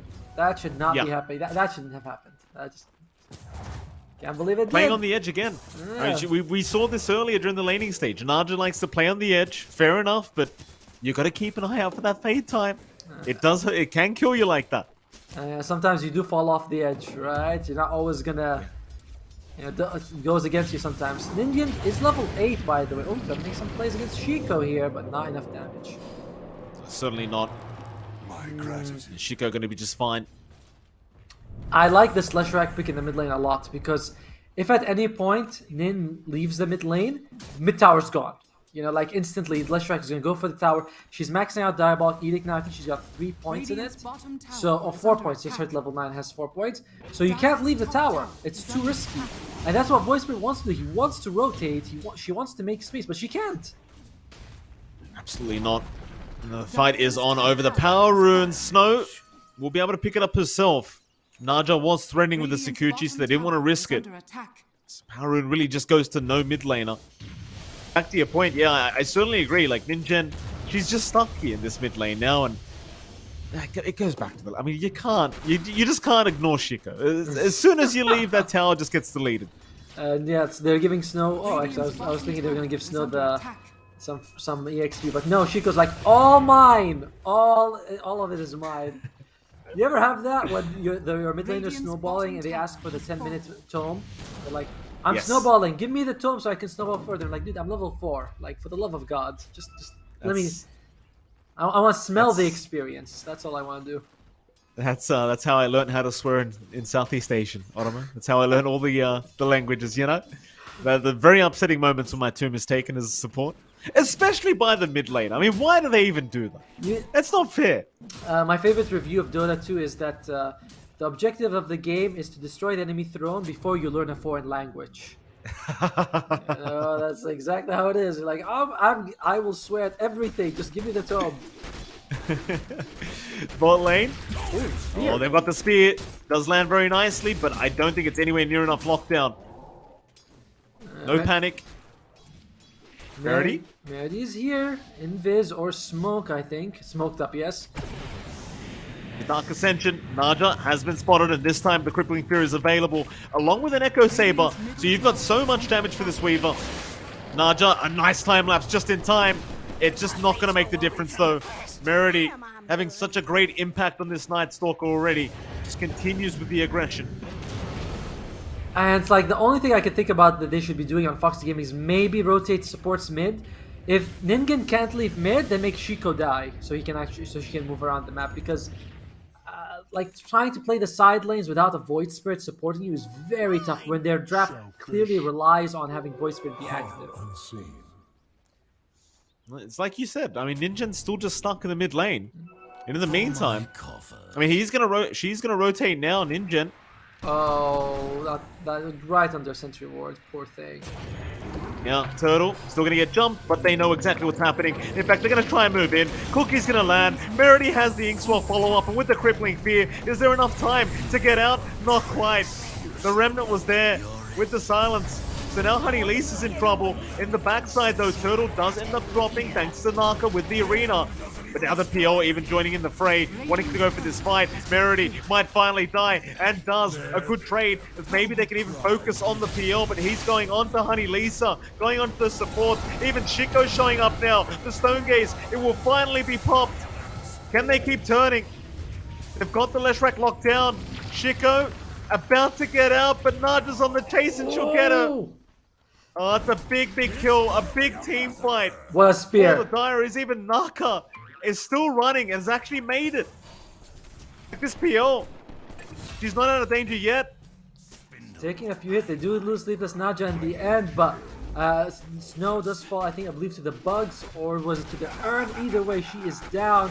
And overall, if you're Foxy Gaming, I think you're pretty happy with what just happened there. Like, they got a kill on Meredy, who was the most farmed hero. They brought Shiko down as well. And, yeah, look at that. Like, it is a pretty good fight for Foxy Gaming. That it is. That it is. I think any team fight where you get a positive trade when you have a Medusa is always a good one. And that's going to allow Nana now to just back off into the triangle and just let herself keep farming. And you know what? You've got to give props to this Dire team as well. I mean, they're against the Leshrac, but that mid-tier 1 tower, it's still standing. So Ninja, while she hasn't been able to rotate much this game, they have managed to hold the tier 1 mid, and that's going to allow this Nana Dusa to just keep holding the triangle.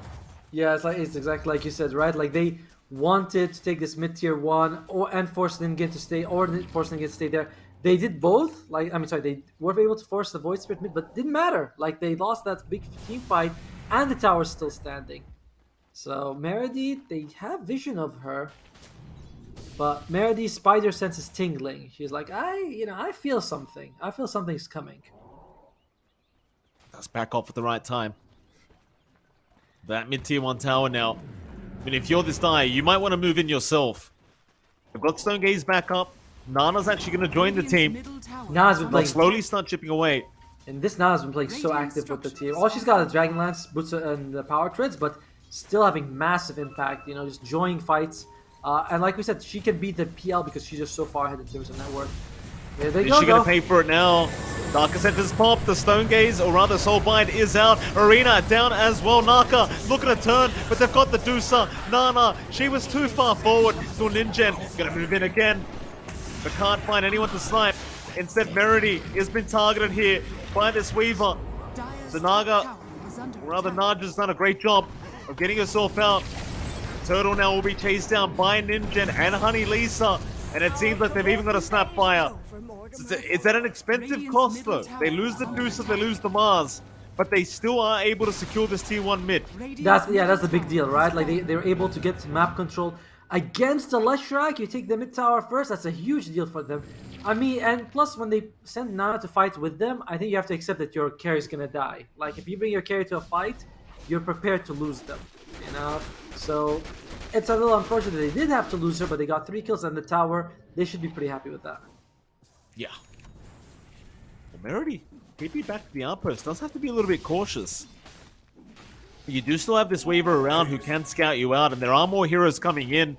Ninjen is here. They spotted out Snow on the Grimstroke, and that should be a nice easy pick-off here for Ninjen.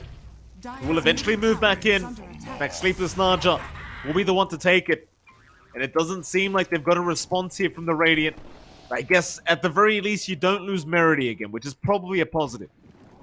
By the way, Phantom Lancer did not rush the Diffusal, went for a Hood of Defiance first big item. No. Interesting, because I wouldn't think that magic damages would be that biggest deal, but he's like, yeah, I want to get Hood of Defiance.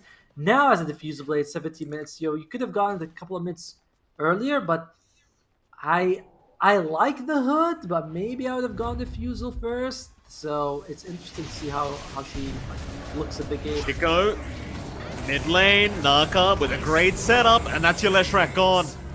They commit the Soul Bind and the Double Remnant, but there's going to be no kisses thrown out. That's another big pick-off, and considering how great of a start this Leshrac had, she's just kind of fallen off the side of the cliff.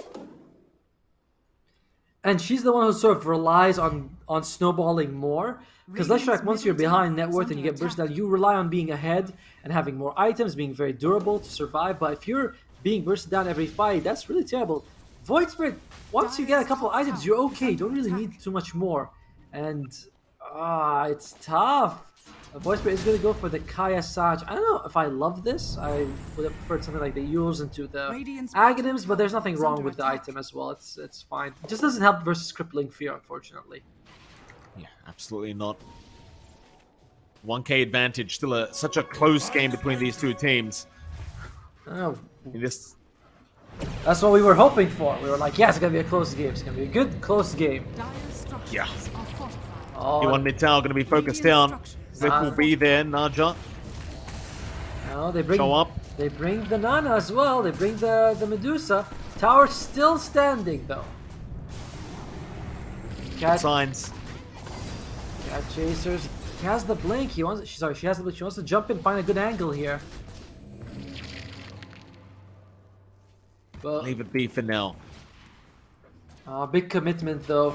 They bring everyone mid. They couldn't get the tower again. This is multiple attacks to open up the map, and they just cannot get it.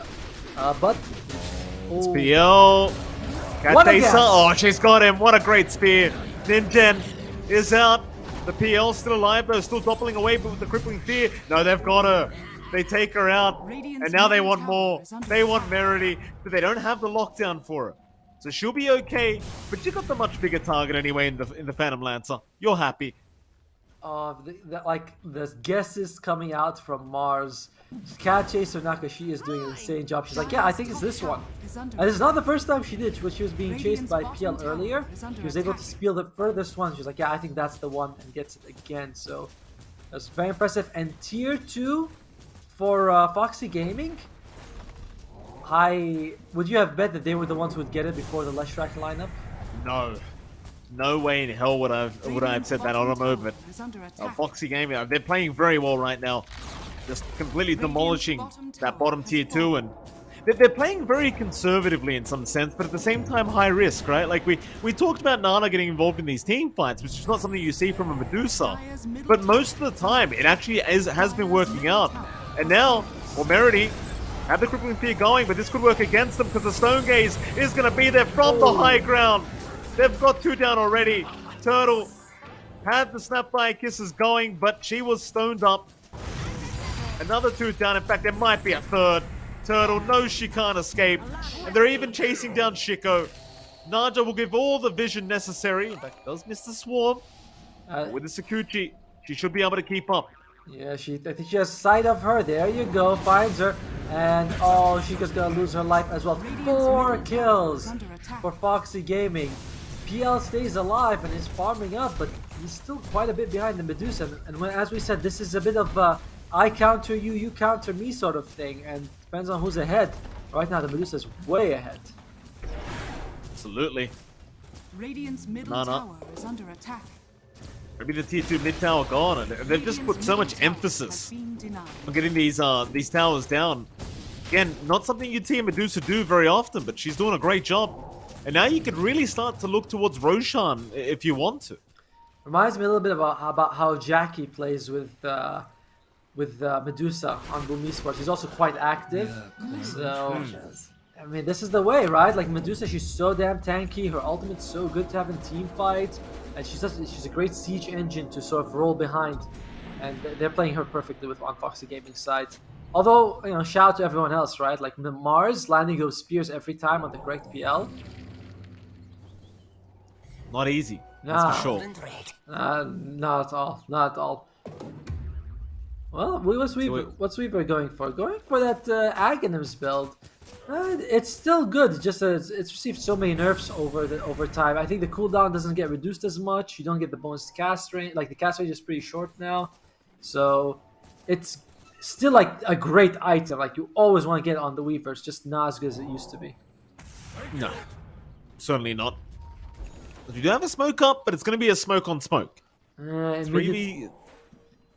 Snow, unfortunately, immediately sort of dispels her own smoke by hitting a sentry ward. But it's alright. Oh, the PL. There's the arena again, but this time the spear was not there in time. And Merity, she's going to try and turn with the Night Stalker. Crippling Fear into the Kisses, onto the Mars, though Naka is somehow still going. They throw the lance out with the Glimmer Cave. She's still alive. Merity, she'll finally get it down, but now the turnaround's there. Nana has joined the fight. Merity's down. Can they fight from the low ground here for the Radiant? Double lightning. It doesn't seem too good. I think they need to back out, and they will. The 1-for-1 on both pons 3s. The shard coming out from the Phantoms, I was watching that fight, I was like, there's a lot of spears. Oh, the fight's not over. Jinjen, it's a bit of a warning shot on the Turtle. Will charge in from our PL onto Honey Lisa, but again, that Shadow Amulet, keeping him alive. They turn back around, but they won't get the Fire Blast on the right target. Seems like you are going to need the Mars if you want to deal with this Phantom Lancer. They'll just walk their way out now. By the way, the Soul Bind is so strong this game. We saw the double Lightning Storm, double Spirit Lance, which with the shard you're throwing out 4 Spirit Lances. Like, if they can get a good Soul Bind in fights, I think they can win the game. And I love what Grimstroke's going for. She is going for the Aghanim Scepter. She's like, yeah, we're up against a Medusa. Hey, I can just take her illusions for myself. And she's not far from it. Less than 900 gold.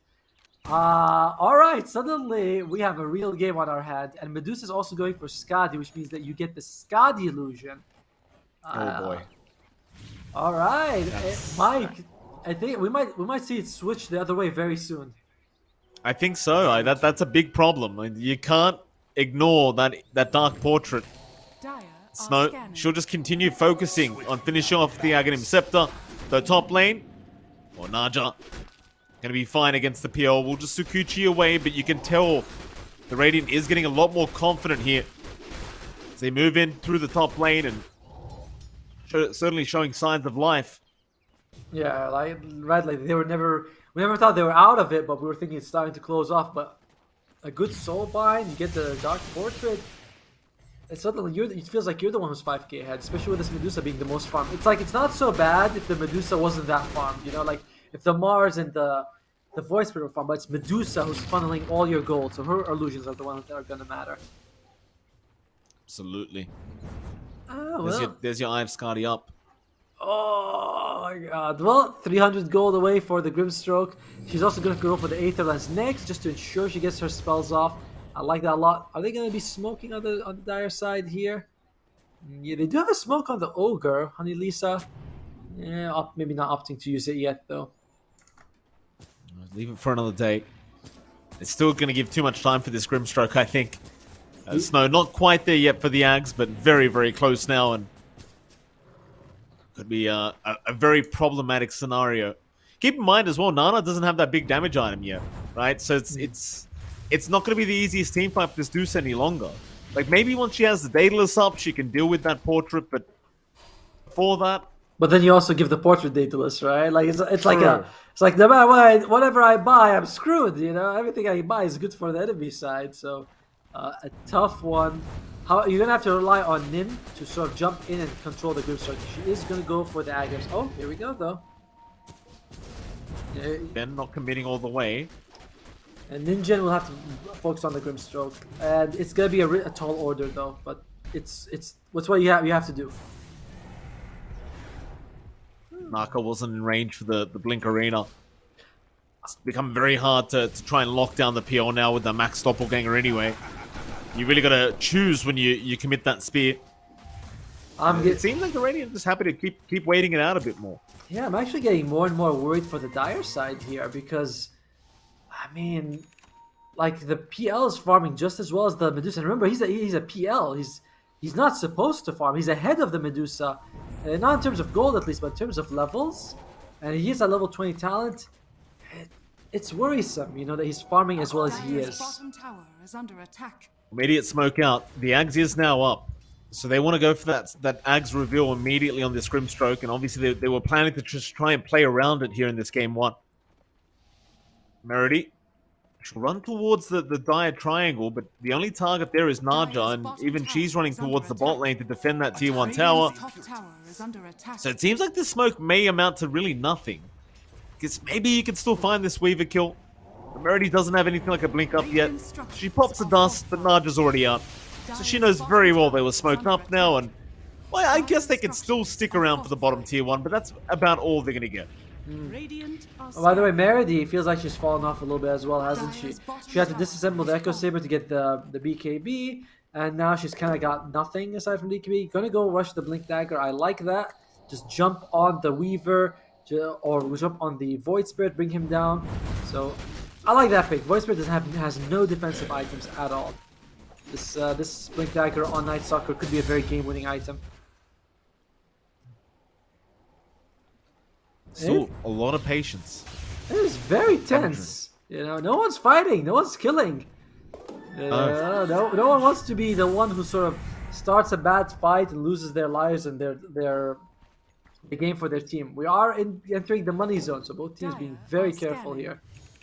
Yeah, you've got to be. The Ags now up on the Weaver, so Naja has that time lapse on the allies. It's very hard to deal with when you're dealing with a Medusa at the start of things as well. Like you might get through all the mana and HP, but if the time lapse comes in time, it means nothing. Yeah, right. It's like you think, hey guys, she's down, she's ready to be killed, and goes back. I mean, she is just one of the best heroes of time lapse in terms of resources because she uses her mana like so efficiently. You know. Well, here we go. It's force. 4-man smoke. Oh, we might say 5-man, 9-man smoke here. 9 women. 9-man. 9 women smoke, my friend. Oh, thank you for that. Silence is there. Merity going to go right on the Ogre. They'll be the one to go down immediately from this dire end as Nana has popped the Stone Gaze and will keep going. And then now Naka has got the Grimstroke. Snow still trying to get the Dark Portrait, does eventually get it off. It's doing a lot of damage actually to this Medusa as they might need to retreat now. Nana's gone. Oh, you saw how desperate she was. to get the Dark Portrait off before she died, and it changes the fight. They did all they could to get the kill on the Grimstroke, but she still gets up. By the way, it doesn't show how much damage she did. If you look at the fight recap, it only says that she did 68 damage. No, she didn't. She did 1,000,000 damage with that Dark Portal illusion, and that really won them the fight just there. Yeah. Oh, man. Very problematic. Oh, it is. I mean, it's not enough that Naka was jumped on cat chasing Naka. It has to be her and then get both have to jump and kill Snow. Like, Snow is basically a core. Like, that's how important it is to bring her down. Well, they read the Aegis down. Go the way of Shiko on the Lash. And I think if you're the Radiant, you're still happy to keep fighting, or keep farming rather. You're almost at that stage where you've got a Heart of Tarask up on this PL. So you may as well finish that off and become a real problem. I like our observer when showing us the graph. It's all the arrows are pointing up. You know, it's all up. That's all we want. That's what if you're a Radiant fan, if you like them, you're like, yes, this is what I want to see. I want all the arrows to just keep going up. Net worth, experience, percent chance to win. It's all good if you are a fan of Surprised Face. Yeah. We have to give them really a name. You know, we can't call them Surprised Face. What the hell is that? Well, I don't know. I didn't know what to call them. It's just a O.O. Right? It's like, well, what can I say? What can I call them? I don't know. I mean, we have to ask them. You know, like after the game, we're like, girls, can we give you a name? Can we call you something? You know, like we can't call them Surprised Face anymore. I mean, maybe after they hear this, maybe they'll decide on a new name. You know, on their own accord. We'll see.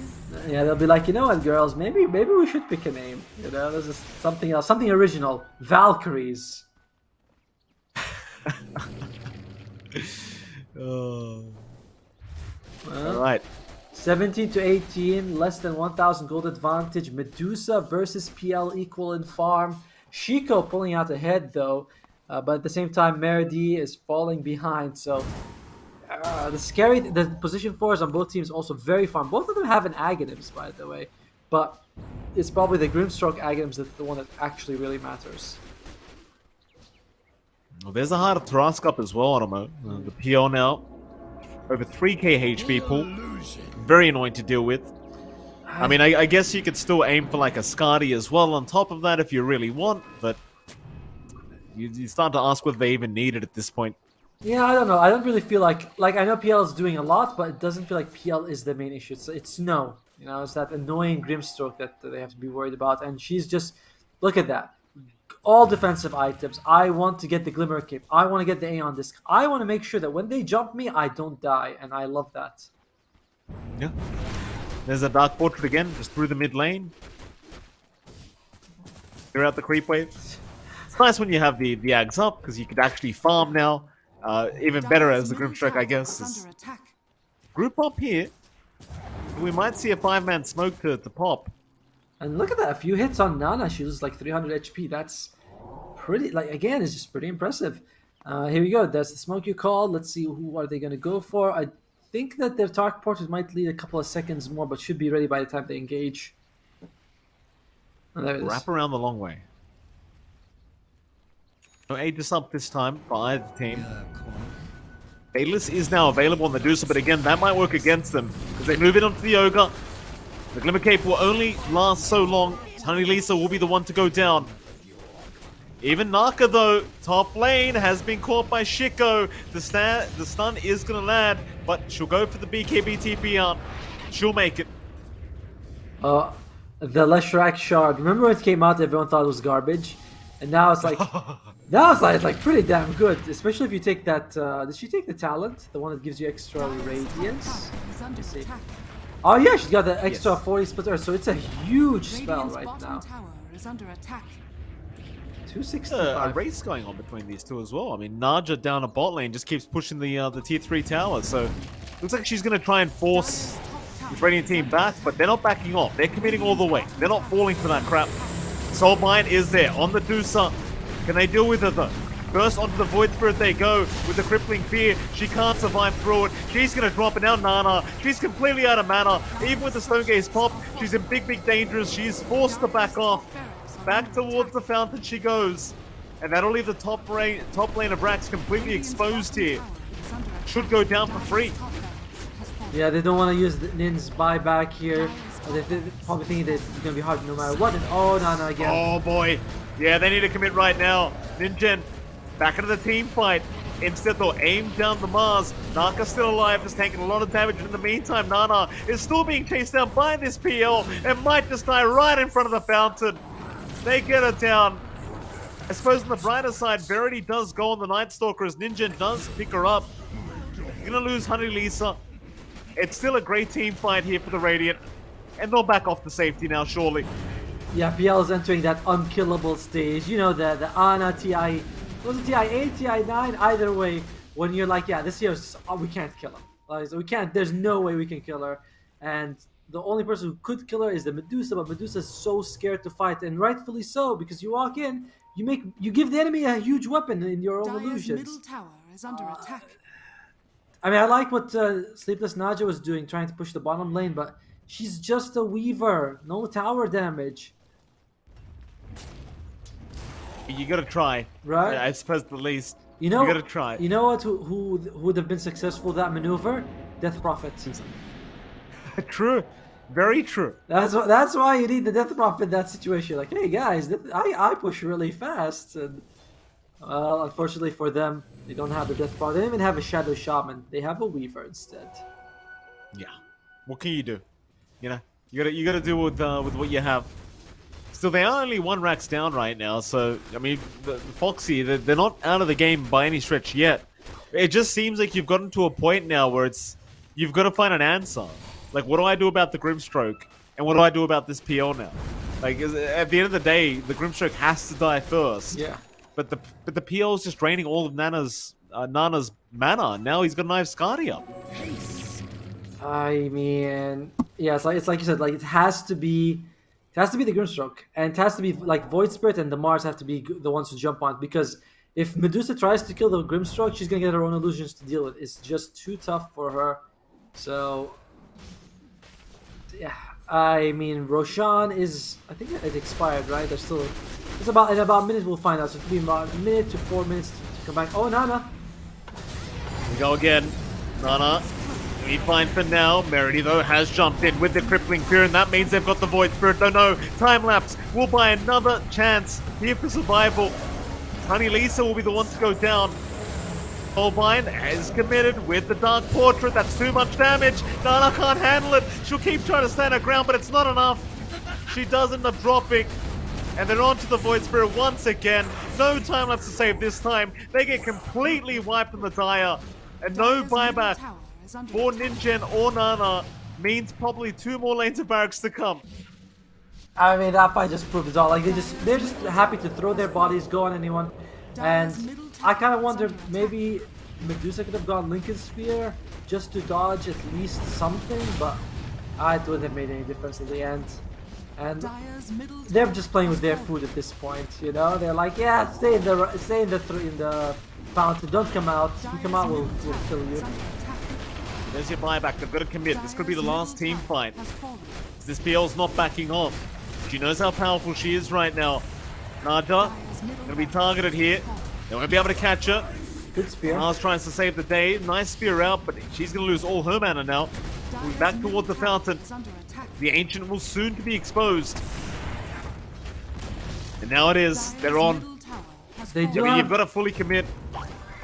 Yeah, they want to wait just 10 seconds. Just wait for the Medusa, but they also know they have to fight. It's very tough. Oh, yeah. Naka trying her best again to delay this game. Now the juice is up. Maybe they have a chance. Naka still alive. Spear though not going to be on the mark. So in they go again with the Stone Gaze. Has petrified up the PO. It's still just not enough. It's too much damage flying out, and she just seems unkillable now. She is just unkillable as Nana again once again out of mana. Glimmer caped up, trying to return back home. But they had essentially just fountain farming them. The PL knows. There's just no reason to be afraid, as the Ancient is going down, and that's going to be it. Game 1 to go the way of Surprise Face.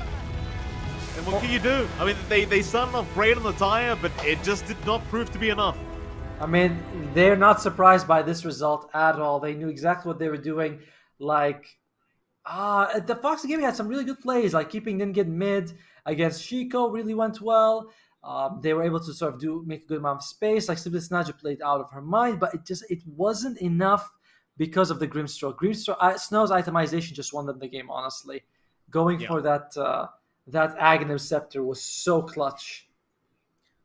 Yeah, I mean, we both kind of mentioned it, right? Once we saw you brought it up first, the Aghanim Scepter's coming, and against the Medusa, it's just too much of an issue. And you just saw it every fight. Like, even if it wasn't the Dark Portrait, there's too many things to focus on. Like, how do we catch the PL? How do we take the Dark Portrait out? You don't have anything like a Lion who can just kind of suck the illusion and just get rid of it. It's just great itemization indeed from Snow. And, well, that's game one, Otomo. Luckily for us, again, it is a best of 3, and that was a very close game one, which does mean game 2 and 3 might be even closer. Trying to see how much damage she did, but unfortunately, despite the spring cleaning, you don't see the Dark Portrait's damage in the scoreboard. So, oh no, wait, she did. You can see the Medusa. She did 3,600. That doesn't seem like a lot, 3,600 damage, but it's quite a decent amount. So well done by Snow, just absolutely crushing it on the Medusa. Yeah. Well, with that, we are going to head off to a short break. And, of course, right after that break, we'll be back with game number 2 between these lovely teams. We'll see you then.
need you and your heart next to mine. Yeah, I'm all about keeping it you and I.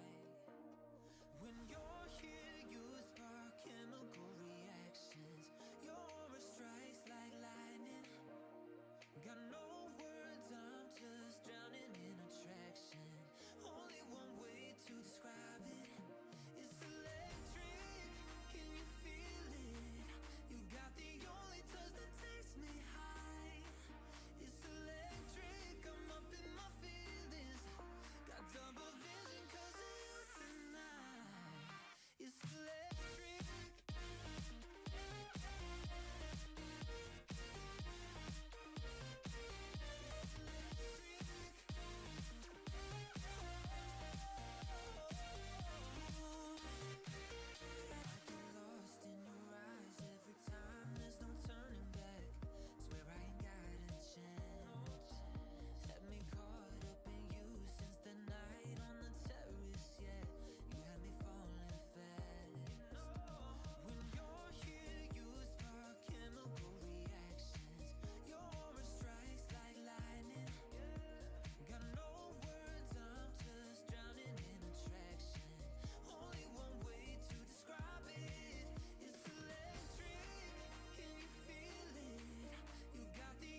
got you and your vibes in my mind. I can't get them out, no matter how hard I try.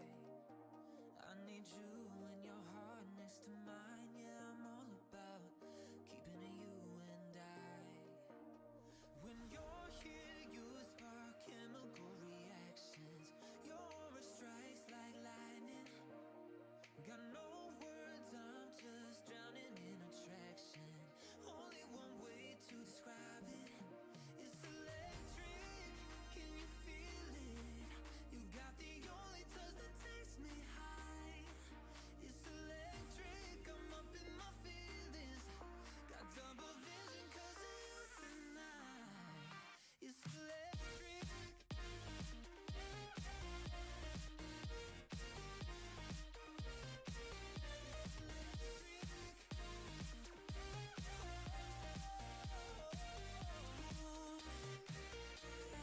Lost in your eyes every time, there's no turning back. Swear I ain't got a chance. Had me caught up in you since the night on the terrace, yeah. You had me falling fast. When you're here, you spark chemical reactions. Your aura strikes like lightning. Got no words, I'm just drowning in attraction. Only one way to describe it. It's electric. Can you feel it? You got the only touch that takes me high. It's electric. I'm up in my feelings.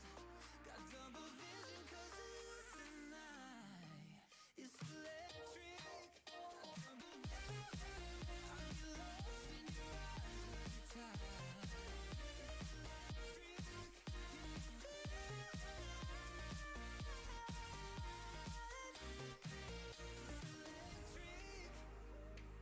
Intoxicated by you, yeah. It's electric. Intoxicate me like you do, yeah. Like you do. It's electric. Can you feel it? You got the only touch that takes me high. It's electric. I'm up in my feelings. Got double vision 'cause of you tonight. It's electric. I'm up in my feelings. It's electric. You spark those chemical reactions. It's electric. Your aura strikes like lightning. It's electric. No, I ain't got a chance.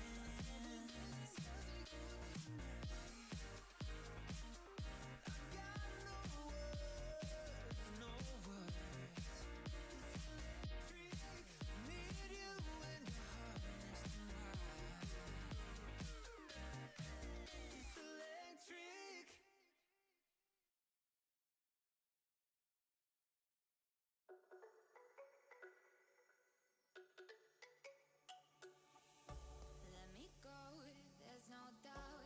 Gotta get out of this small town. You took my heart from me. Now you're everywhere I see. Set me free, let me fly.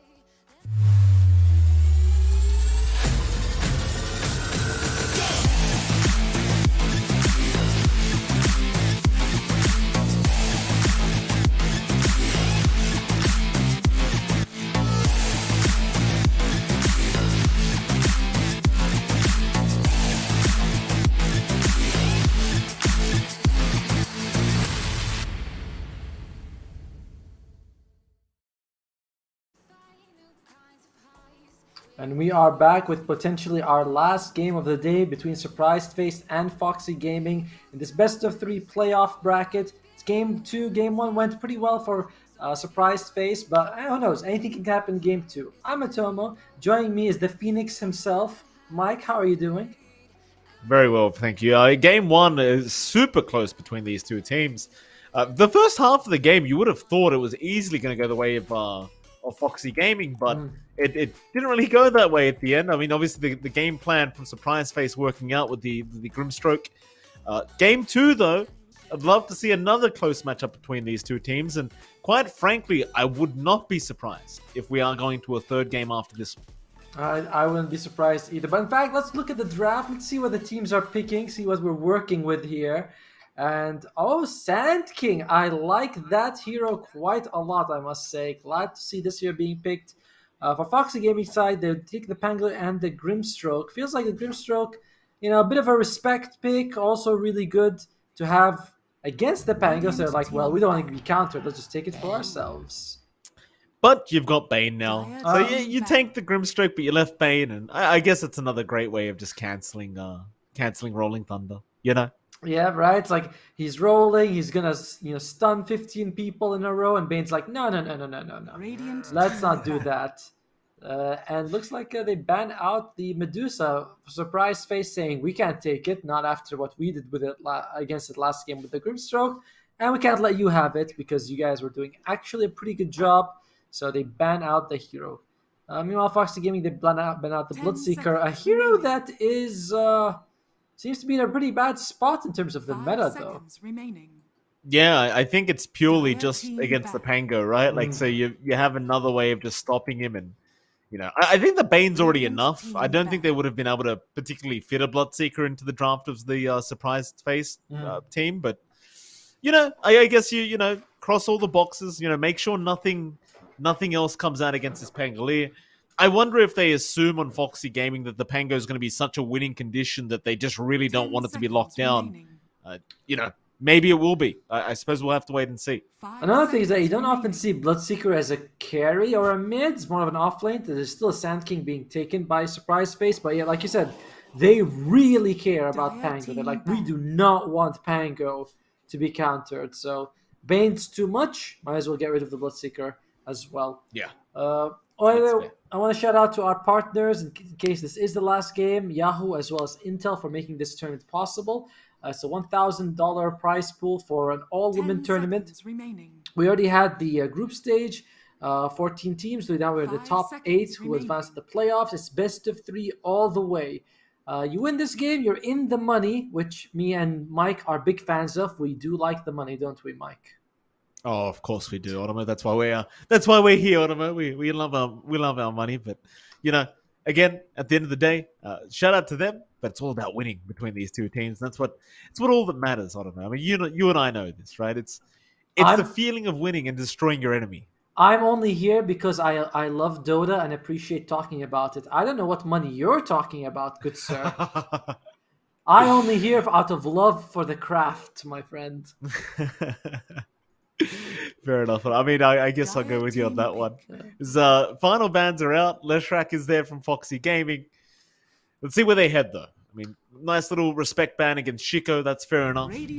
Foxy into the Abaddon. All right. Wow. Pretty good against the Fiend's Grip with to have.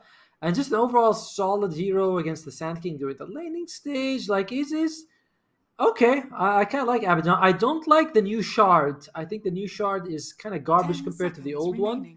I believe it's you add your attack damage to the Mist Coil, and the base slow of Curse of Avernus is increased by 10%, which again feels garbage compared to 1 second cooldown reduction on his base spells, as well as the shard application. Sorry, the Curse of Avernus application with the shields pop. So I missed the old one. Am I wrong, Mike? Am I mistaken here? 5 seconds. No, I'm with you on that one. I remember how great that old shards was, and that was the time when Abaddon went for the Holy Locker build, right? Yes. You just spammed non-stop. Nobody was going to die if Abaddon had shards with the Holy Locket. Still, I mean, there is one way to deal with the Abaddon. I suppose Ancient Apparition is the way that Surprise Face want to go, and yeah, I mean, I like it, right? Because you have Chrono, you have Ice Blast.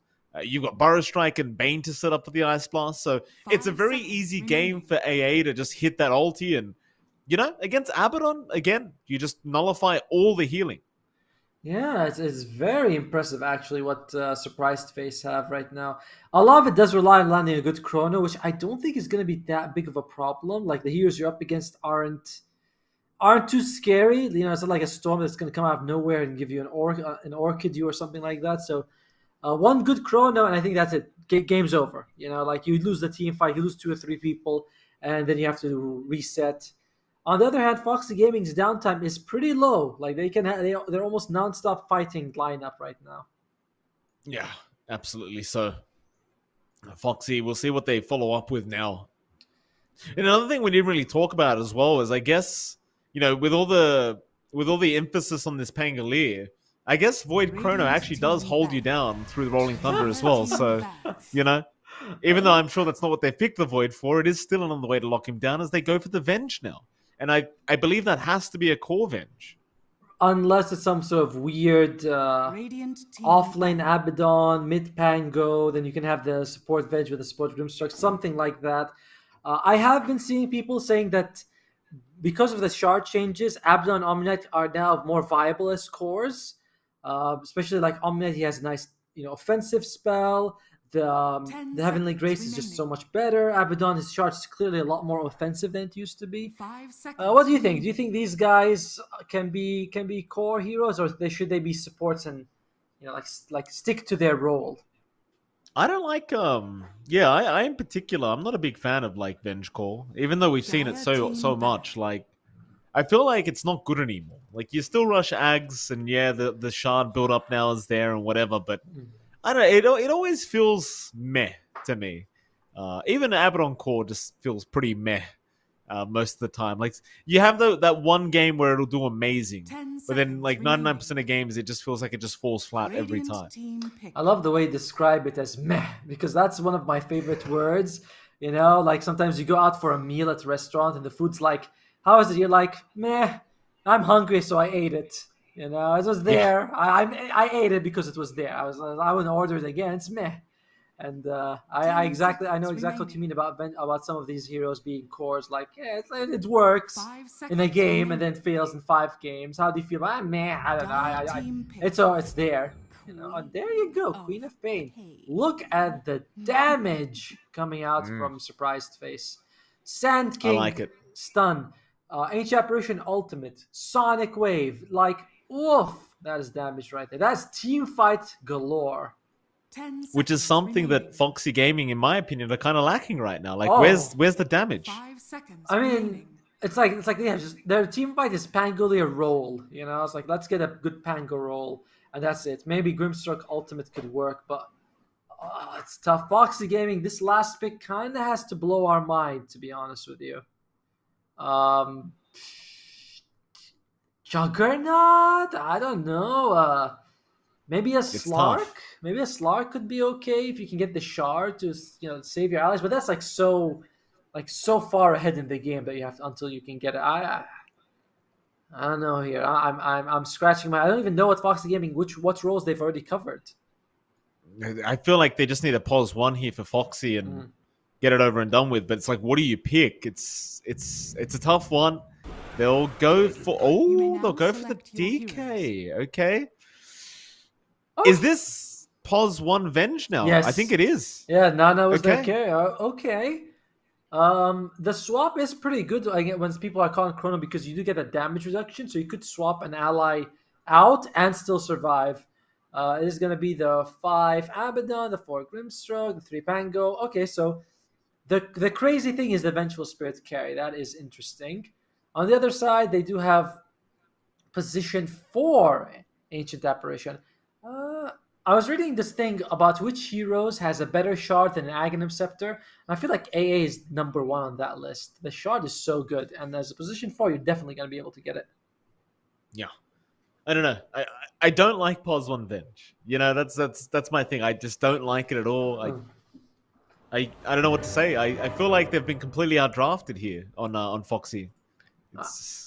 Do you agree? I do. I look at the team fight from one team and I'm like, oh my god, that is incredible team fight.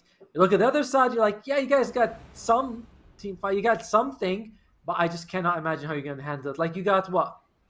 Dragon Knight and Abaddon against AA, that doesn't matter. You've got Faceless Void along with Sand King and Queen of Pain. That's insane damage. You got Bane against Pangolier. Like, I just don't see. I'm with you completely. Like, I just don't see where's your big win condition. Yeah. Well, let's wait and see, I suppose. I mean, Foxy, again, in our minds at least, seems like they've kind of been outdrafted here, but we'll see what happens. You never know. You never know what they've got up their sleeves. Still, this Radiant team looking very, very strong going into this game number 2. Obviously looking to pull off the 2-0 victory if they can. We'll find out very soon how all of it pans out. So there might just be a bit of a cheeky fight over the Bounty Runes level 1. My eyes are going to be on Naka on this Pangolier. Like, I feel like a lot of the game has been about picking and banning heroes that are good against the Pangolier. You know, like the Bane, the Void Spirit, the Faceless Void, even the Queen of Pain. When you use the ultimate on the Pango as he's rolling, you just push him away. You know, like you don't care. Like, you know, like she yells at him and he gets scared. So it's all Naka. That's all I care about this game. Yeah. I guess that's why it was so important they protected that Pango pick in the drafting phase, as Naka now with the Inkswell might be able to get some damage off and does land a stun. Bit of a fight to go on, but this Void cannot really fight back, I don't think, without the bash. She's still trying. Eventually will back. Naja will continue the chase, hoping for perhaps a first blood, but won't be able to continue, I'm sure, as Naja is going to have to leave it at that. And that should be a very early salve forced out here from the Radiant side, as Snow will hand it over straight away. But I suppose on the other end of things, you still did dish out quite a bit of damage on Naka as well. So it kind of goes both ways. Yeah, Naka does not have a self, and she's not really on the HP level that you want to be. So she's just like, oh, I can't actually do anything. I have to stay far. Naja also does not have any regen. She rushed straight boots, and that's it. No regen. There might be a self on the way, though. And it is a self. Yeah. Okay, that's nice. That's what you need.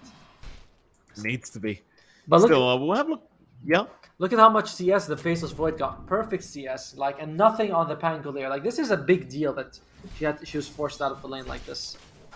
Oh, absolutely. And you're gonna hit that level 2 mark earlier if you are the Void now. And once you've got that bash up, you can really just start dominating the lane.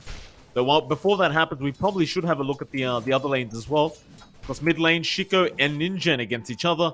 I suppose this is going to be the most boring lane, right? The Quap versus DK. Not too much to talk about here.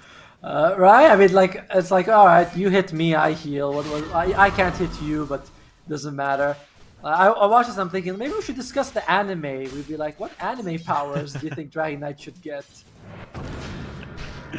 I always thought he should get that weird melee form he has in the anime. You know, the one where he's like half dragon, like the hybrid. Oh yeah, that never happened. That was pretty cool, right? Like, it might actually make him something.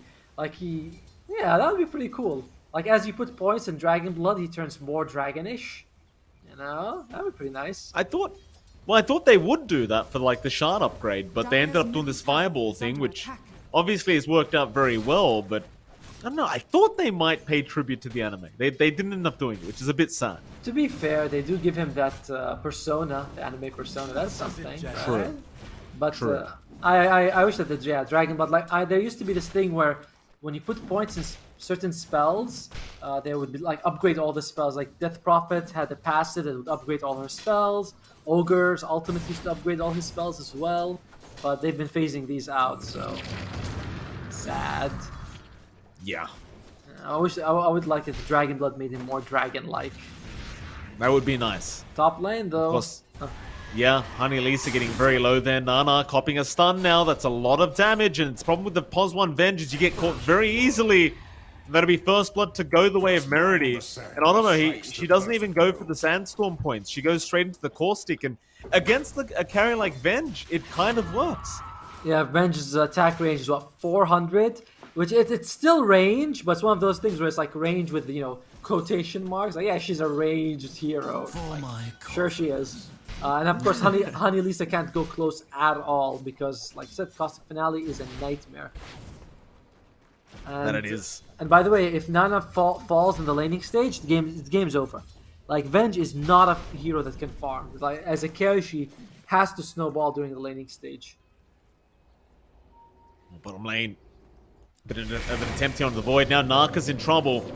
They had that time dilation going, though Naja will tank with the Inkswell and is going to be able to save Naka's life. But even though Naka has found a lot more farm considering the start of this game, it's still not really slowing down the Void at all, which may be a pretty concerning sign because Radiant you're going to get to structures that point are where you have the Mask of Madness or the Maelstrom, and then you're just not going to be able to slow the Void down whatsoever.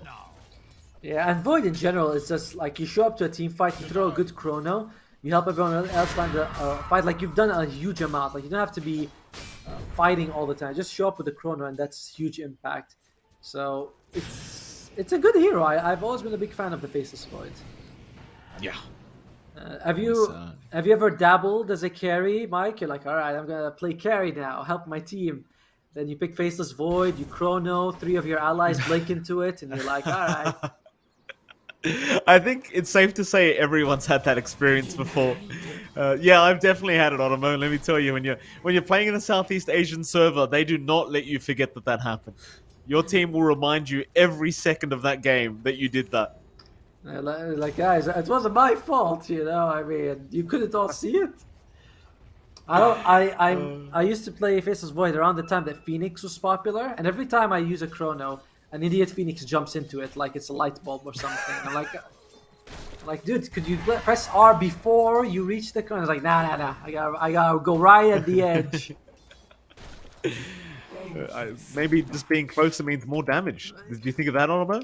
I know, but by the way, that used to be how I played Phoenix as well. I'd always egg right next to an enemy, and then they'd break them. I'm like, why do they do that? Why is Ursa breaking my egg? I thought he'd run away. The good old days when we had no idea what we were doing. Those were the fun times. That was last just week. Ignorant. Oh, goodness me. Still 1-0. Only 1 kill so far, though. As I say that, bot lane, Naka gonna move in onto Snow and might just have him. Naja able to secure that kill with the Inkswell damage. There will be a bit of trading going on here between the Void and the Pango, but with the disarm, she is going to be forced to back off. They do get themselves a nice kill on the board. Yeah, it's a very good combination here. The Grimstroke as well as the Pangolier. Like, you get so much damage, you have a lot of nice slow, and oh, Shiko! Oh, Shiko! Oh, Shiko gonna drop Radiant's Ninja. middle tower is under attack. Able to set up the kill there on the Dragon Knight, and suddenly you're onto that tier 1 mid tower. By the way, that dragon form, I look at it and I'm like, oh, that must be the level 18 Dragon Knight. I'm like, no, it's not. It's level... It's a weird looking dragon. I like it. I It is certainly... Radiant's middle tower you don't see is it very under often, that's for sure. I mean, I like it too, but but like cosmetics are so confusing sometimes. Like I have no idea who this hero is. I'll tell you about it. I had a Reddit comment complaining about me early, like a week ago or something, and they said I miscalled a spell, and it's like, dude, there's so many different animations now. You know, I can't tell anymore. There's one of my favorite is there's an Oracle ultimate spell or something that looks exactly like Bounty Hunter's track. You know, it has like a bit of a goal. Yeah, I every time I'm like, is there an Oracle in the game? How the hell is this possible? Oh, it's hard. We're getting old. That's the problem, Otomo. We're Getting not- way too old. We're not getting old. Well, we're not getting younger, but still. In the meantime, though, Honey Lisa, she's having a really tough time in this lane. This top lane is going very well for surprised face here. 41 CS for Meredy. 32 is not bad for Nana though, but again, she really has to do better to sort of justify this eventual split pick. I'm loving what Ninja's doing though, mid lane. On this Dragon Knight, just continuously forcing in, but is going to force some rotations now. Turtle is going to be able to land a Nightmare. You don't have Ice Blast up yet, so Ninja's still going to be just fine as Shiko continues chasing, but they'll force even more rotations out as a complete clusterfuck in this mid lane. Barrow is not going to land either, so Melody now out of position. May just drop it. No, she gets stuck. Big Sonic Wave from Shiko. They might still be able to clean up. They've got the Abaddon, and now they've got Ninja. She will eventually die. Fully. And Shiko does get her. Now Naja looking to turn with that silence. There's no blink available right now, so Shiko's in big trouble. Instead, Turtle still going onto Naja. Still the magic missile does land, but the blink away. It's there in time, and Shiko, she's on the high ground. Oh, she was a bit too short in range. Meanwhile, Turtle does at least kill off the Grimstroke, but it will cost her own life. What the What hell? a weird team fight. What the hell was that? What happened? There's like every single person except Faceless Void showed up. That was a huge fight. How many? Okay, 3 dies from each side. It looks like it does favor the Dire just a little bit, just because they only lost supports as well as Ninja. So interesting, but there was no Faceless Void, there was no Ice Blast, there was no Epicenter. So Surprise Face not fighting at full power, you could say.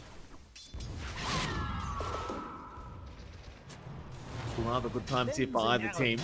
You know, we doubted the draft a lot here from this Dire side, but they are keeping up quite nicely. Oh, and I'm up those stacks. check out the Vengeful Spirit item build. She's got the Power Treads, the Magic Stick, Almost Magic Wand, 2 Wraith Bands, which I love. Absolutely think that's a fantastic item build for her. And then she's going to go straight to the Aghanim Scepter. All that burst damage that we talked about, if you do come back to life with it, with the Aghanim Scepter, then it can still have a pretty big impact in the game. Oh, certainly so. Nada. I mean, props to her. She's kept up very well with this Void. Mind you, you don't have any kind of farming item yet on this Void, as they did go for the Orb of Corrosion, but she's done a pretty damn good job of just keeping up in net worth and staying ahead. Now Naka gonna move in onto the Void we just spoke about. Chrono is available, but instead they're gonna go after the AA into the backside. They've got one. Chrono is still there, and she will commit immediately onto the Pangolier. Naja gonna try and help out. Oh. The Epicenter and the Pyro Strike and the Bash was there. Nana though still surviving, but Naka that should eventually surely go down, and she does. They even found Honey Lisa. They find a third. Oh, not quite. Amazing Apothic Shield coming out from Honey Lisa to keep the Pangolier going, but it was not enough. Sleepless Naja losing another charge from the Infused Raindrop, but that might be all she loses in this fight. And yeah, Meredy is relying like, yeah, this is too risky, but however, Ice Blast is gonna miss. Meredy might be losing her life. That jump was a bit too aggressive for her. Meredy still... No, it's still very, very aggressive. Naja now moving in onto the Void, may pick up a kill and does. Oh, it's a mess down at the bot lane. Just too many rotations being committed. And they end up paying a heavier cost. In fact, Meredy, she's not out of danger yet. She's been scanned. Yeah, they know. And she doesn't have a Blink Dagger. She doesn't have a TP scroll. They're like, yeah, we know you're here. We don't know how to get to you, but we know you're around here somewhere. They think... We'll check him. Yeah, they think she went a lot further than she did. And Honey Lisa, oh, she's wise to it though. Oh. No Quelling Blade though. That's when you really hate being a sport. You're like, do I have to really use 2-3 tangos to chew my way through to you? And Meredy, yeah, she'll just sit still, and problem is she's got no TP. So she's literally stuck there. That's a problem. She'll get out of there with a couple of burrow strikes. She'll just burrow her way out of there. But yeah, they are going to be losing this tower. And surprisingly, we are seeing the Dire take really good fights, which I didn't think was going to happen. You know, like it was like Radiant's draft is just so much better that category. Certainly was, at least for us. But things going very well right now. This Dire side is closer and closer. Nana gets that Aghanim Scepter and the shards, and that's when things start to get a lot scarier here for Foxy Gamers or Gaming. Foxy Gamers. Well, what are you gonna do? You know? Yeah, you're gonna make a slip. Names are hard. Yeah, it happens. Check out. I love how the EXP and Gold have decided to sort of have a breakup. You know, they're like, I'm going this way, you're going that way. I don't care. EXP favoring the Radiant side, but Gold going all the way to the Dire. It's a bit scary though. Like once Nana gets this Aghanims, like you're saying, she can non-stop fighting, and this does feel like one of the most fight-heavy patches we've had in a long time. Here we go, onto the Void again. Naka, forcing out the Chrono. That seems like a pretty nice kind of trade, as Naka never even got the Rolling Thunder out. And now they smoke up. Maybe they can still force a fight. They know Chrono's down. Yeah. Won't initiate though. Yeah, I mean, even though Chrono's down, they still Ice Blast, Epicenter, and Sonic Wave. It's like Chrono might be the most important ultimate in the game, but you can still take fights without it. They may. Top lane now. Well, let's look at some of the items, see what we're working. Queen of Pain, she's going for the Kaya, just wants more damage. I'm not sure why, is Null Talisman even worth it at this point with the... Like, it doesn't feel like it does as much as it used to, or am I wrong? Now that it doesn't give you any bonus magic damage. I guess you're right. I mean, you know, mana cost reduction, it's still a decent, decent thing. Who knows? are I guess you're right. Snow is going for Hand of Midas on the AA. I guess I like it. I don't know. It's one of those things where I'm like, what else do you really buy on AA, right? You're not a sort of frontline support with Force Staff and Glimmer Cape. You want to stay very far behind, so maybe Midas isn't so bad. Yeah. It's one of the, you see it, once in a while, and it makes enough sense. Like, she's going to be able to keep scaling. She probably knows she's not going to be able to get a lot of XP out of these team fights, being how far away she'll be. So, Midas is good enough. What else are you going to buy? So, this Void being targeted again. Jump in is there. Dragon Tail will land into the Inksworn. Now with the Rolling Thunder. It's another successful gank from the Surprise Face girls. So, they might be able to move into the tier 2 for a bit. Yeah, that was like the way they timed every stun was really good. So beautiful play by Foxy Gaming here. What do they have? Dragon Knight. Just finished the Blink Dagger. Nothing queued up. Nana. No, still some distance away from that. Agam set to 1,100 gold. Pangolier is going to go for Blink Dagger herself, about 100 gold away. Abaddon. Glimmer Cape. Just a bit of extra magic resistance. Maybe it helps you against the Ice Blast. And Grimstroke is going for the Shard. Big fan of the Shard, but not much benefit of the healing in this game. Certainly not. Radiant. Foxy. Still just happy with the way the game is going. Naka's been spotted out bot lane. Shiko's going to try and go for a chase, but they have not been able to catch this Pango very effectively. So Naka's going to be fine once again. Hold on to that net worth lead for now. I don't know. I'm very surprised by how well Foxy Gaming has been playing this. They have a harder draft to execute than Game 1, in my opinion, but they're doing a really good job with it. Like, Vengeful Spirit carry is not easy to use, and Nana just made it look very, very strong. That she has. The Uragi. Oh, well, yep, we do have a smoke, but again, no Faceless Void, just letting him farm. What's he going for, actually? Is he going for a BKB? No, he's going for a Maelstrom, so wants to accelerate his farm as much as possible. Feels like he'll need a BKB at some point, though. Mid lane is where they're going to try and bait a fight. Ninja's in. Epicenter going to be channeled here by Merity, and they've got so much damage. Still, a Bodic Shield was there, but it won't matter. Shiko able to finish off both. Naka is out with the Rolling Thunder, but she gets stuck for a second. And everyone looks to be making it out. Maybe they get the Sand maybe not, though. A big team fight in this mid lane and a nice setup with the bait. How did Lisa die without activating the ultimate? Was she, was the ice one? Oh, Chrono on the Chrono edge. now. They found the Pos 1 Venge as well. Shiko will jump in for the follow-up damage. Inkswell's not going to land on anybody, as now they can truly move in. Shiko, though, she may have gone too far, or maybe not. She'll blink away. They've got the Venge down, and they can go for more now. Onto Nada, they've got the Grimstroke controlled up, and that'll be a double kill for our Void, as even the Pango now is in trouble. Naka, she'll try to swashbuckle away. The Void still looking for a way back into the fight, but has no spells to throw out. He's going to leave it be at that. And it's another successful team fight now. Yeah, this one was a big one, though. Like, they gave nothing away. They got all the core kills they wanted. Pangolier was the only one they didn't bring down, but they got so much. T1 Tower is still standing, so at least that's something. But I thought they actually kind of busted the fight when it began, because they used 4 ultimates on who was it again? The Dragon Knight. But then they were able to just keep fighting. Numerical advantage is a big thing. It certainly is. Slowly but surely. And this Void is starting to catch up now, second in net worth, and again, she hasn't even had the Maelstrom up this whole time. She hasn't even got the farming tool yet. Nana almost at the axe, but you start to wonder, like, is the Venge slowly dropping off now? To be fair, she hasn't actually hit the power spike yet, right? Like, she hasn't gotten the Aghanims. I think once you get the Aghanims, then we'll be like, okay, is this a good peak? Is this a huge power spike? Or is it going to be like, oh, she gets the Aghanims, she just dies twice and gets nothing for her team. So we'll find out really soon, just the value of this Aghanim Scepter.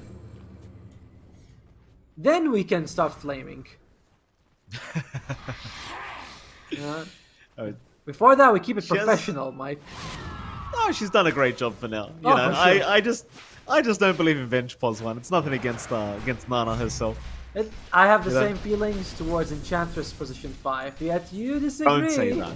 Yeah. No, don't say that. No, you know, that's how I feel, Mike. You know it. Yo, you haven't seen my Enchantress 5 yet. That's the problem. Yes. Once you see mine, you'll change your mind. 007, 0 kills, 0 assists, and 7 deaths. Alright. Mid lane. Big smoke's up. Smoke on smoke situation. Ooh. Nana would go for a swap out onto the AA, but misses out. In fact, Ninja's trying to move in, barely landing the stun. In the meantime, Rolling Thunder was popped out, but it's amounted to nothing. Nobody's dead yet. And now the Void's coming to join in this team fight as a Sonic Wave. Shiko finds Naja. And now the team fight truly begins as they try to deal with the quad, but she has the blink back up. In the backside, Nana has been caught again. Fiend Trip, though, is cancelled, but it won't matter. Nana's in the middle of nowhere right now, and she will drop, at least for the first life. Yeah. It doesn't seem like it's going to be that hard to take out the second either. But they'll go ahead and deal with it. In fact, they may have even found an Abaddon as the cherry on top. Honey Lisa has no borrowed time, is going to go down, and they'll chase for even more. Naka, she's in big danger. She'll go down to the Ice Blast. Meanwhile, Nightmare going to buy time for Shiko, but no, the Fireball has enough damage. Still a great fight. Out for Surprise Face, as they can go after the T1 mid tower. And still, they have the Chronosphere, by the way, not used. Turtle saying my bad, but it was really the best chance they had of keeping the Queen of Pain alive with that Nightmare, so what can you do? Queen of Pain might have been able to get the Essence Ring off, but I think it was probably on cooldown anyway, so it doesn't really matter, you know? At the end of the day, Surprise Face take a huge fight, losing only the Queen of Pain, and like, I feel like this is going to be the script for the rest of the game, you know? They're going to group up when they have 3 or 4 ultimates, take a good fight, and what's Foxy Gaming going to do about it? Nothing. Nothing. Is the answer. You know, they're going to do nothing Absolutely about it. nothing. You know? That's what is war good for, right? Nothing. There you go. We can't have these sort of jokes with younger people, by the way. No, we can't.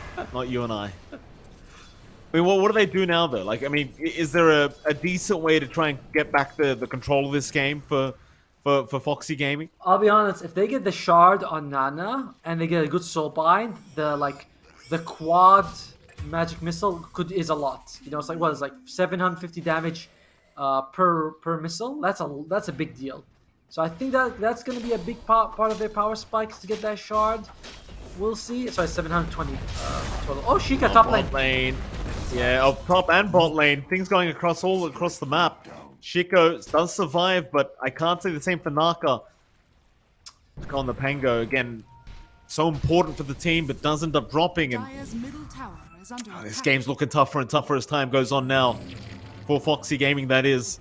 So they are still looking for a way back into this game, but I'm personally looking for a way back into this game for Foxy Gaming. It's a tough one. It's not so bad. They do have the Aether Lens on the Grimstroke, so should be able to get a good soul bind off. And like I said, it all comes down to the double magic missile. I feel like I've harped on about it a few times, but that's just how much of a big deal. Like when you pick Vengeful Spirit, Aghanims and Shards are what you talk about. That's what they really are going for. Because otherwise, she's just 3,000 gold behind the enemy carry with no real hope of ever catching up. Hey, AA's got the Hand of Midas finished. That's good for her. Beautiful. You love to see it. Love it. By the way, what do you think of the AA level 10 talents? 8% spell amp or 200 chilling touch attack range? Which one do you think is better? I imagine the spell amp, right? Like, is that not the case? I'm not saying, I don't think there's a case. Like, I think both are good. I'm just wondering what you fall into is basically. Right. I mean, I'm tempted. You know, I'd be tempted to go for the plus 200 if I'm feeling a little bit cheeky. You know, why not? But I'm pretty sure spell amp's the way to go. I think both are good. Personally, I like the chilling touch attack range because you can attack with an extra 440 attack range, which is pretty good, right? Like you're attacking over 1,000. Oh, here we go. The Void has been caught, but gets the BKB off in time. And now the Ice Blast. Oh, it does not connect. So maybe you can't kill this DK. Swap out as well. This is looking like a really bad fight, but a big Sonic Wave in the epicenter. Verity's there. They still get a double stun off on the Void, and she will eventually drop. But can they clean up? They're trying to focus down Ninja, but instead it's onto Nana now. It looks like they'll get her for the second time. At least they do drop Snow on the AA, however. You've got to be worried about this Quap who's cleaning up. Naka may just drop eventually, but no. They do protect, and it seems like this team fight will be won by the Foxy Gaming crew. By the way, Nana did a lot of what I thought she should be doing. She swapped to whoever was caught in the Chronosphere. I think it was Dragon Knight, which means that they both had, I think, 40% damage reduction. Great Soulbind coming out, so they were able to get the double stun, and it's just it was like the perfect fight for them. Really, they get 3 good kills. They'll have to get a few of that going to sort of claw their way back into the game, but that is sort of on the road to victory for them. Yeah. Well, the Ice Blast initially missing onto the DK kind of hurt them as well, I think. Oh yeah, not what they wanted. Yeah, that's always a big problem when you have those giant team fight lineups. Is that that's why all these ultimates are great, but they actually have to land. And if one of 2 of them don't land due to miscommunication, suddenly looks a little bit weak. Certainly does. Bane is gonna go for the Blink Dagger. Also has the Aether Lens herself. So I like that. Bane, I haven't really felt the impact of Bane too much this game, though. It's been a bit of a tough one for her. Yeah, I mean, every time we see the Fiend's Grip, you see the immediate aphotic shoot. And yeah, it's, as a myself, Automo, I hate Abaddon. Yes. I can't stand it. You can't do anything to him. You can't do anything to anyone around him. It's just like, oh, God. That's the worst. This is a perfect time for... Yeah. Turtle's gonna drop, and they can't fight back. Admit it, that made you happy to see the Bane die. It certainly did not. Oh, poor Bane. But yeah, actually that was a really good time to take a fight because, like you said, the Chronosphere was down, and Ice Blast is also down. Ice Blast's cooldown took a big hit. I remember it was 40 seconds at all levels. That was good times. Now it's like 60, 50, 40. Just a huge nerf to work for the hero. We go, Roshan. Under siege now.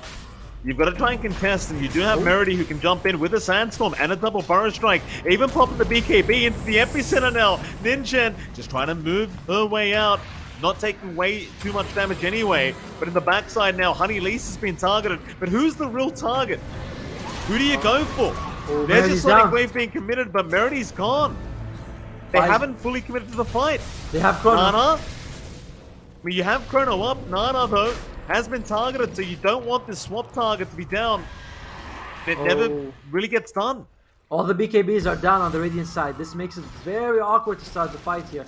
But they also don't have the Pango roll or the Soulbind, so it's a Mexican standoff. Roshan is started again, though. The Radiant will jump in, and now it's kind of goes the other way. Foxy Gaming, they've got to scout this out, but do they not know? Do they really not know? My. Oh! Okay. They did not scout with Wave of Terror. That, I mean, they have a scan, they have Wave of Terror, like you said. That was interesting that they just sort of, I mean, they were just there themselves, you know. They're like they must have thought, hey guys, maybe they're taking it.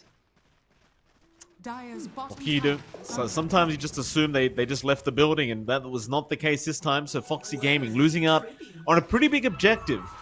And, it seemed like they were on their way back into this game number 2, but after you give the Aegis away like that for free, you start to get very worried again for Foxys. Well, now this Void's got a double life, and she's got plenty more time to just keep that farm going.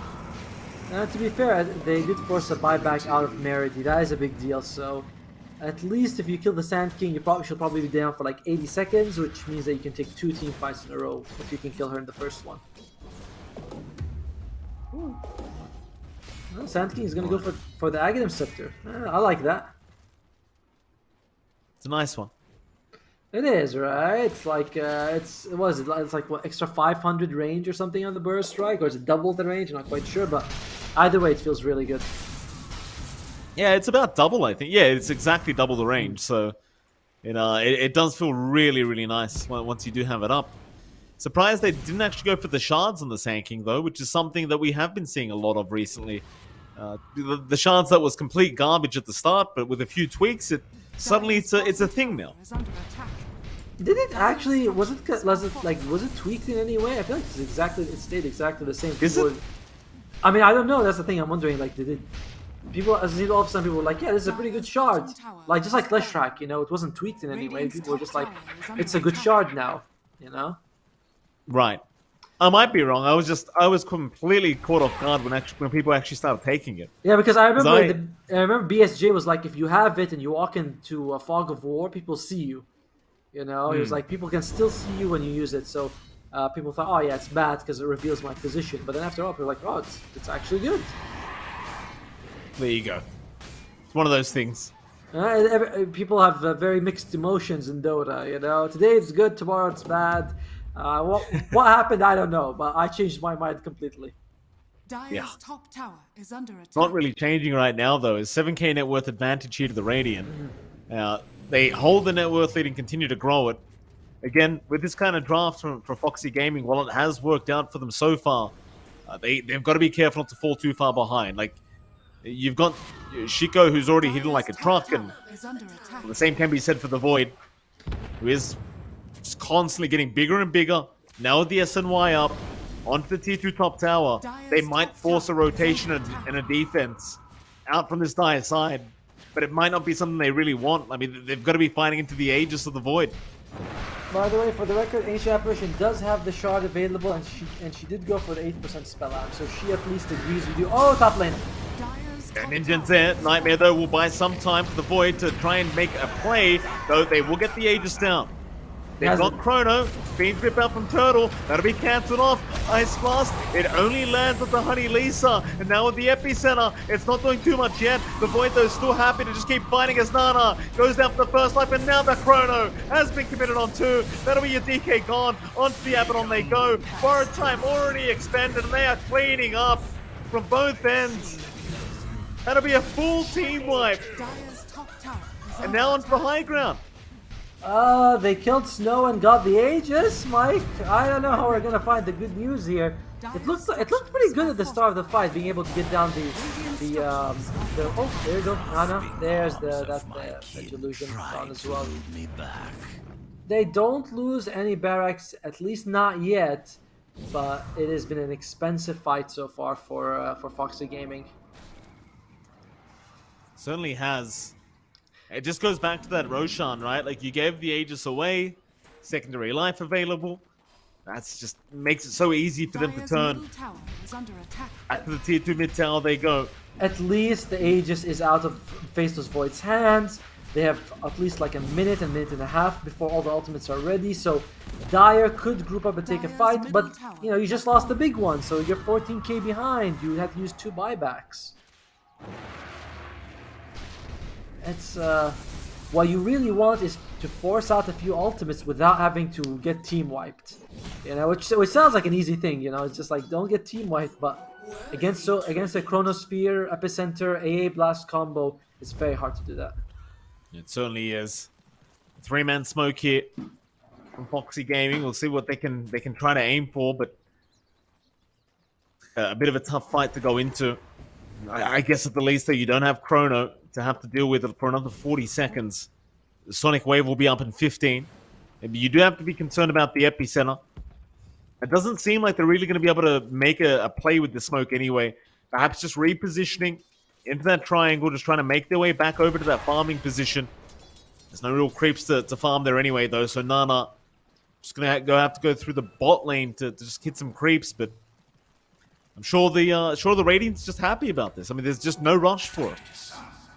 And like you can see now, as the top farm. Oh, sorry, she and Ingrid are top farmed on their team, but there's still 5,000 gold behind their respective partners. 4,500 for Nana, but like it's a massive net worth difference, and that's because Venge can't farm. Like, it's just gonna be the theme of the hero that she cannot farm like a Faceless Void, and she's gonna be dropping further and further behind while he just keeps growing in strength. I'll take that. Taking our outpost back. Still a while ago before we find out when Roshan spawns, and there's an immediate smoke.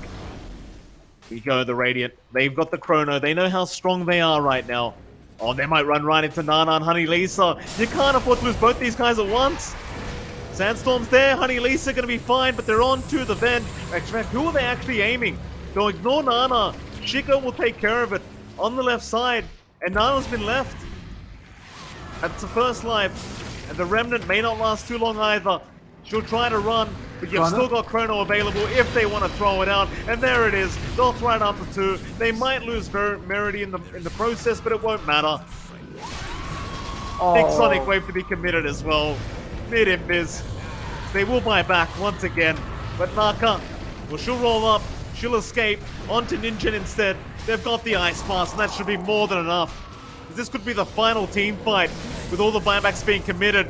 But they're losing everything right now. Chico will just keep moving forward. There's your Dragon Knight buying back, but you've lost Honey Lisa, you've lost Sleepless Nanda, and now you might lose Nana for another time on this Vengeful Spirit. But it seems like they want to go after Ninja instead. In fact, Naka's going to show up again with this Void. She's just not done. She'll keep going for more, but she may have gone a bit too far. Time Walk. Oh, the Yules is there. Another Time Walk, but it won't connect. They have. And so this time, although it does cost them so many buybacks, they do get a bit of a win going for themselves. Yeah, I mean, it's a big punish coming out here. Yes, they had to get like 3 buybacks out, but like you said, 4 kills. It's pretty good. And Roshan is going to be up in about 80 seconds. So at least they're not going to be punished for that. So I mean, it all comes down to Faceless Void being a little bit too cocky. You know, you gotta say that. Diving in past the tier 3, almost fighting next to the enemy fountain. That's too much OG, you know? Certainly was a little bit too much OG, that's for sure. That could have been a game 1 there as well. Or at least a racks to be taken, but not quite. Not quite yet, but still plenty of time. They're still ready to fight on both teams, you know. But the question now is, does it change anything? Like all these kills that just happened, does it change anything? I don't think so. Surprised Face still growing their net worth advantage, 17,000 now. The cores are way ahead. So despite getting a few kills, the status code has not improved in any way for Foxy Gaming. It certainly hasn't, and that's the thing, right? Like the win condition is, it just doesn't feel like it's there in this draft. Like Nana, you see how easily it is to target her and just split up the team fight, and you're against the Void, who's always gonna have late game potential because he has Chrono. It's never gets old. Right? It's one of those spells like RP or Black Hole where you're like, if you're behind, you have a chance to win. If you're ahead, you're like guaranteed to win almost. So again, they have been able to catch Nana a couple of times, and there are no saves from the Raining side apart from Nightmare on the main, so you could still do a lot of work. It's just it's just tough. Oh. Really tough. Oh, let's look at neutral items. This is a topic I don't think we've been able to discuss in any game. Blast Rig on the Sand King, big fan of this item. I was once jumped by a Chaos Knight and I had this and procced twice, like once at the beginning, then a few seconds later, and just saved my life. So I'm a big fan of Blast Rig. How do you feel about it? Love it. One of my favorites, although she does swap it out. Oh, you know what though? Pre-nerf, it was completely busted. Like, they nerfed the duration to like 2 seconds, right? And they lowered the armor a bit, I think.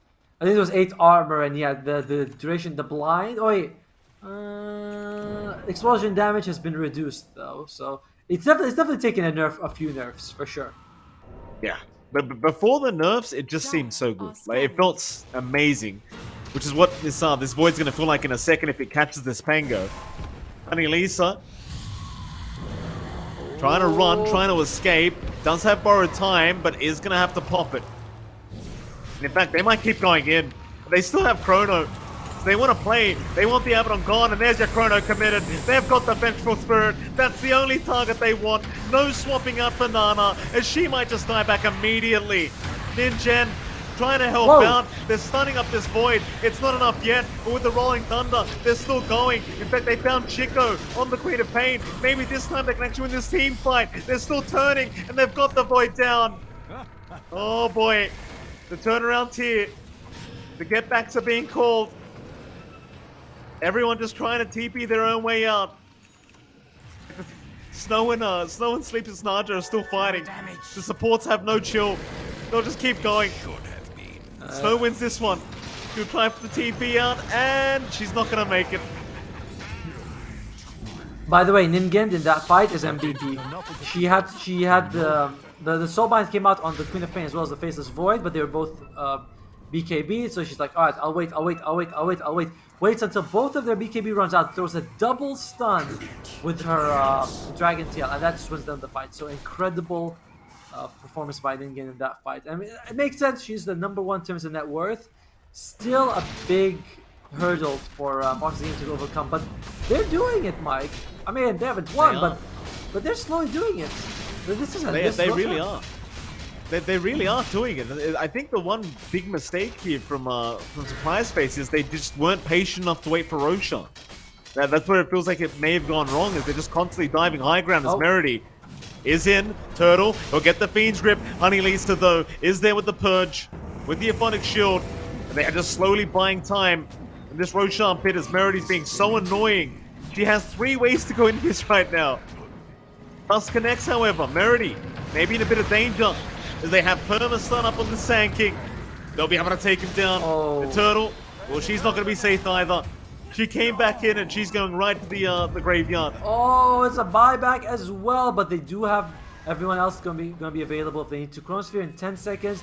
They decide to leave the. Listen, I've seen this script before. I've seen this. They get the Roshan to half-life, then they leave. Very concerning signs. Well, Are they really? They can't give it away for free again. oh, surely. come on. No way. Mike, Oh my do god, something. they're getting it. They've got. Oh, I can't. I want to, Ottoman. I can't. In they go. Merity needs to be careful. In they go. She goes onto the Grimstroke. Ags or not, she is set to die, and at least she has buyback. Yeah, it's not the biggest deal. But that is, man, that's crazy. That's the second Roche that they gave away after they basically had it in the palm of their hands if they wanted to take it. Very unfortunate. Very unfortunate. Level 25 has been reached. Queen of Pain goes for the 2 blink second blink cooldown. Works well with the shard. What do we have as well? Faceless Void went for the backtrack 20%. No one takes the Chronosphere AoE, which I find a bit surprising, but it's so much easier to catch your own allies if you do that. No, everyone wants to go back to the Dota All-Stars days, Ottoman. To have that crazy backtrack going. Those were the good times, weren't they? Those were really the fun times. I mean, I like every patch, I'll be honest. I don't think there's any patch that I hated the game. I mean, certainly, you know, ho ho ha ha was the worst, but that was always fun. That was always good. Do you remember Spin to Win? I remember. I remember. Spin to Win. Good old days. That is crazy. There's still a Aegis on the Faceless Void. Can they get him? That's a good stun. Oh, looks like they might. Stun is out. She's moving in though. She wants to force a fight, but the silence making it hard. BKB popped and now the Chrono. They'll go for the DK first with the Ice Blast to go right through. In the meantime, Shiko just dealing with the Abaddon. Still Ninja is not dead. They're onto the Void again, but the Time Walk is there. Oh, she is alive, but Snow is not. Meanwhile, Naka has gone down, but can buy back into the fight as Nana is still trying to fight against this Void 1-on-1, but Shiko's going to interrupt. That'll be the first life. Nana with the Remnant still going, but the Time Walk out again. It's this backtrack. It's just buying so much space, so much time. But can they keep going? Maybe not. Merity to drop. Nana with this Remnant's been so annoying that she just won't die the second time. And the Time Walk's not there. They've got him again. Oh my. Oh, like game 3 becoming more and more like they did have to use 2 buybacks on the Dire side. Turtle bought back as well, and they do get like a range drag, but overall it is a I gotta say, it's a massive win for Foxy Gaming. Even with the buybacks, you bring down so much. I bet you right now, Faceless Void, she's kicking herself for that dive. You know, she's like, yeah, I shouldn't have done that, girls. That's a my bad. You know. Yeah, it really is. Now, this Venge, it's become a real bloody problem. Like, they get it the first time, but you've got to get the Remnant as well. Otherwise, you just can't keep going in the fight. And it's like if you Chronosphere her, it's useless because she comes back. If you Chronosphere someone else, she swaps them. And I mean, I'm still a bit of a doubter, but it is working out really well for them this game. Well, they might be forced to buy back on the Faceless Void. We know Sand King does not have buybacks, so it's a 5 versus 4 at best. Going in Gen, moving in. Nightmare will put a hold on her. Ags up now on the Quap. Yeah, a little bit better with the lowered cooldown on the Sonic Wave. They certainly do feel like they need as much damage as possible right now. Oh, Swap is there. Snow should be targeted. Oh, Nightmare gonna make it so the Duke on the Sonic Wave. Oh boy. Still, Fiend's Grip is up, and now the Aeon Disc. Gonna come out from the Pango as Snow has still been targeted. She won't drop. oh, backup protection. They're moving. They want to keep this fight going. They have the Sand King back up in 3 seconds, and now the Void is there with the Chrono on to the Venge. But can you find it twice? That'll be once, and it seems like they've left her behind. Nana is set to die. No buyback. No buyback. 2 minutes, no buyback, by the way. And the Venge, like we were saying, it's really good to have, but only if your team's willing to fight. If you leave her and she'll just die twice, and then it's useless. Like, she really relies on the team working well with her for the Agams to be useful. And now it's 100 seconds without Venge. Ooh! I mean, I'm clenching. You know, that's what I am, Mike. I am just clenched this whole game. Absolutely. It's been such a tense game between these two. See if they can secure at least the melee barracks up the top side. Revenge going to be gone for another 80 seconds. It's a very long time to try and defend without her. Should be at least 2 lanes of racks to go down here for the Radiant team, but we've said that before, and anything can happen in this game number 2. So they do even have the Dark Portrait. Jump in. Rolling Thunder is there. They want the perma stun. She never got the BKB off. In fact, it's on cooldown right now. She's so she needs help ASAP, but the time lapse is there. They just don't have the damage output with the backtrack, just buying so much of an opportunity. Is now the epicenter. Is there from Merity into the burrow, and now the Sonic Wave. Chico on 3. Ninja's dropping low and is gone. He has buyback, but she won't have Dragon Form, and they'll even lose the Abba. She also has buyback on Honey Lisa if she wants to use it. Bane is not around. And I don't know if you want to keep going. Nana's coming back in 30 seconds. You don't have Chronosphere, but oh, Merity! That's a great stun up from Merity.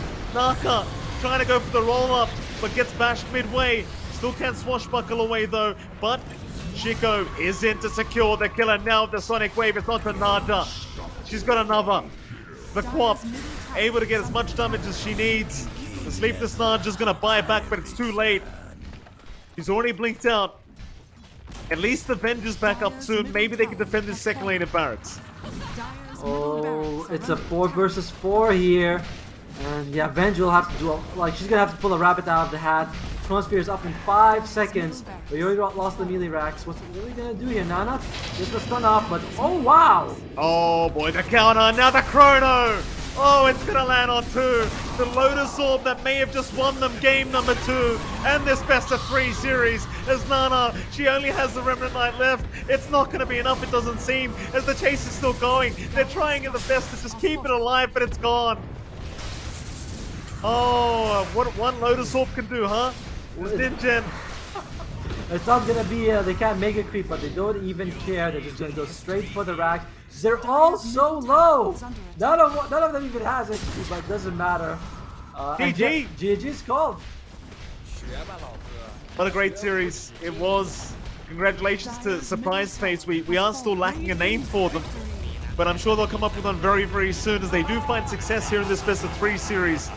Yep. And I'll tell you what, Onimo, this was a great day of Dota. I know. I mean, this last game especially was a great way to end it because we saw this unorthodox draft. We were doubting it. We're like Vengeful Spirit carry. And then Foxy Gaming made it work. but it wasn't enough to actually win the game. So surprise place just coming out looking so strong in this first game. I'm sorry, in this first game of the playoffs for us. Certainly was a very exciting time, and of course, again, congratulations here to Surprise Face. And again, we're still waiting for a team name, but hopefully they come up with one soon, so we can actually call them a proper name. But obviously, very very talented team here, and close calls in this game number 2. And shout out to Foxy Gaming for really making it a very very close series in game 1 and 2. Just turns out the other team was just better today. Yeah, I mean that last Lotus Orb at the end, we were saying, dude, what's the Ancient Apparition gonna buy? He needs Midas, and he gets a Lotus Orb. Reflects what was it, like a double stun or something crazy like that. Just really well played by them. So I'd like to see Surprise Face. Well, tomorrow who they're gonna go up against, we'll find out later. But they look very fearsome right now. Shiko on the mid lane, crazy damage, 54,000, 17 kills. Huge. I mean, damn. At the same time, Foxy Gaming with Ningen, they did so much. It just wasn't enough. Yeah, I mean, I think Shiko was probably the MVP of that game on the Quap, just doing so much work. And there was a time where the Void just wasn't doing enough, but eventually got the Ags up from the Quap and Sonic Waves just flying everywhere. And that was really a big game changer. Still, Otomo, I believe that's it for us today, sadly. So I believe that is all the Dota we have to offer. Yep, guys. You got any? That's all that's all that we're doing today. Tomorrow we are going to be doing the semifinals as well as the actual finals. So we'll be crowning our winners. So 2 best of 3s tomorrow. Mike, you were saying something. I feel like you were asking me a question, and you also had something to say. So I wasn't sure what to do with that.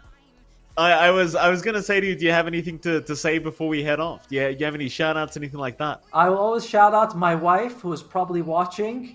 Maybe in the replays later, she'll tune in. But I just want to shout out to all the teams for competing today. Whether you reached the playoffs or not, all of them are deserving. It's great that we have this tournament. We want to thank Intel as well as Yahoo again for making it possible. This all-women tournament.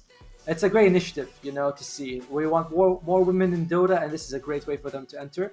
That's all from me, Mike. You want to shout out to your wife, or no need? No, I'm not going to give her a shout out because again, she's not watching, so she doesn't deserve it. But I agree with you. I think it's a great initiative here from our sponsors, and shout out to them for allowing us to host the tournament. And you know what? I've had a great day on them. Honestly, I didn't expect the level of Dota to be this high, but it was actually quite impressive. I'm very happy to be here. Yeah, it was we've seen top 100 games, top 100 players, the Red Horse playing, and tomorrow's only going to be better. We're every stage we're getting better and better. This was the best game of the day. Tomorrow we're going to have best games of the tournament to come. Yeah. Well, with that, I think we'll head off. It is Otomo and MLP Dota, and it's been a pleasure. Well, we'll catch you all next time.